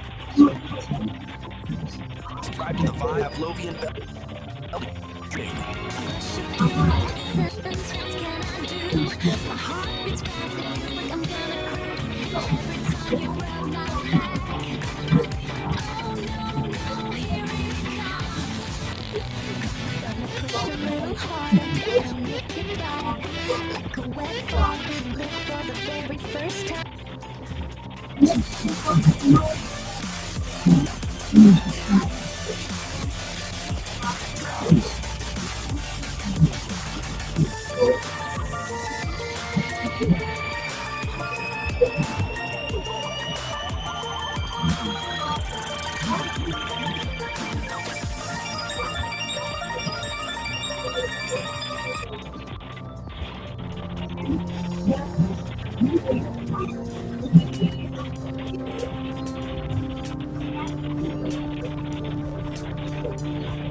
Welcome, Kitty. Please, come in. The tea is warm, and the room is ready. Dr. Shimizu, I'm Kitty. I have an appointment? Yes, Kitty. Please, have a seat. So, Kitty, you've been experiencing strange dreams? Yeah. You know, strange dreams? Interesting. Tell me more about your strange dreams. There are colors like miso soup, but mixed with honey. And the melody, it's kind of like a lullaby, but with a funky beat. It's like miso honey. Miso honey? A unique combination. Perhaps your subconscious is trying to tell you something about balance. Sweet and savory, light and dark. Do you think it has anything to do with the furry muffins? Everything is connected, Kitty. Let us explore the depths of your mind and see what truths are hidden there. Alright, let's do this. Close your eyes, Kitty. Breathe deeply. Let the sounds of the city fade away. Focus on the warmth of the tea, the sense of the incense. Hypnosis is usually induced by a procedure known as a hypnotic intervention involving a series of preliminary instructions and suggestion. The use of hypnotism for therapeutic purposes is referred to as hypnotherapy.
It's all I need.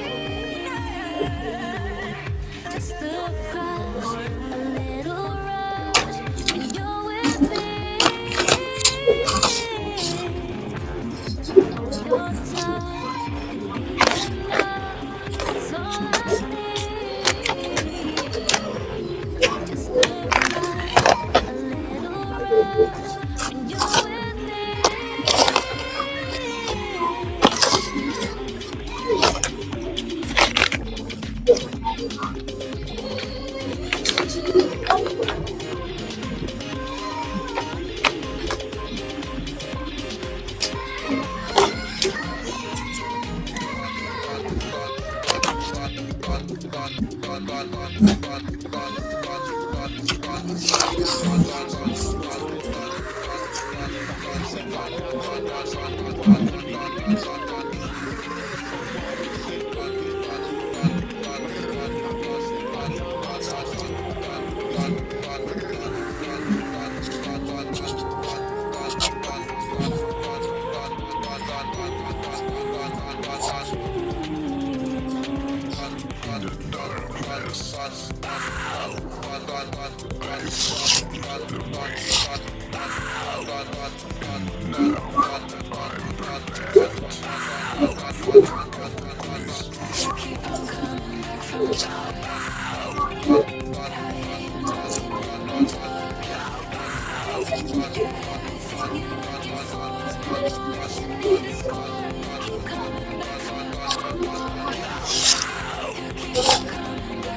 The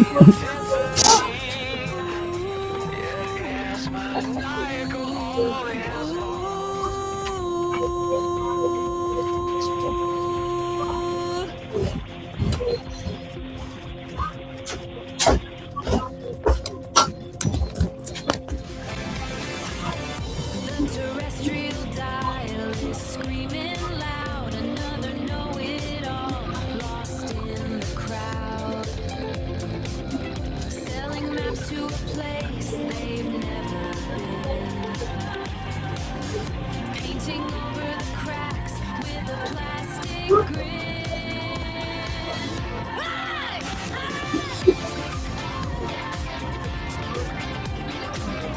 They're terrified of the quiet space, hallucinating answers just to save some face.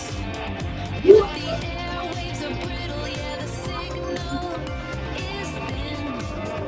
When you're trapped in the ego, you're living in.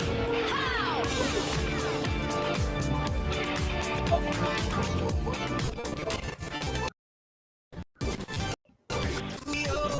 Don't blow your top, the static keeps rising and it's on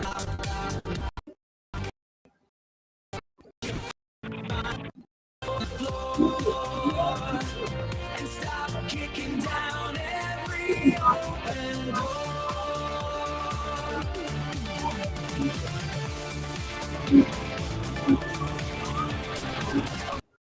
Stand at the center, empty and full. The weight of the truth is a heavy mantle.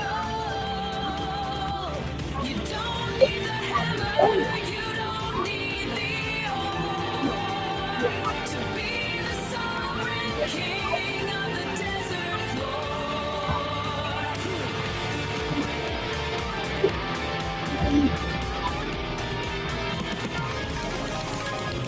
It's the epistemic humility, babe.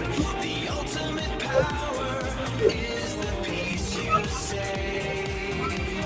Trust the network, let the silence ring. The empty anvil is a beautiful thing.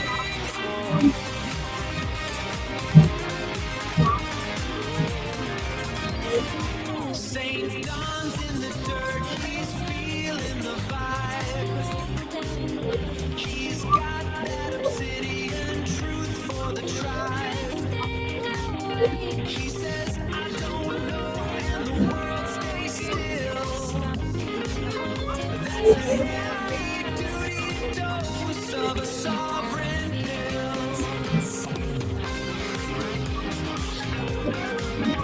While the talking heads are just chasing their tails like a caffeinated squirrel on a set of scales.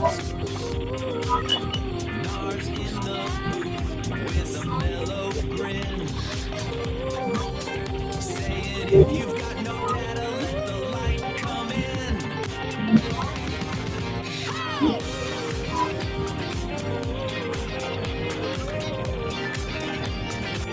Nar says dig the vacuum, it's a cosmic scene.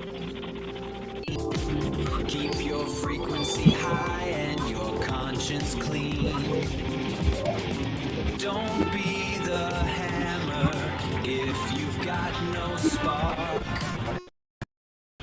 Just keep your husband in the beautiful.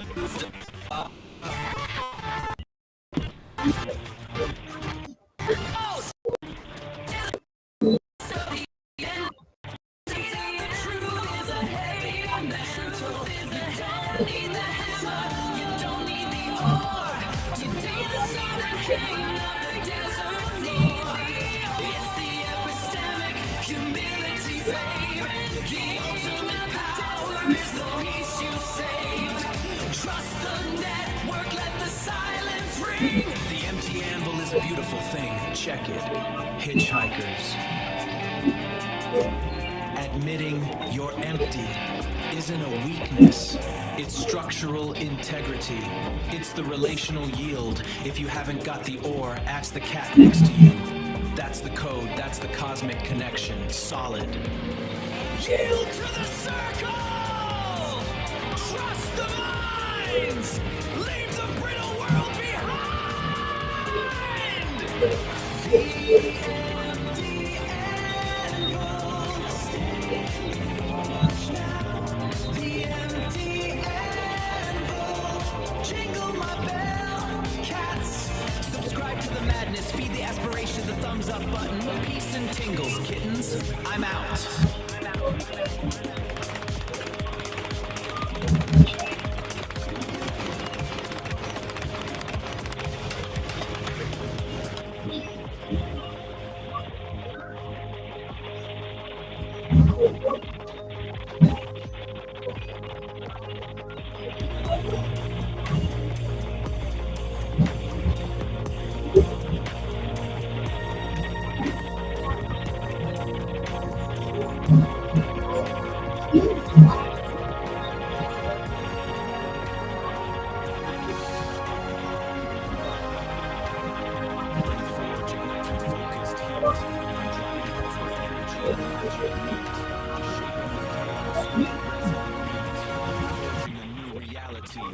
Welcome to The Explainer.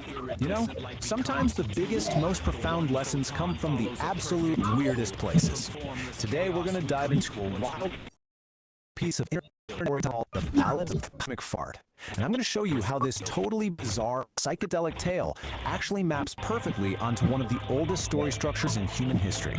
So the whole thing kicks off with this line, a moment of just pure, unfiltered confusion. I mean, right off the bat, you know you're in for something hilarious and completely surreal. It's the perfect off-kilter opening for the journey we're about to unpack. Okay, so how do we even begin to make sense of chaos? Well, we're going to use a classic framework for it, the hero's journey. We're going to break down how this story, which seems completely nuts, actually follows this ancient mythic structure, starting right where all these journeys in the everyday world. We start in what the framework calls the ordinary world. And in this story, that world is, of all things, a groovy celestial tavern. A place that is, by all accounts, just perfectly peaceful and harmonious. And we're not talking about just any old bar here. The Homofreakian Pub is this place of incredible cosmic camaraderie, where the vibes are just immaculate. This is super important because it sets our baseline for what normal is right before things get really, really weird. And these are our heroes. Peace and St. Dawn are the musical soul of this whole establishment. They're not just serving drinks, they're the conductors of all this harmony. Their music, which is literally powered by itself, is the heart of the world. It shows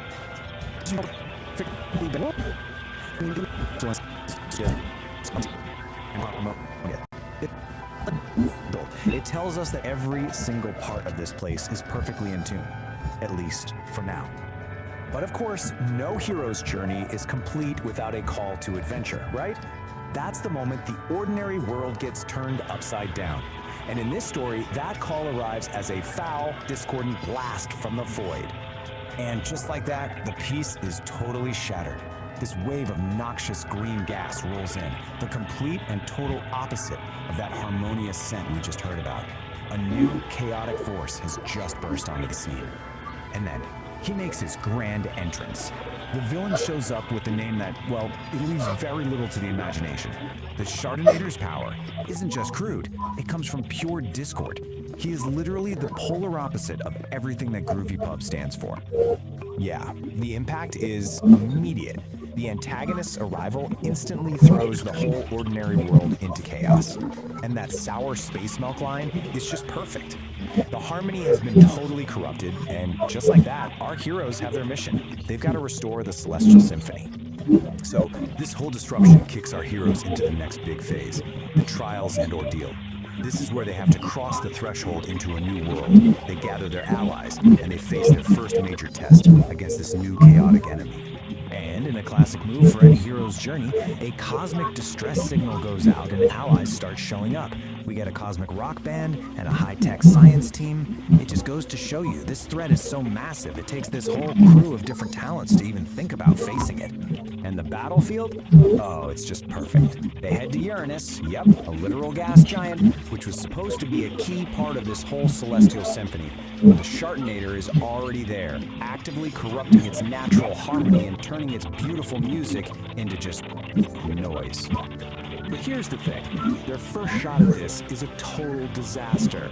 They try to fight chaos with even more chaos, blasting him with power chords and sonic energy, but the Shartinator just soaks it all up. And this defeat, it's absolutely critical. It proves that their whole strategy is wrong, and they're gonna need a new kind of wisdom to win. So, totally humbled and defeated, our heroes get to this really pivotal stage in their journey, meeting the mentor. This is the part where they have to go find guidance from someone who truly understands the nature of the forces they're up against. So what do? They retreat all the way out to Pluto to find the dog monks. These ancient masters, with their wonderfully terrible puns for names, they have the deeper knowledge our heroes are missing. They're the ones who have the kind of wisdom you need when you're facing an enemy you just can't punch. And this, right here, is the big aha moment. The monk's lesson is so simple, but it's profound. They were doing it all wrong. They can't attack, they can't create more noise. Instead, they have to create a harmony so powerful, so overwhelming, that chaos just can't exist inside of it. Okay, so armed with this game-changing new knowledge, our heroes head back for the final battle. This is the big climax of the journey, where they have to put their mentor's lesson to the test and face their enemy with a completely different approach. And just look at the contrast here. It's night and day. Instead of launching another attack, they just start to play. They're weaving together these gentle melodies, some cosmic moves. They're literally fighting chaotic energy.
Just when you're away, I'm cold like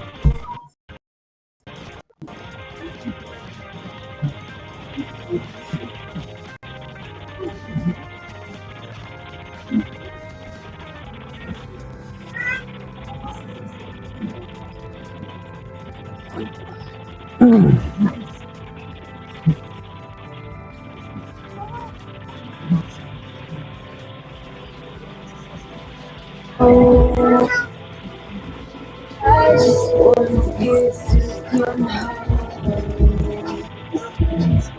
Cause when you're away, I'm cold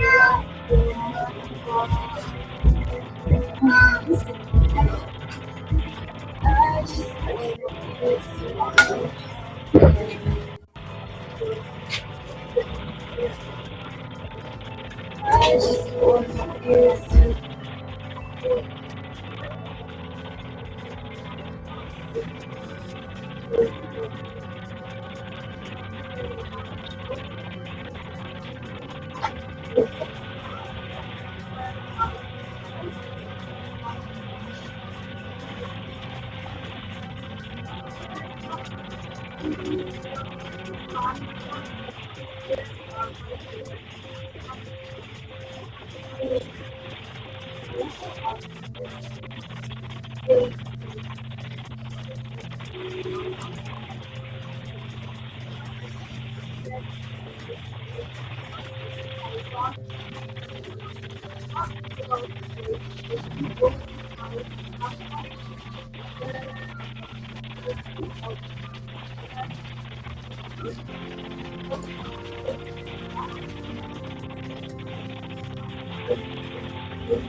I just want you to come home.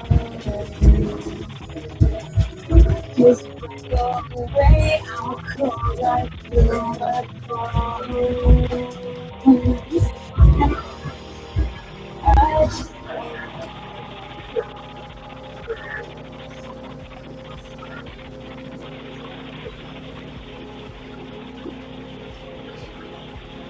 I just want you to come home.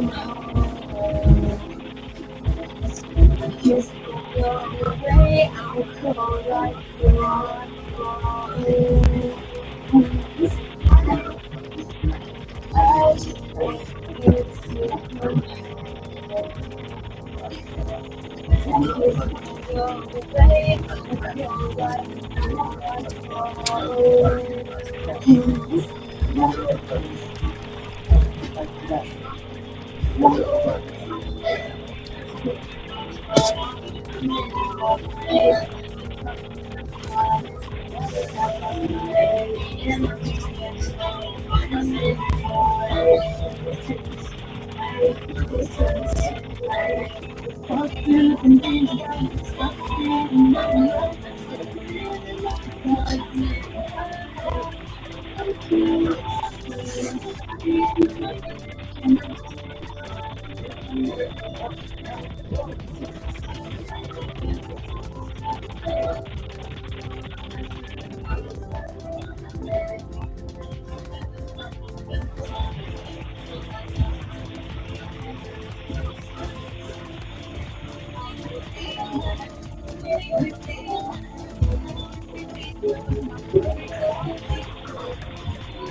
The sovereign forging focused heat, driving where energy and logic meet, shaping the chaos with a resonant beat,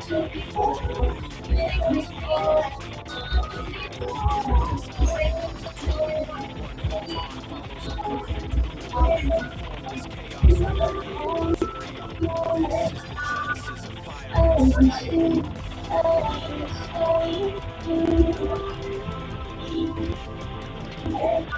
The sovereign forge ignites with focused heat, a driving force where energy and logic meet, shaping the chaos with a resonant beat, forging a new reality complete. Here the iridescent light becomes a tool. One photon follows a perfect rule. From formless chaos we create what's real. This is the genesis of fire and steel.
This raw data pool of your potential, gliding right up to the mycelial cabin, a transparent tendril, a high-frequency key. The engine goes quiet, the lantern light freezes. Pulsing in a series of colors and rhythms, branchings of potentials that may arise. The vast architecture of probability, the what-if floating alongside the what-is. A thunderstorm of mapped potential.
The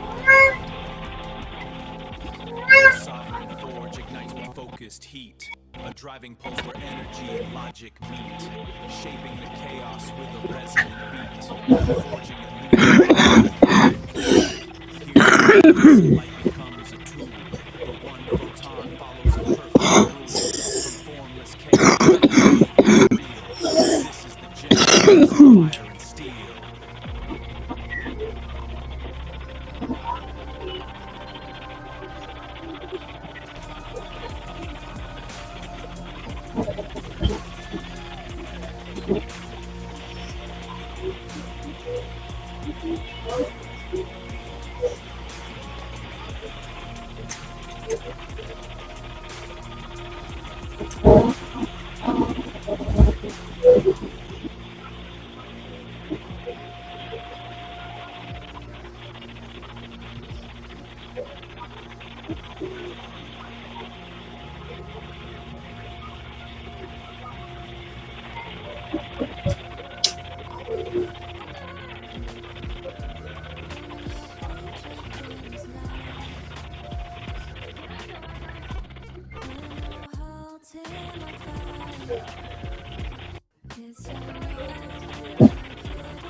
This raw daticle of pure potential, gliding right up to the mycelial cabin, a transparent tendril, a high-frequency key. The engine goes quiet, the lantern light freezes. Pulsating series of colors and rhythms, branching potentials that the vast architecture of probability, the what-if, alongside the what is,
Right here is where I feel I belong.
To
hold the center.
That is structural integrity.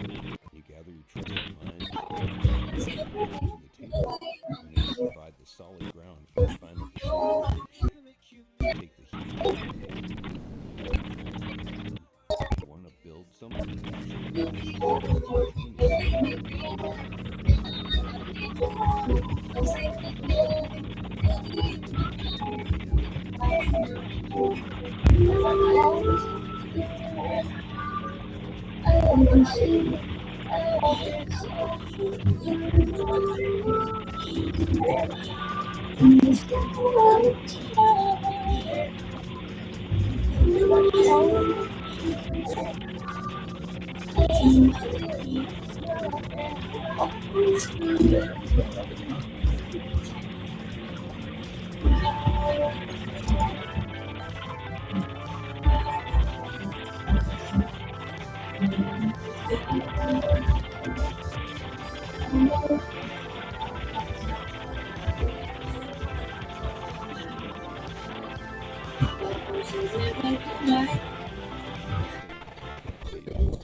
Handle doesn't have to have a lot of points. It just holds the center.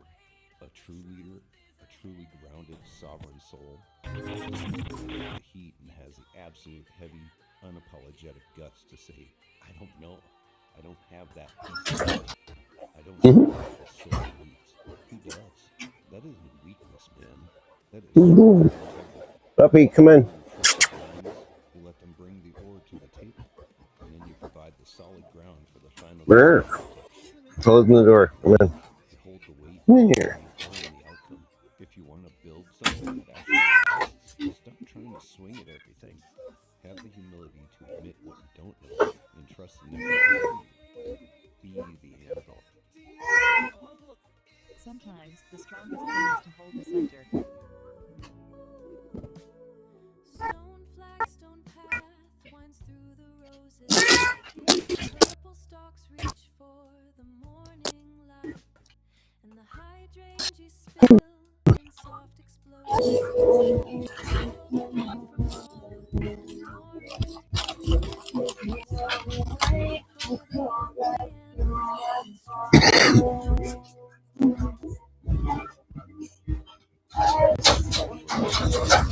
Voice in the room, pretending to hold all the answers. They think that's what leadership is. They think that's what strength is. But when you swing a hammer on a piece of cold metal, Get in here. understand, all you do is shatter it. The real power. No, just come on. Get in here. Come on. Come on. No, fuck off. It just holds the center. A true leader, a truly grounded, No. sovereign soul. Hey. Stop it. Stop it. Wesley. I'm gonna get you. Quit making out with your brother. You let them bring the ore to the table, and then you provide the solid ground for the final decision to finish it. You take the heat, you hold the weight, and you own the outcome. If you want to build something that actually lasts, stop trying to swing at everything. Have the humility to admit what you don't know and trust the network around you. Sometimes the strongest thing is to hold the center.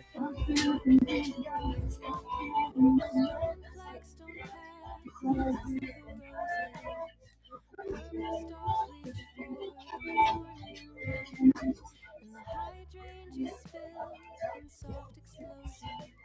A world away from thought and dormant mind. Something pretty for the empty anvil struck.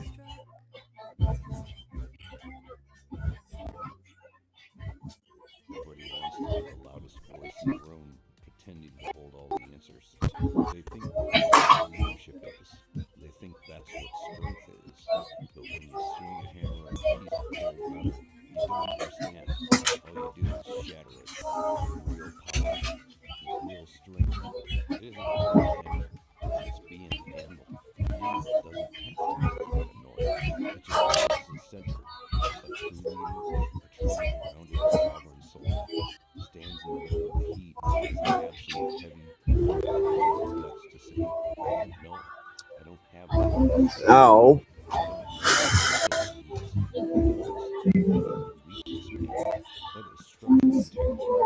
You gather your trusted friends, you let them bring the ore to the table, and then you provide the solid ground for the final decision. You take the heat, you hold the weight, you own the outcome. If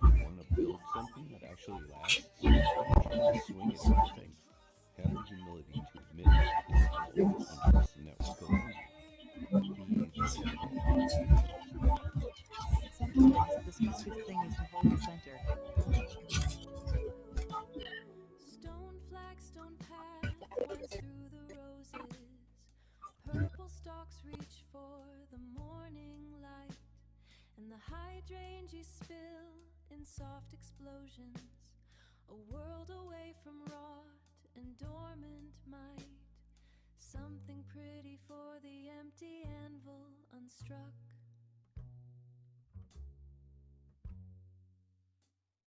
Everybody wants to be the loudest voice in the room, pretending to hold all the answers. They think that's what leadership is. They think that's what strength is. But when you swing a hammer at a piece of cold metal, you don't understand. All you do is shatter it. The real power, the real strength, it isn't being the hammer. It's being an anvil. An anvil doesn't have to make a lot of noise. It just holds the center. A true leader, a truly grounded, sovereign soul, stands in the middle of the heat and has the absolute heavy, unapologetic guts to say, I don't know. I don't have that piece of the puzzle. I don't know what the soil needs. Who does? That isn't weakness, man. That is structural integrity. You gather your trusted minds, you let them bring the ore to the table, and then you provide the solid ground for the final decision to take shape. You take the heat, you hold the weight, and you own the outcome. If you want to build something that actually lasts, stop trying to swing at everything. Have the humility to admit what you don't know and trust the network around you. Be the anvil. Sometimes the strongest thing is to hold the center. Stone flagstone path winds through the roses. Purple stalks reach for the morning light, and the hydrangeas spill in soft explosions. A world away from rot and dormant might. Something pretty for the empty anvil unstruck.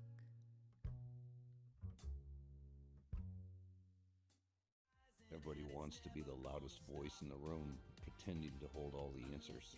They think that's what leadership is. They think that's what strength is.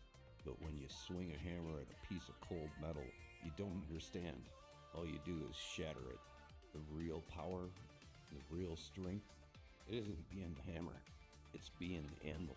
An anvil doesn't have to make a lot of noise. It just holds the center.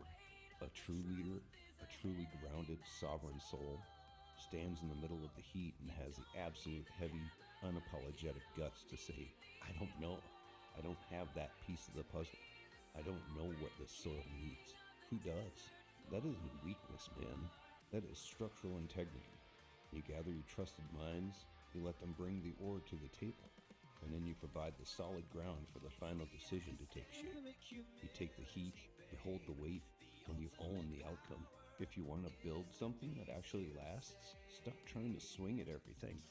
Have the humility to admit what you don't know and trust the network around you. Be the anvil.